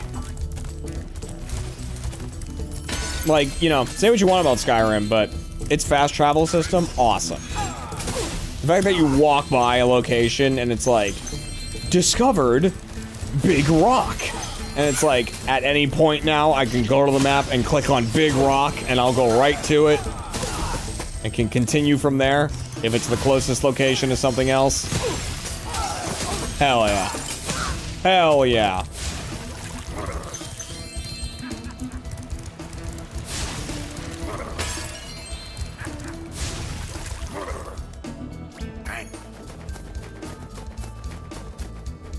Now that's what I call not wasting my time.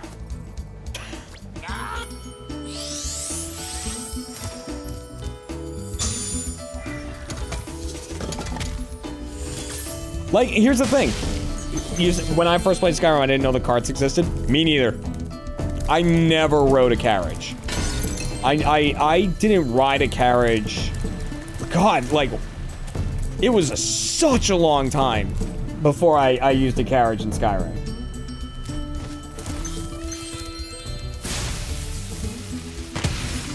Because, like, I just enjoyed walking around in like, discovering places, because I knew, like, okay, I'm walking around. Like, I'm way far from Whiterun. I've gone through, like, 3 caves. I'm now pretty much full. Like, my inventory's full. I can just fast travel to Whiterun, sell everything, fast travel back to the cave I was at. And then keep going. It's like, it's all about convenience. It's all about, like, quality of life. It's all about respecting your time. I love that.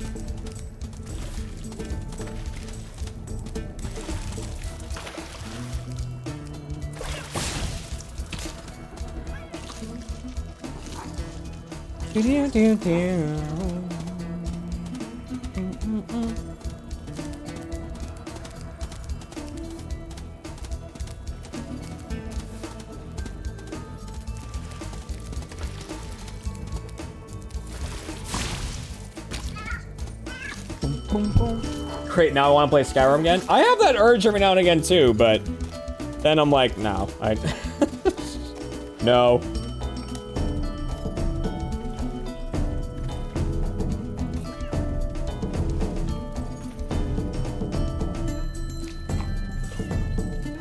It is a necessary thing. Hi, Sparks. Sorry, Sparks, I'm just getting a drink ready. I'll be there in a sec. Ooh, or Fallout. Nice.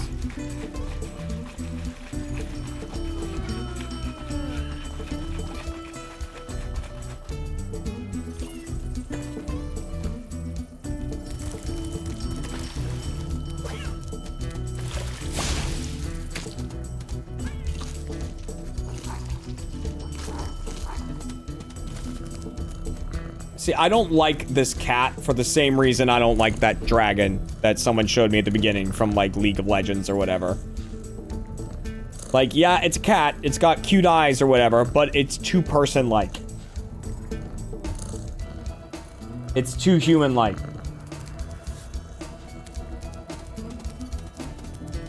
Ah!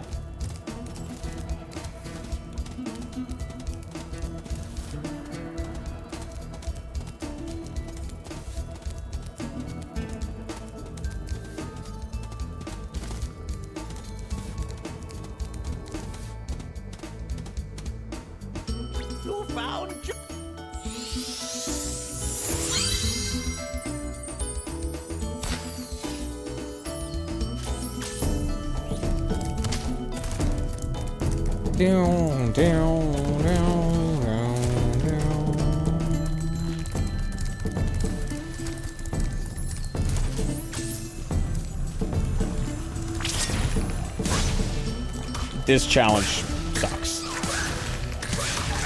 Because these spiders start respawning, or I guess they're ticks or whatever they are. I think they're spiders because they have webs, but they start respawning, and one of them in particular I just always have trouble hitting. I think it's this guy. See, like, that one's already back. Okay, we're good. You have saved us all from a grid. If you miss one of them, like, have to circle back for it, you're better off just restarting. Because they respawn so quickly.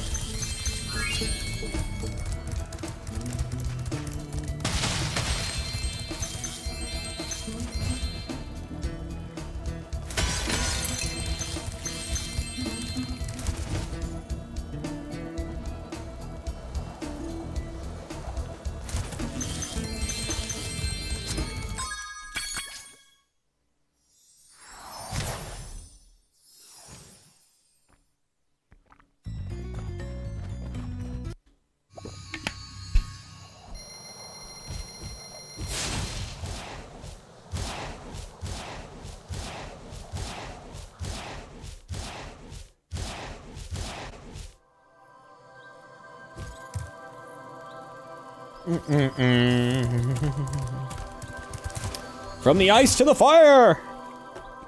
And then it's trouble with the trolley time. Trouble with the trolley, eh?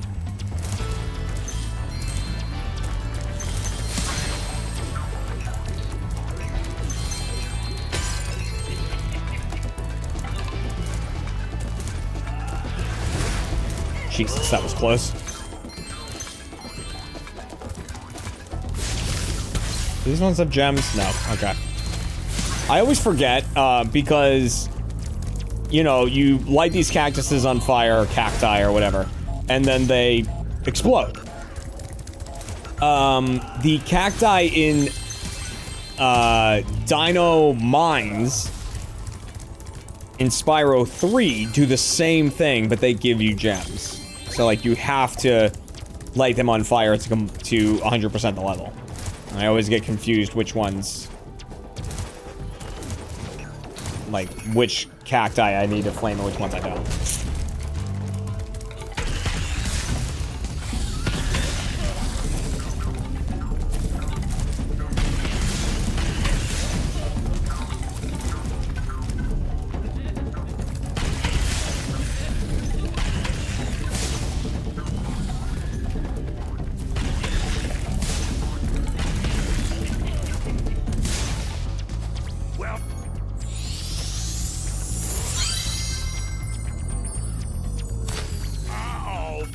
Oh!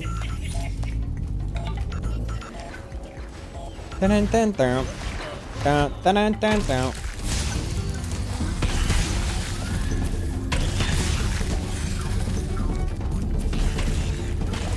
Not remember the order of this. Okay.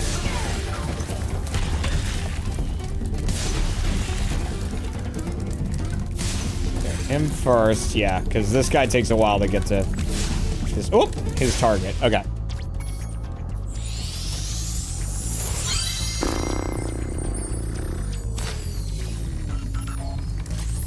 Oh, it sucks. That minigame sucks. It's like really hard. If you don't know the order.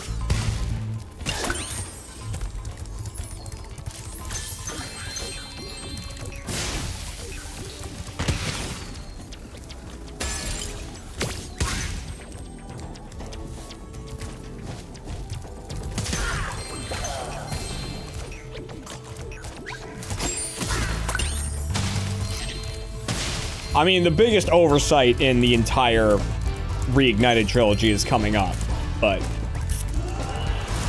Or not oversight, but like... the biggest attack on the original.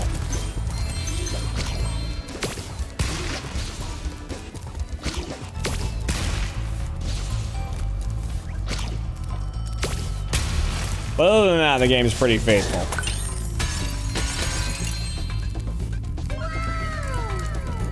Woo, thank you for getting gamer subs. I'm currently sipping on some anime girl thigh. I need to order more, because I told Kat I need more caffeine-free, tubs, because I'm trying to cut back on my caffeine intake, especially after, like 4 p.m. Let's do this.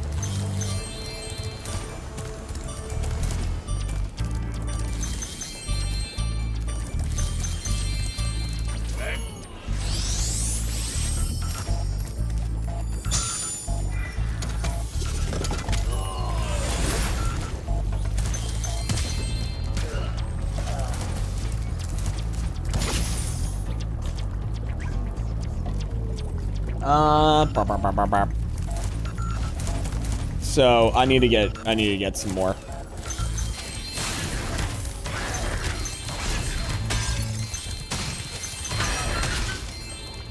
As part of my Be Better in 2024 initiative.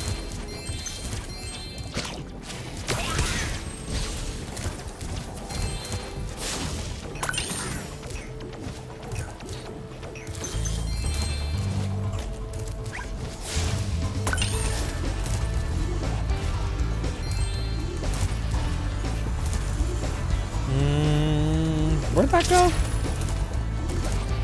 It didn't go in here, right? What? I totally forgot where the... Oh, there it is. Okay, it did go in here. I was like, where the hell did that mystery vase go? Yeah, okay. Could not remember.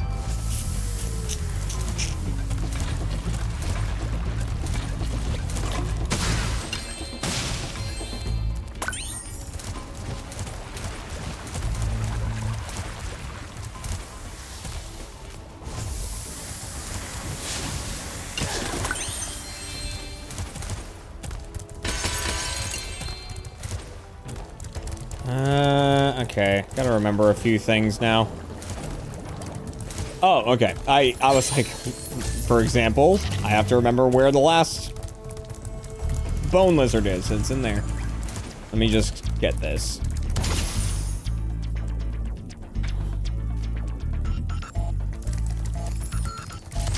Ow.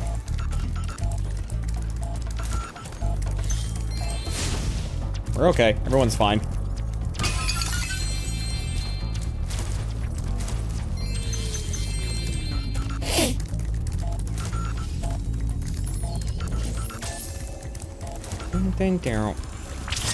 Okay. So there we go. Got the last one. And we're good. Another level down.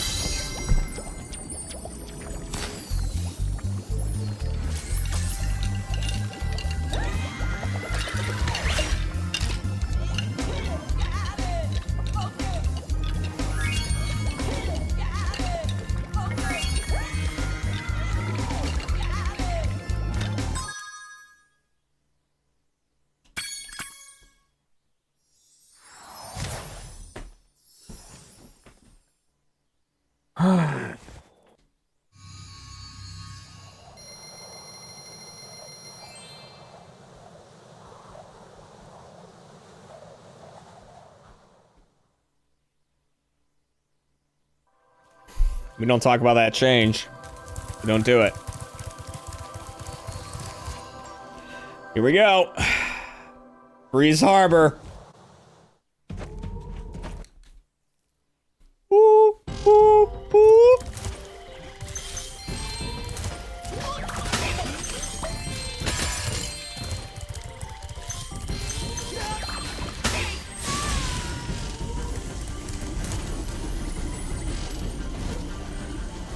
I'm having flashbacks. I'm having flashbacks.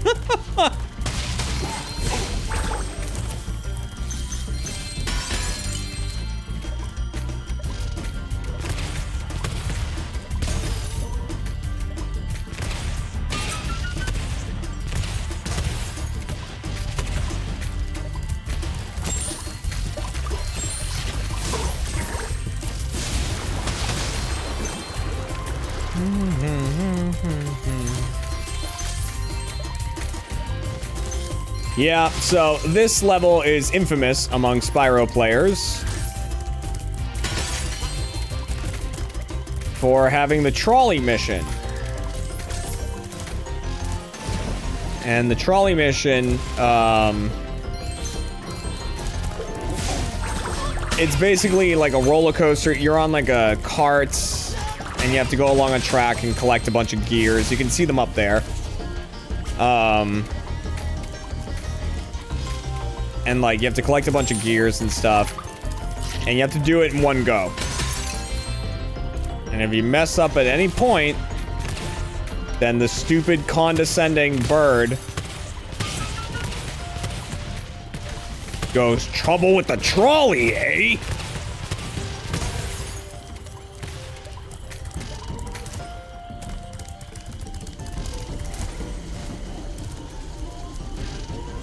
And the thing is, the timing, at least on the PS1, on the original, right, was so no matter how hard you mashed that button to skip his dialogue, he would still have enough time to get out of his mouth, "Trouble with the trolley, eh?"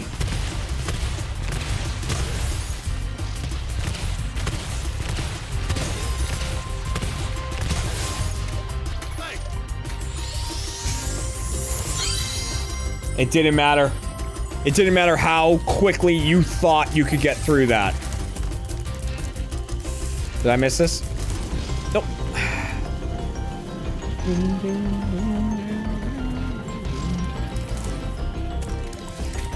I'm gonna try to not have any trouble. And try to first run it. I'm usually okay at completing it on the first run. Sometimes I'll just greatly misjudge.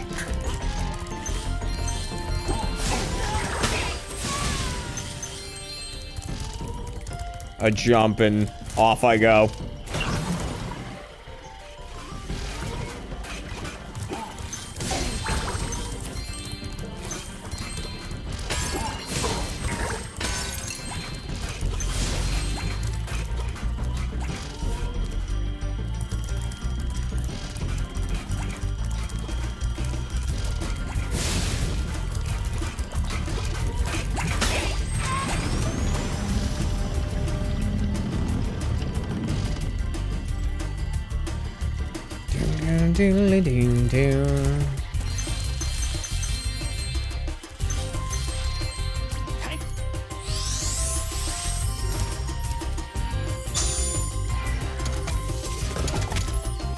Do I have any tips for getting better at your aim in Binding of Isaac?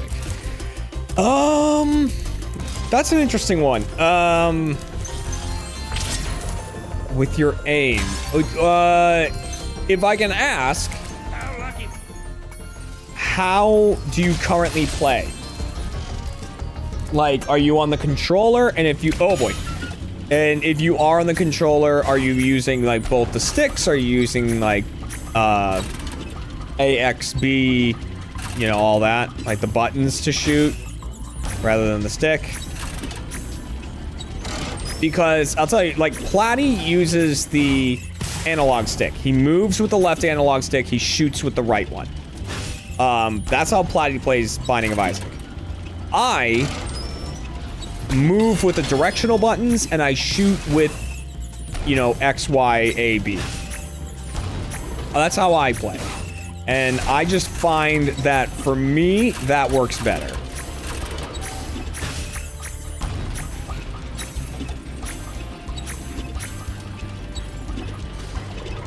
And, okay, so you are doing that way. Okay. Then... I mean, most likely the problems that you're running into is not necessarily... Fuck. It's so hard to get that gear. Is not necessarily your aim. Like, that might not be the issue. It might just be because every enemy works differently in terms of, like, how you... Like, when you need to shoot at them, you know? Got it.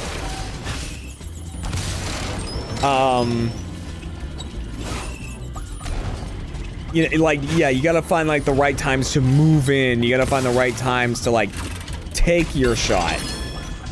So it might be more of, like, a timing thing with the enemies than your actual aim.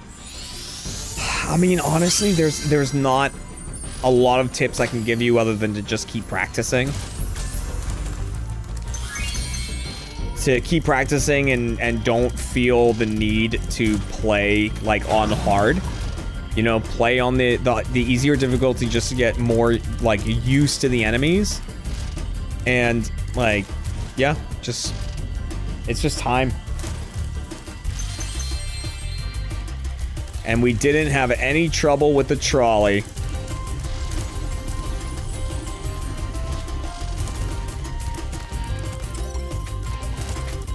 No, I specifically didn't say get good.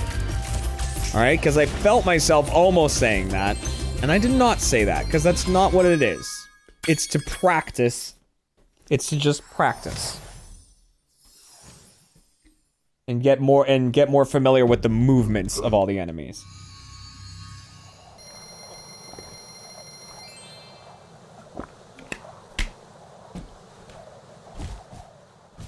Because, like, I don't think about Binding of Isaac in terms of aiming. Because you can only really point 4 directions, right? So I'm not fully sure how to improve that.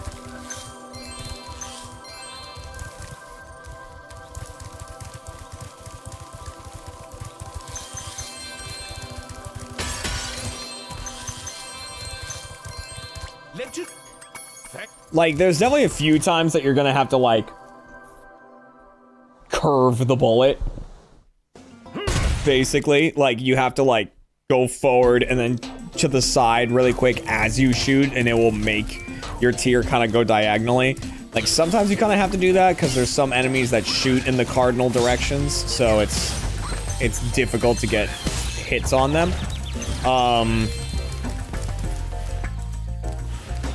But yeah, I would say just, like, in terms of aiming in Isaac, my advice would be, like, learn the shooting patterns of all the enemies so you know when you can get yourself directly in a cardinal direction from them, either directly to the left, the right, above, or below them to fire.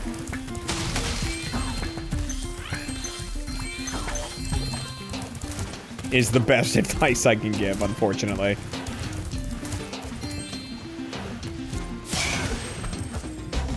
Isaac is unfortunately a game where a lot of the advice is just to put more time into it.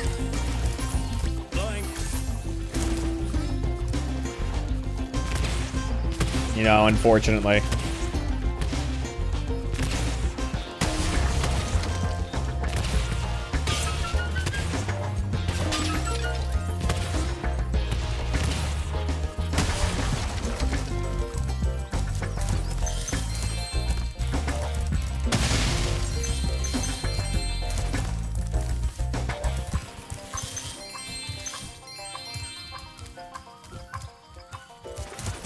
The cowlick level, yeah, this level is probably my least favorite in the game.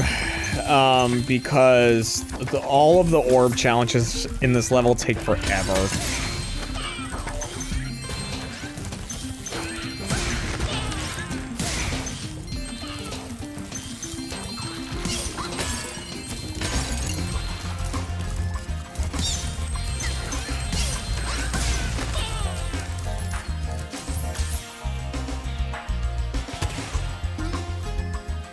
And so the positive thing I can say about Isaac, though, right, is, like, there's no reason to rush to play, like, hard mode in Isaac, because as you play more, you know, even just on, like, the easier difficulties, you will unlock more. You will unlock more items. And Isaac with the base items is not easy. I mean, it's not easy by any extent, but with the base items, it's especially difficult. But the more you unlock like more insane items that can like break the game and make it easier. So you have to like work on getting those. My other advice for Isaac is if you're just starting out, pick up every single item. Every item you see, pick it up.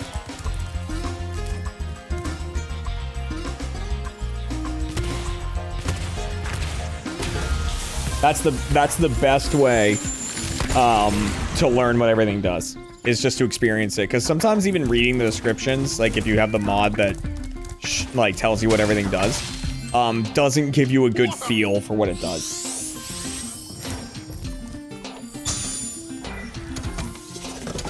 Oh, and do the challenges. Some of the challenges are really fun. Some of them really suck, but some of them are really fun.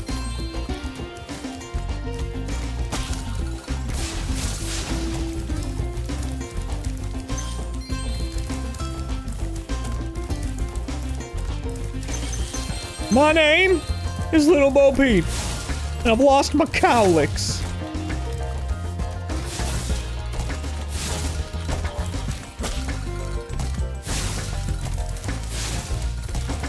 Fucking cookie dough looking elephant. Oh my god, I watched a video today where people were eating ice cream and I wanted ice cream so fucking bad. And just saying cookie dough made me think about it. But it's fucking Sunday, which means it literally could not be further from my next cheat day.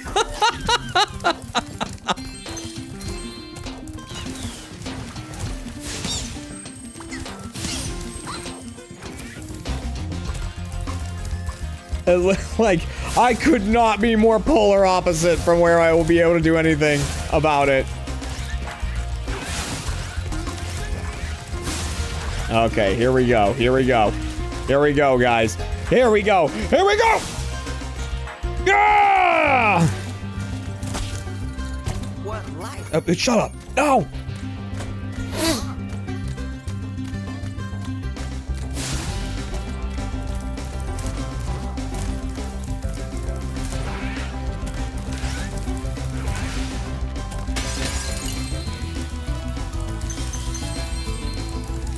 I have to decide what else I'm going to cook this week, too. So the fajitas I made will last us another day, right? Like, it'll be our dinner tomorrow. So what do I want to cook on Tuesday?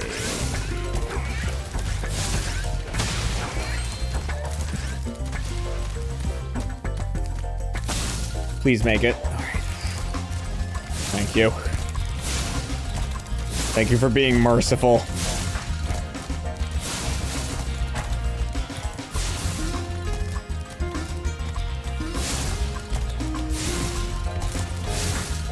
They also, for some reason, switched it up in this game, in the Reignited Trilogy, where hitting them with the flame attack makes them go way farther than hitting them with the charge attack. But in the original, hitting them with a charge attack made them go way farther than hitting them with the flame attack. They switched it for some reason. I don't know if that was intentional or not, but I don't know why they did it. Happy birthday, Canyon by Design.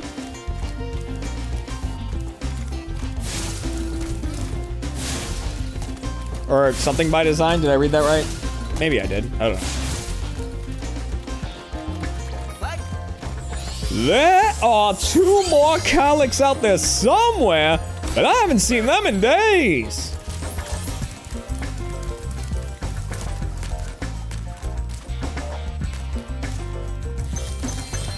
No. Bad.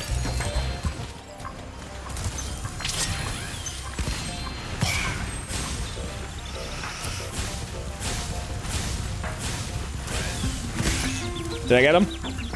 I got him. Okay, that's all I care about.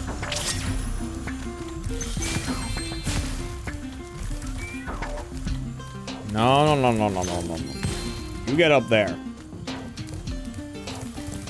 And you... Come here. You go up there. Nice.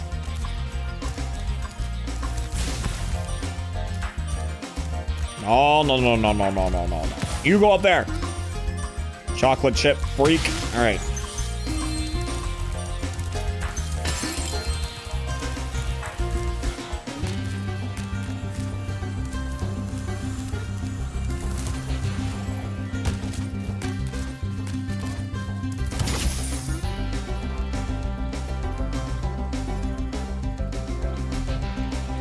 Therefore, chest day and cheat day are the same because A and S are next to each other. Tomorrow is actually chest day. Hooray.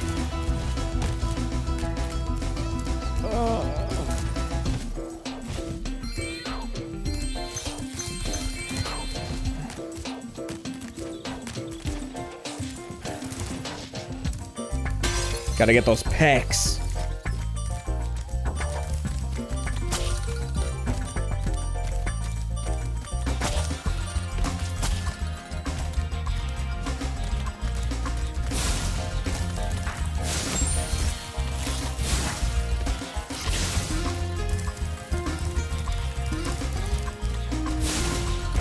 So I can get another, I can't tell if that was weird or not, compliment from my masseuse.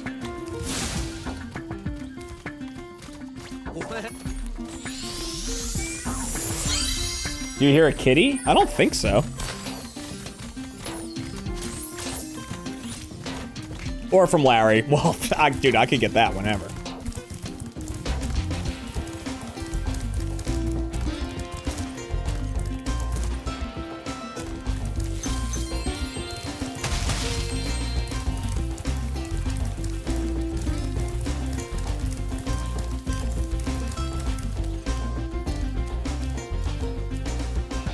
Yeah, Larry, gas me up real quick. He'll be all over it.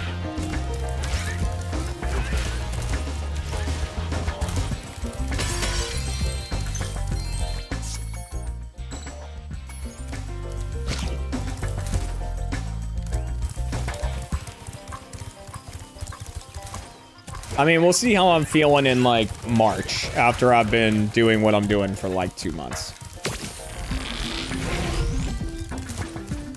What I'm nervous about, though, is if I do a subathon, in April, I don't want what happened last time to happen again, where, like, I'm doing really, really well, and then I do a subathon, and it, like, ruins everything. So, I'll have to take that into consideration.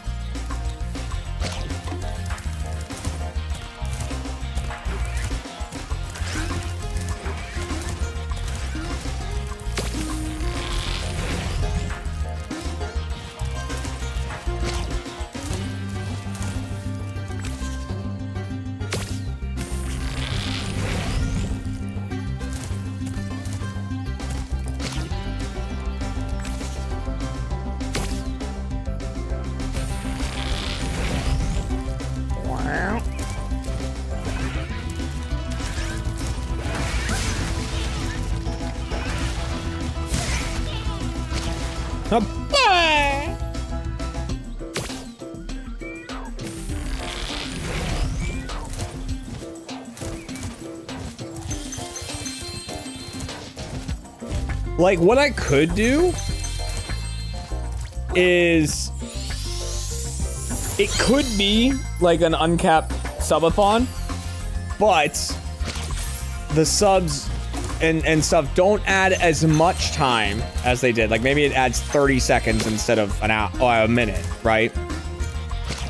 But the trade-off is that the timer is only going down while I'm streaming. So like, you know, so I can go to sleep and I can work out and like I can just do whatever, you know, and I don't have to worry about being live all the time. It's just like, I'll be able to tick it down.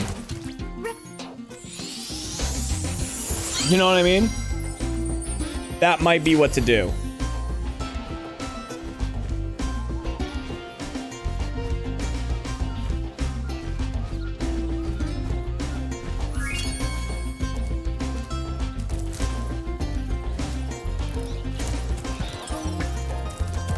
Okay, now we just need the gems and we are out of this level, which I think is just gonna be the mystery. It's just gonna be this thing. Hopefully, if I got all the other gems, it's just gonna be this thing. I need to make sure that I work out.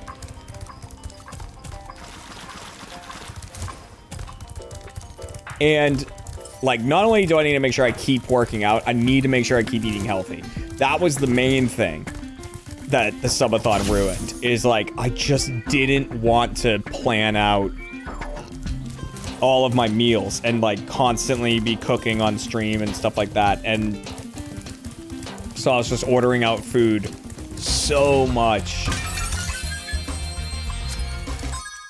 you know, because I was like, I've been streaming for however long, I just want Taco Bell. And I would just get Taco Bell, you know?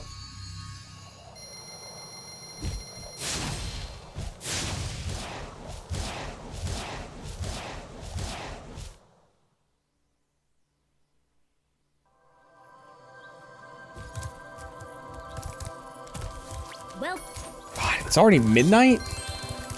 Christ.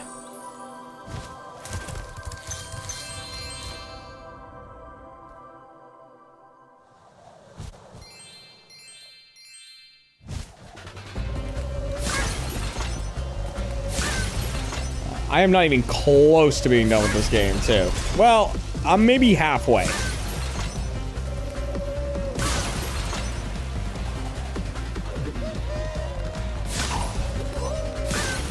I don't think I'll be finishing this tonight. I mean,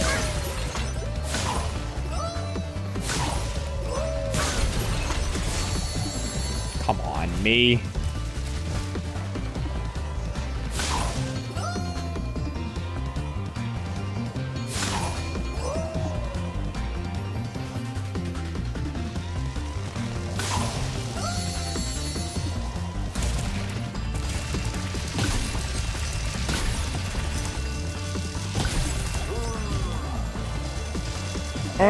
Dude, I'm messing this one all up. There we go.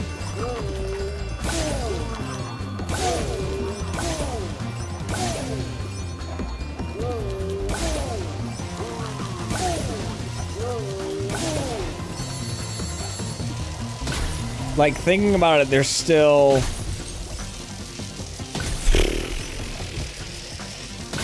I mean, this is the last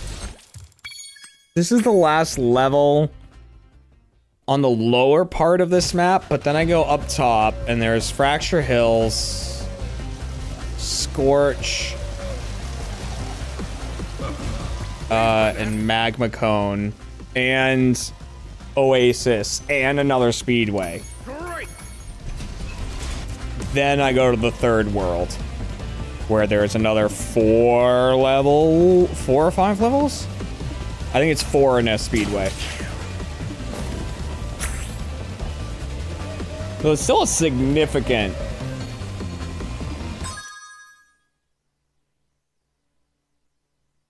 I could save the rest for a future train station. That is true.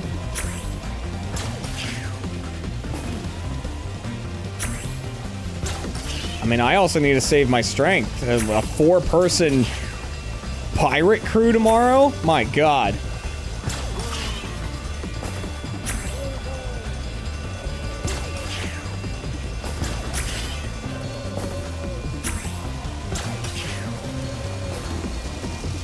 Holy shit. Yeah. Let's get this.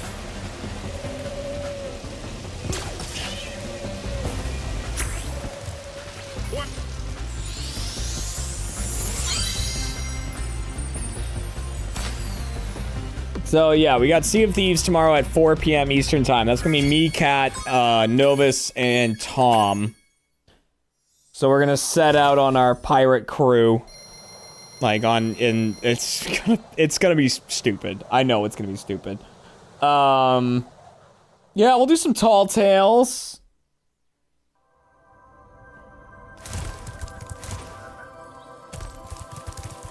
And then let's see. So that's Monday. Then Tuesday is going to be, I believe, Risk of Rain with Greg, and then we're gonna do Binding of Isaac multiplayer with Greg and Tay after that. That will probably kick off around the 4 o'clock mark as well.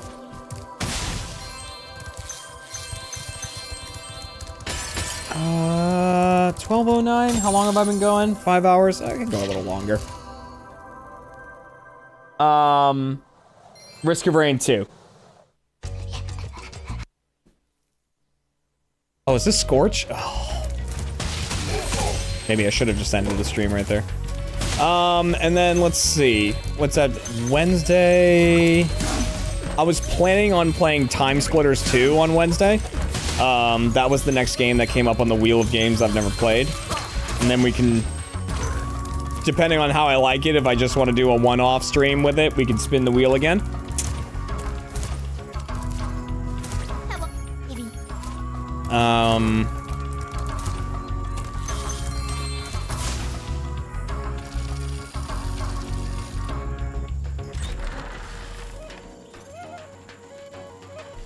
I gotta figure out how to play Time Splitters. I gotta find a good emulator. Oh, Jesus Christ! The hell?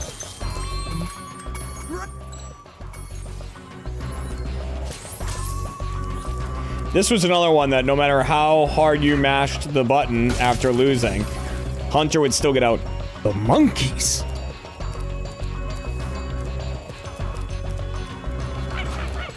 Because it was like the monkeys have escaped from the zoo or something like that. But like you would mash the button after failing and you go, the monkeys.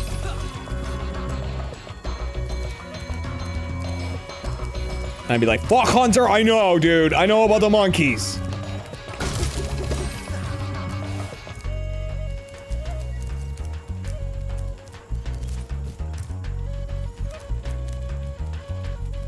Yeah, Kat and I have already played It Takes Two. We really enjoyed it. It was really fun.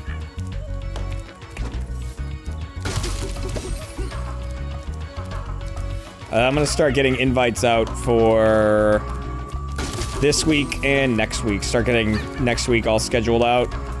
It's probably gonna be my plan after this is to sit down and just... Let me take a look at it. So, yeah,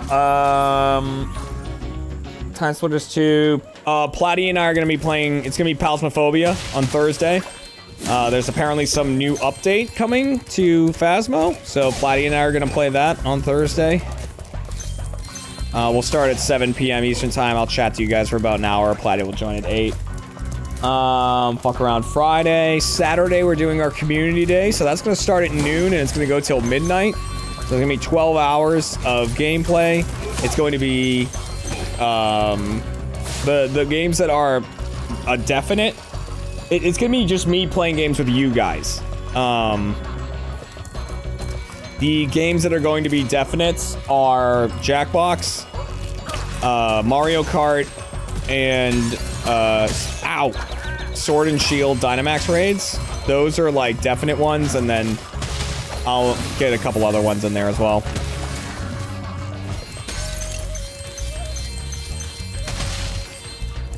But that's going to be our community day.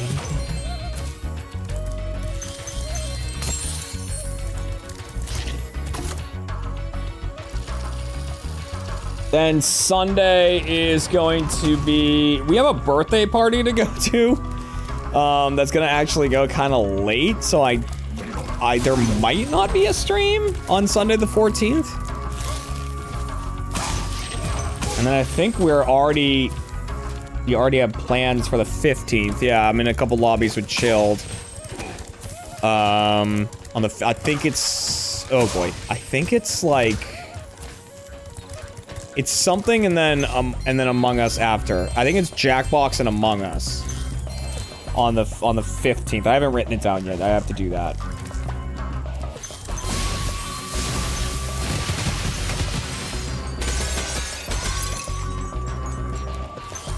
January 11th is apparently the Scarlet and Violet epilogue. Okay, so maybe we'll go live a little earlier on that day and play that before meeting up with Platty at night. I'll look into it.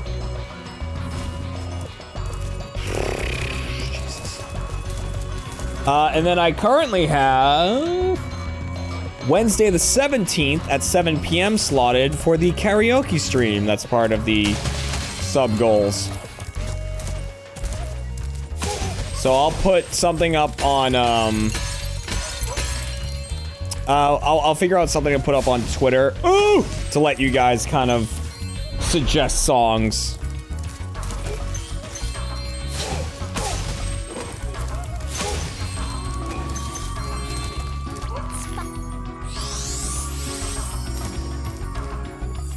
A Left 4 Dead lobby would be fun to see. I love Left 4 Dead. Left 4 Dead is one of my favorite games. But I don't want to be playing every game that like Matt is playing at the, but you know what I mean? Like, I know they just did Left 4 Dead. I want to give that room. I don't need to oversaturate a game that, you know what I mean? How's Back 4 Blood stack up to Left 4 Dead? It is vastly inferior. Hey, Spyro. Nice.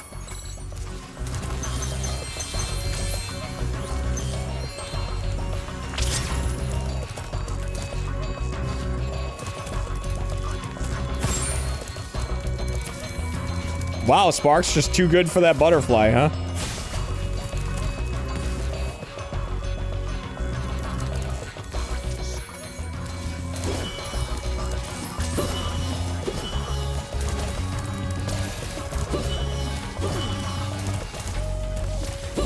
And if you mashed the button to try to get through this guy's speech for failing this quest, you would still get out. Ha! Ha! You won't get my flag!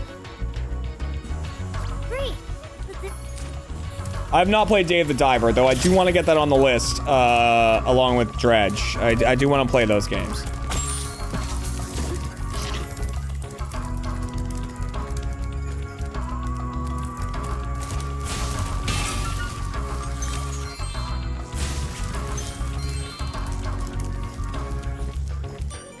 Oh.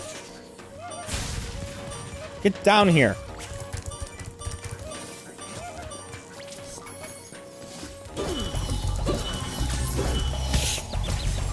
Saw that one coming.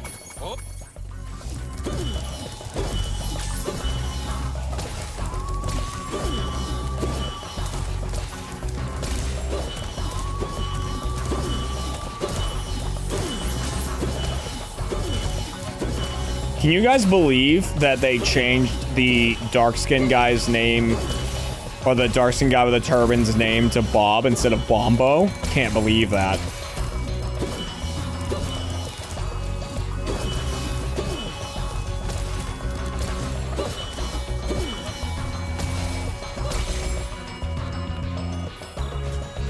You're so close.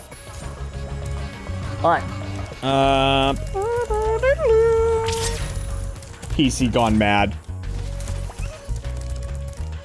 The woke left, am I right?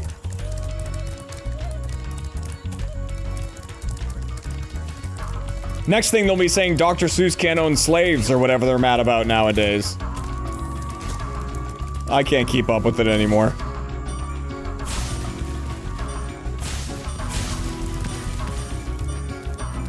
All right. Jesus. Fuck.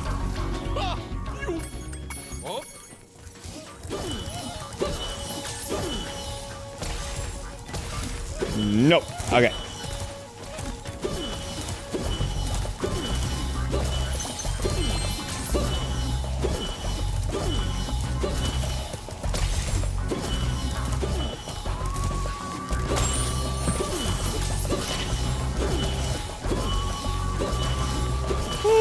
No! Dude, the bounce back!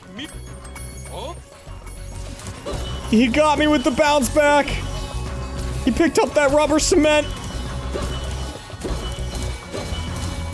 I'm going in his fucking compilation, I know it!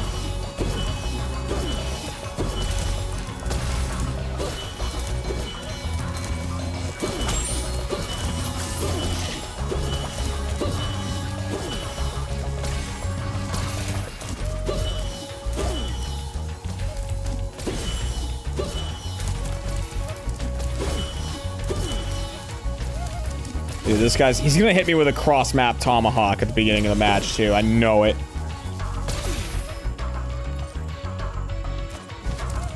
Great job, Agent Spyro.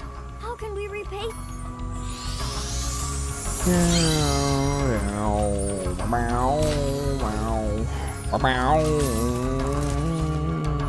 Ow.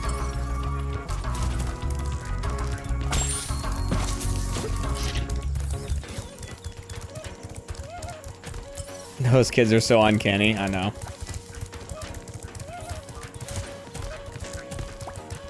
Time is at 12:20. Ow!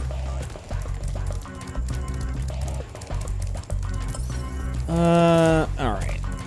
Whoop. Whoop. Ow. Where's this gem that I hear so- Oh, it's the monkeys!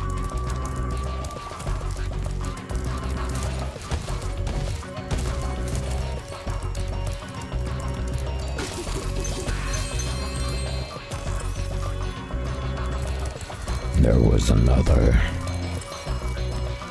Is it also up here? Oh, it is. Where are all these gems that I'm- Dude, I missed so many.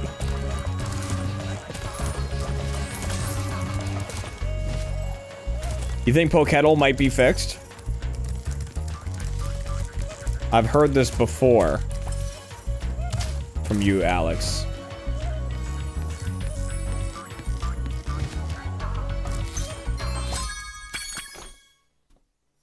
When will the lies end? Alright, let's see. Alright, so that's where we'll end Spyro for now. We might finish this up for like a train station. I want to see how far into it I am. Out of curiosity.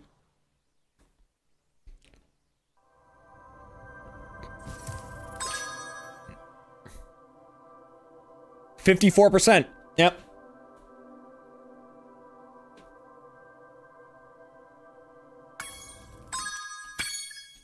Look at that. Direct halfway. Okay. Alright. Alright, word around town is you're fixed. Let's find out. Oh. It is. Y'all ready for this?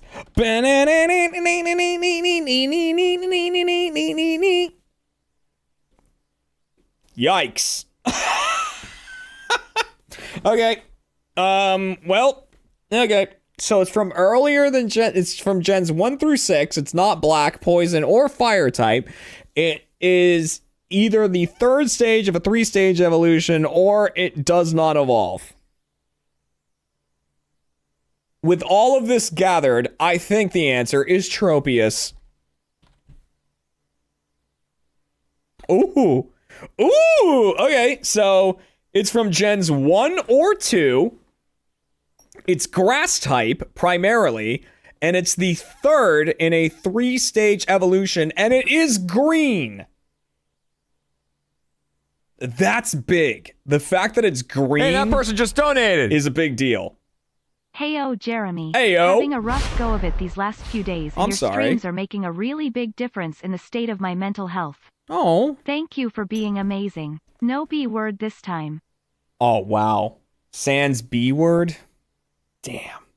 Sorry you've been having a rough go of it, but thank you very much. Glad I can make you smile. Okay, let's think about 3 stages, and the only 3-stage grass...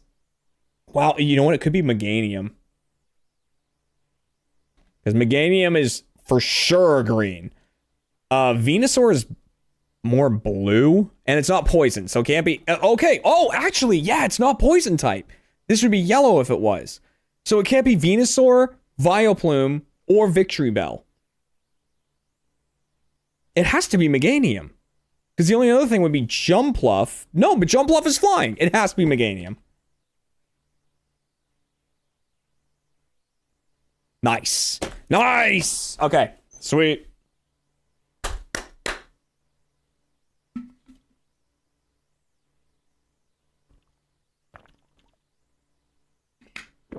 Oh, I guess Blossom. Yeah, Blossom's green. That would have been tricky. They did Blossom there. Okay. Wait, how do I do the rest? Where's my little button to do the rest?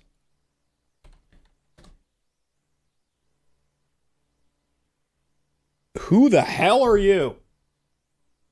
It's a dog of some description. Is it Zacian?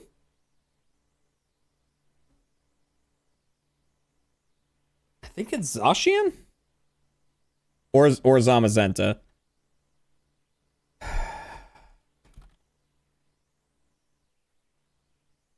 Thinking Zamazenta. Okay, cool. Its shell is... Oh, wait. Wait, is it this one? Hello? Its shell... Nope, that's not it. This one? Nope, that's not it. Not that either. Is it maybe this? Hello? Its shell is extremely hard. It cannot be shattered even with a bomb. The shell opens only when it is attacking. So this has got to be either Cloyster or Fortress. Right? It's one of those two.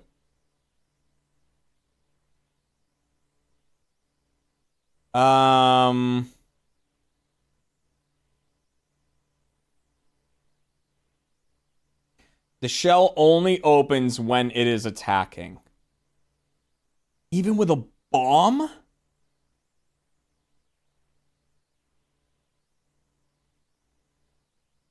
I think it's Cloyster. Okay, sweet. And then...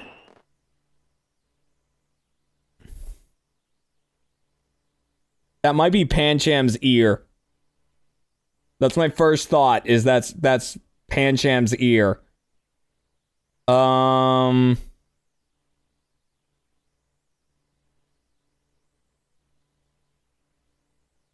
This color makes me think Keldeo. Like, does Keldeo have, like, black on his boot? I think he only has blue and orange. I'm gonna say Pancham.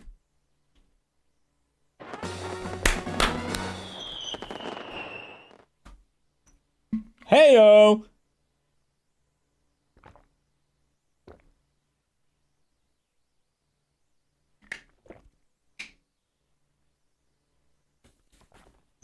Also might want to check that first puzzle again. Okay.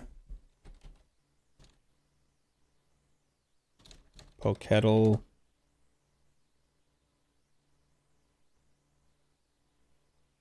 I got it.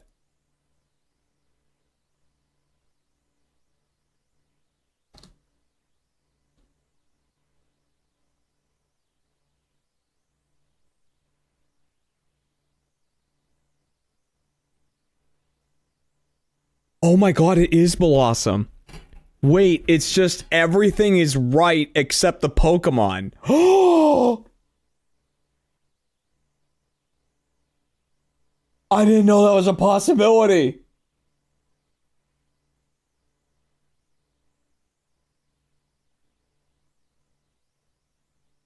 Every single thing is the same.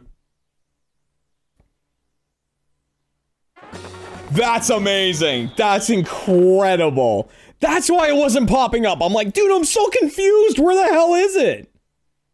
Because everything was green. I was like, got it. But the box itself wasn't. Wow. That was a curveball. Yeah. Solo grass. Third stage evolution. Green.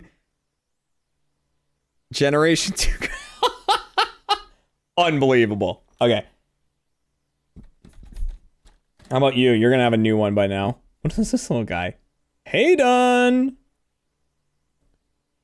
Evolved by item. Normal. Okay. Jigglypuff. Clefairy.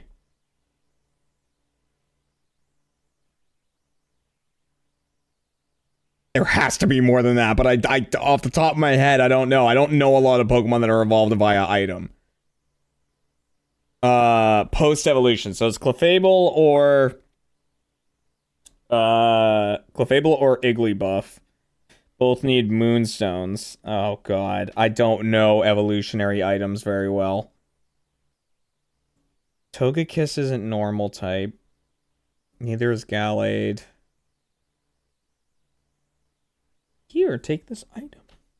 I think Hisuian Zorua evolves via just level up. Because I know a lot of the Hisui Pokemon need some shit. Ursaluna. Ursaluna could be a good one. I'm going to go with Ursaluna.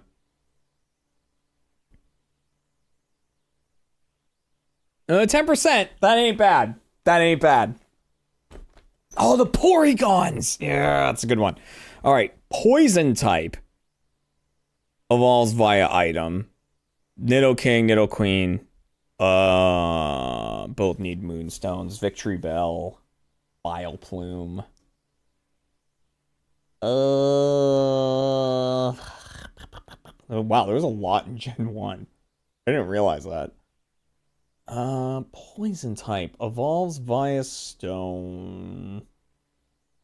See, I just don't know. Like, does Skrelp need an item? Maybe. I don't know. Like, you know what I mean? I don't know how the later gen things evolve. I don't think people will do Victory Bell. I think people are going to have Moonstone on the brain, and they're going to think Nidoking and Nidoqueen, and then they'll think Vileplume before they think Victory Bell. Tangela needs... He just needs to know Ancient Power, I think. So I don't think he needs an item. I think that's what I'm going to go with. Like, does Lilligant need something? Like, Petalil to Lilligant? Like Cottonee to Whimsicott might need something. I literally do not know. I feel like I just evolved a Whimsicott. Or a Cottonee into Whimsicott, and I think it needed something. I think it needs a Sunstone. Do I risk that, though? It's not poison type, that's grass type. I'm thinking grass now because I listed so many poisons at the beginning. Fuck. So Victory Bell made me switch. Blossom's got me fucked up. That whole Blossom thing's really set me for a loop.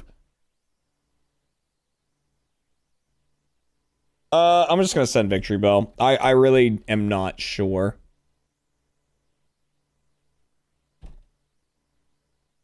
Okay, 7%. I'll take that. Alright, and then evolved by item from Gen 3. Great. Because I know all about this. Oh,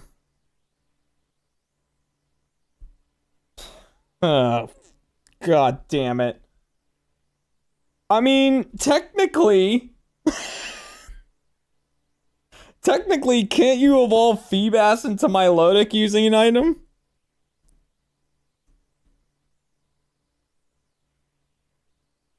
Like, eventually.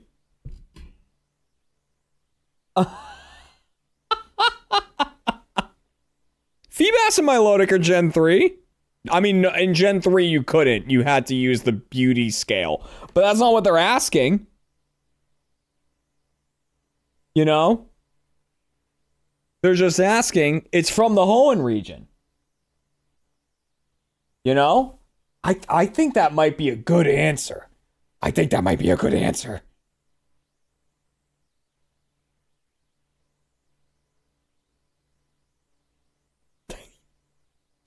I think I'm going to go with it. I'm going to go with it. It's risky.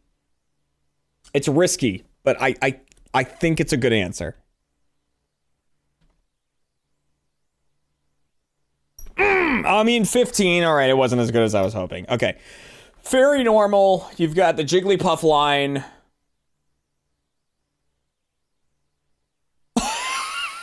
I think that's it. Hang on. So you got Igglypuff, Jigglypuff, Wigglytuff. Very normal. Is there any, like... I'm trying to think of, like, mythicals.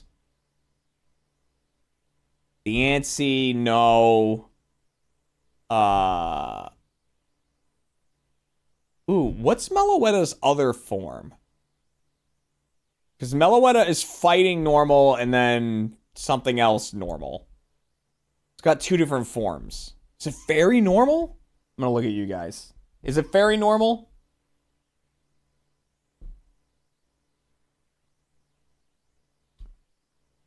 Psychic normal, that's it. Psychic normal. Igglypuff, Jigglypuff, Wigglytuff. I think more people are gonna go for Igglybuff because they think people won't choose Igglybuff. I honestly think the play is Jigglypuff. No, I think the play is Wigglytuff because I think a lot of people might have wasted Wigglytuff here. So they can't do it here.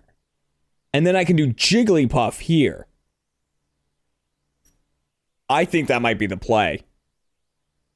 But we'll think about this a bit more down here because there's a lot of options. I think Wigglytuff is the play here. We'll see if that's good or not. I don't know. Okay. Fairy Poison, I feel like Pheasantipity is the only one. I literally think that's the only Fairy Poison type.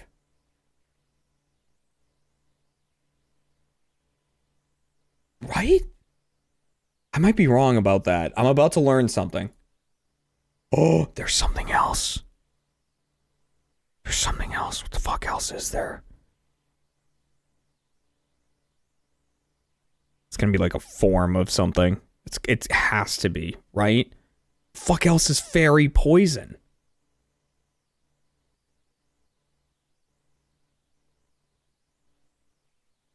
I really don't know. All right, fairy type from Gen 3, where fairies didn't exist yet. Azurill is not fairy type. Oh, it is fairy type. Oh, Azurill's fairy normal. Right, it's the water type it doesn't get. Ah! Damn it. And then... This doesn't include megas, right? Does it say that? Well, it just says Pokemon has to originate from this region. Because here's the thing. Altaria is dragon flying. But Mega Altaria is dragon fairy.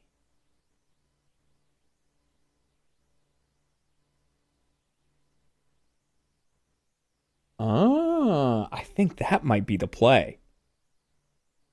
Or are people going to think of that? And did people maybe use Azurill? Like, people might have used up Azurill here, so they don't have it here.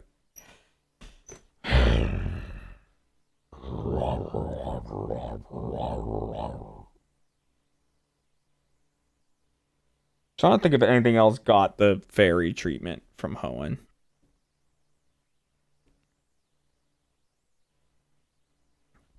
I can't really think of anything. Oh, the Gardevoir line. That's it. Ralts, Curly, and Gardevoir. I might send Mega Altaria. I think that might be good. They probably use Snubble. No, Snubble and Gramble are, I think, just pure fairy. I don't think they're fairy normal. I'm going to send Mega Altaria.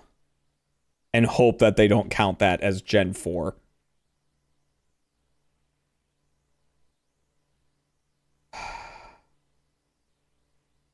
I mean, not Gen 4. Hope they don't count it as Gen 6, where there were Megas. I don't think that's Gen 6. It's Gen 4. I mean, Gen 3. Whatever. Yes! Okay, they counted it at least. All right. Whew. All right, normal, middle evolution. There is so many. You've got Jigglypuff. Like, the birds are a whole thing, right? You got Pidgeotto, you got Trumbeak, you got some of the other ones. Tranquil. Dude, no one's gonna write Tranquil. Who the fuck cares about Tranquil? No one's gonna put Tranquil. You've got Herdier. Herdier's a good one.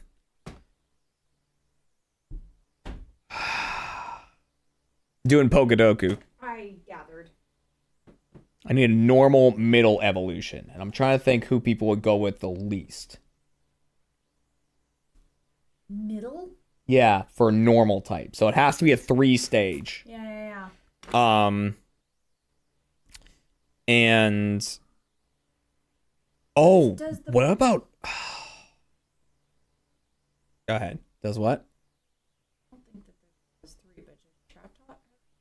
No, Chatot's just by itself. Oh, well then that's even worse. Because I did Ursaluna as a Pokemon that evolves via item that's normal type. Now, Ursaring is technically a middle evolution. It wasn't. Does it count? It does. It will. But I'm wondering if people will do that. More than Herdier? More than Herdier or more than Tranquil. Right? Tranquil. Like, no one cares about the Pidove line. But the only reason I don't know if that one will do as well is because... As badly is what we're going for. Right. Is because people are thinking about the regional birds. Like, the regional birds are normal type. The Pidgey line...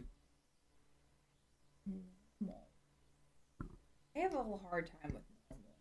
Is Corvisquire normal? Rookity is pure flying. Corviknight is steel flying. Corvisquire... That can't be normal, can it? No, I don't think It so. has to be It's probably just pure flying. Damn it.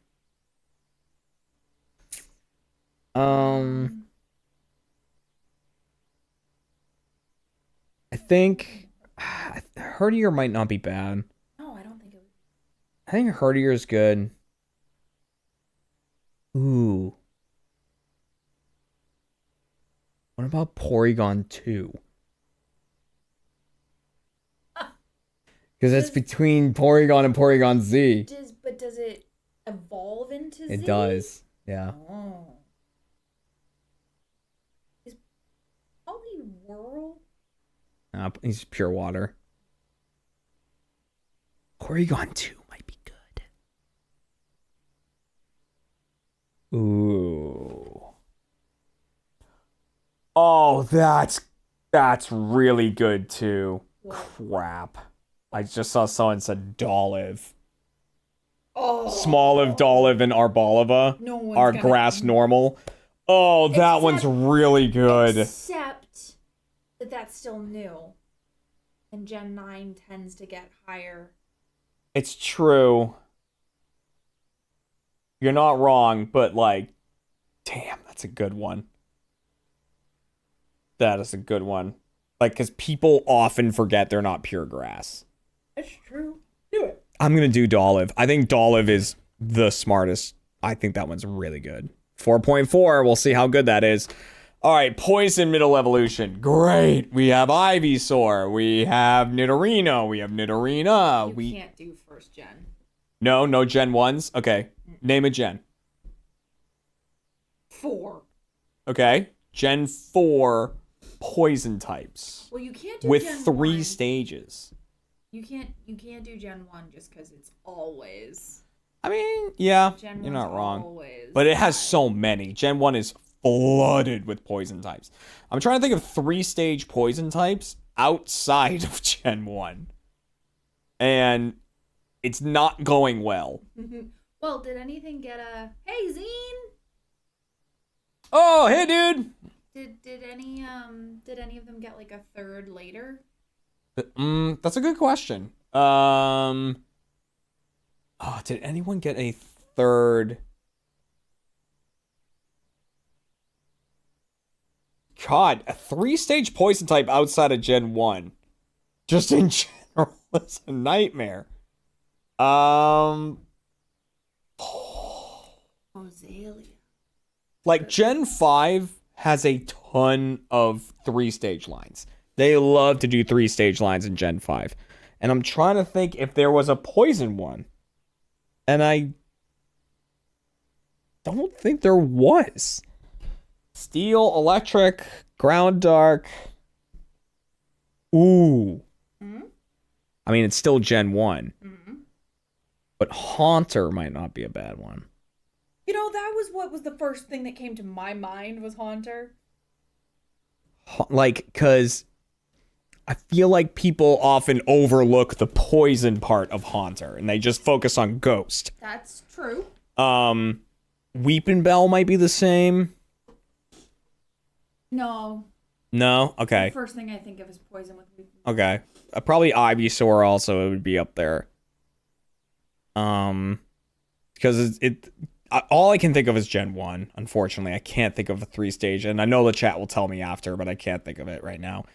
So I can think of Ivysaur, I can think of Nidorina, Gloom, Weeping Bell, Haunter.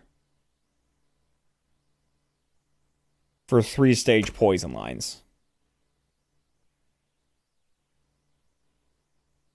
And of those, I mean, Gengar is such a well-known Pokemon, though. Well, Gengar's the third. Yeah, I know, but I mean the Gengar line. Oh, yeah.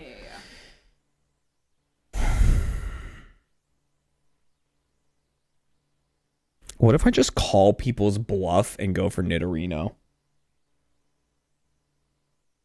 Or Nidorina. The thing is, I think more people are going to think that people won't choose Nidorina and will therefore go with Nidorina. That's what I mean by calling their bluff. Go for it. I think so many people are going to overthink it, then I'm going to go Nidorino. That's what I'm doing.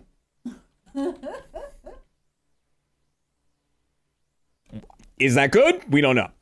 And then finally, I need a middle evolution from Hoenn, which Hoenn has a big dex. Where's Hoenn? It's Gen 3. Where? Emerald. So you've got the starter lines, which I probably shouldn't go with, right? Probably. You've got Marshtomp, Torchic, and Grovyle. You've got Silcoon and Cascoon are both middle stages of the Wurmple line. You have Lombre, you have Nuzleaf, you have Vigoroth, you have Loudred. Oh, Loudred. Loudred would be might not be about. You've got Celio, you've got Bagon, Metang. You've got you've got Lairon. Wouldn't do that one either. Yeah. So far, I'm feeling Loudred. You think Loudred people might not go with? Yeah. I think Silcoon or Cascoon might be good that's because actually it's a split Evo. That's kind of weird. That's true. All right, yeah. Right? It's like kind of a weird one. Which one do you think of least? Silcoon. Okay. Do it. You won't. Yeah, I'll do it. All right. 3.1. That's pretty good. Okay. Let's see. And then you can do the Least common. All right. So Heliolisk was the least common Normal type evolved via item. So I don't really know Pokemon evolved with items. I'm not really great at that. I did Ursaluna. That was the 4th least. That's not bad. That's not bad. No. Wigglytuff was number 1, then Porygon 2, Porygon Z, Cinccino, who I didn't know was an item, Delcatty I didn't know. Chansey apparently evolves from Happiny with an item, and Heliolisk. Okay. Then there was Poison evolved via item, so Galarian Slowbro won that one. What did I go with? I like that you say 1, and we're going for the least. We're going for the least. So 1. But I got the 2nd least with Victory Bell. Nice. Roserade, Gengar, Slowking, Galarian, Sneasler, Vileplume, Nidoking. Nidoking was number 1. Okay. Sneasler is a fun one to say. And then evolved via item from Hoenn. Delcatty was the lowest. I went with Milotic. 3rd least. Not bad. Not bad. Shiftry was under me, and then Delcatty was the lowest. Okay, so I did pretty good there.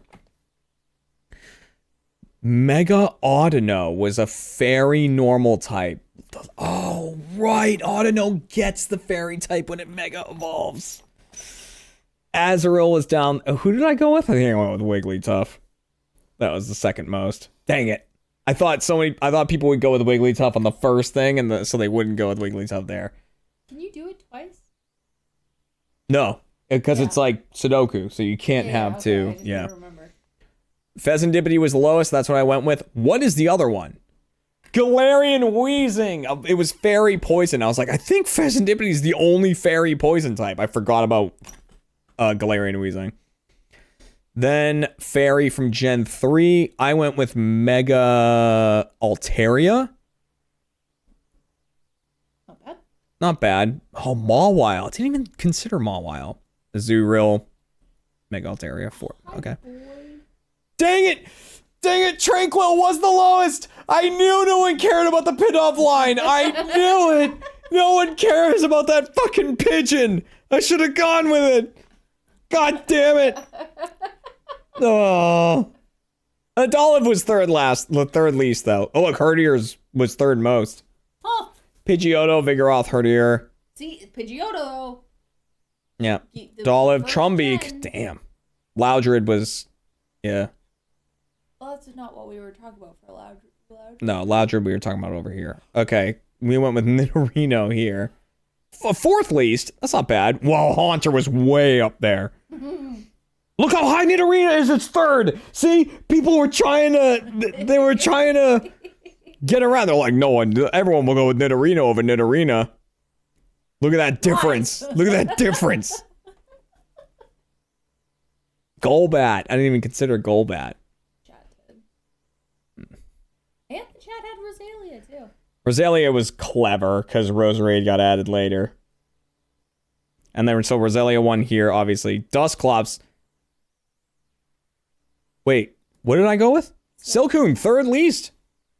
Nice. I'll take that. Dusclops and Rosalia, so they both had evolutions added in Gen 4. Yeah. That makes sense. But I'll take 3rd least. That's not bad.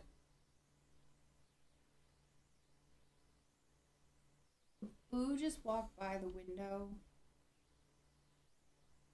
Yep. It is filthy. It doesn't look it because he's gone, but he was there. But when Booker's out that window? Yeah. He reflects off the shadow. I'll clean that tomorrow. Okay. All right, guys. Well, I want to thank you for coming by for this stream. We played what you voted on, which the first thing you voted on was Spyro, and then we ran another vote, and you voted on Spyro too. So, played a bunch of that. The next stream's going to be tomorrow at 4 p.m. Eastern Time. That's going to be myself, Kat, Novus, and Tom playing Sea of Thieves. So, Captain Shortbeard returning with First Mate Stumbles, and then Gertrude Gutter something. What's her name? Hang on. Oh yeah, hang on. I got it. It's Gertrude Gutterscum and Butterball Bill. Yeah, Gertrude Gutterscum and Butterball Bill. They'll be joining us on our ship as we sail and do some tall tales and just generally get up to no good because we're gonna have a galleon. We're gonna have a very big ship this time. Oh Lord Almighty. So yeah, tomorrow 4 p.m. Eastern time. As always, guys, make sure to take care of yourselves. Make sure to drink some water, get some rest, keep on trucking, keep being yourselves, and I'll see you guys tomorrow. Have a good one. Goodbye. Good night, y'all.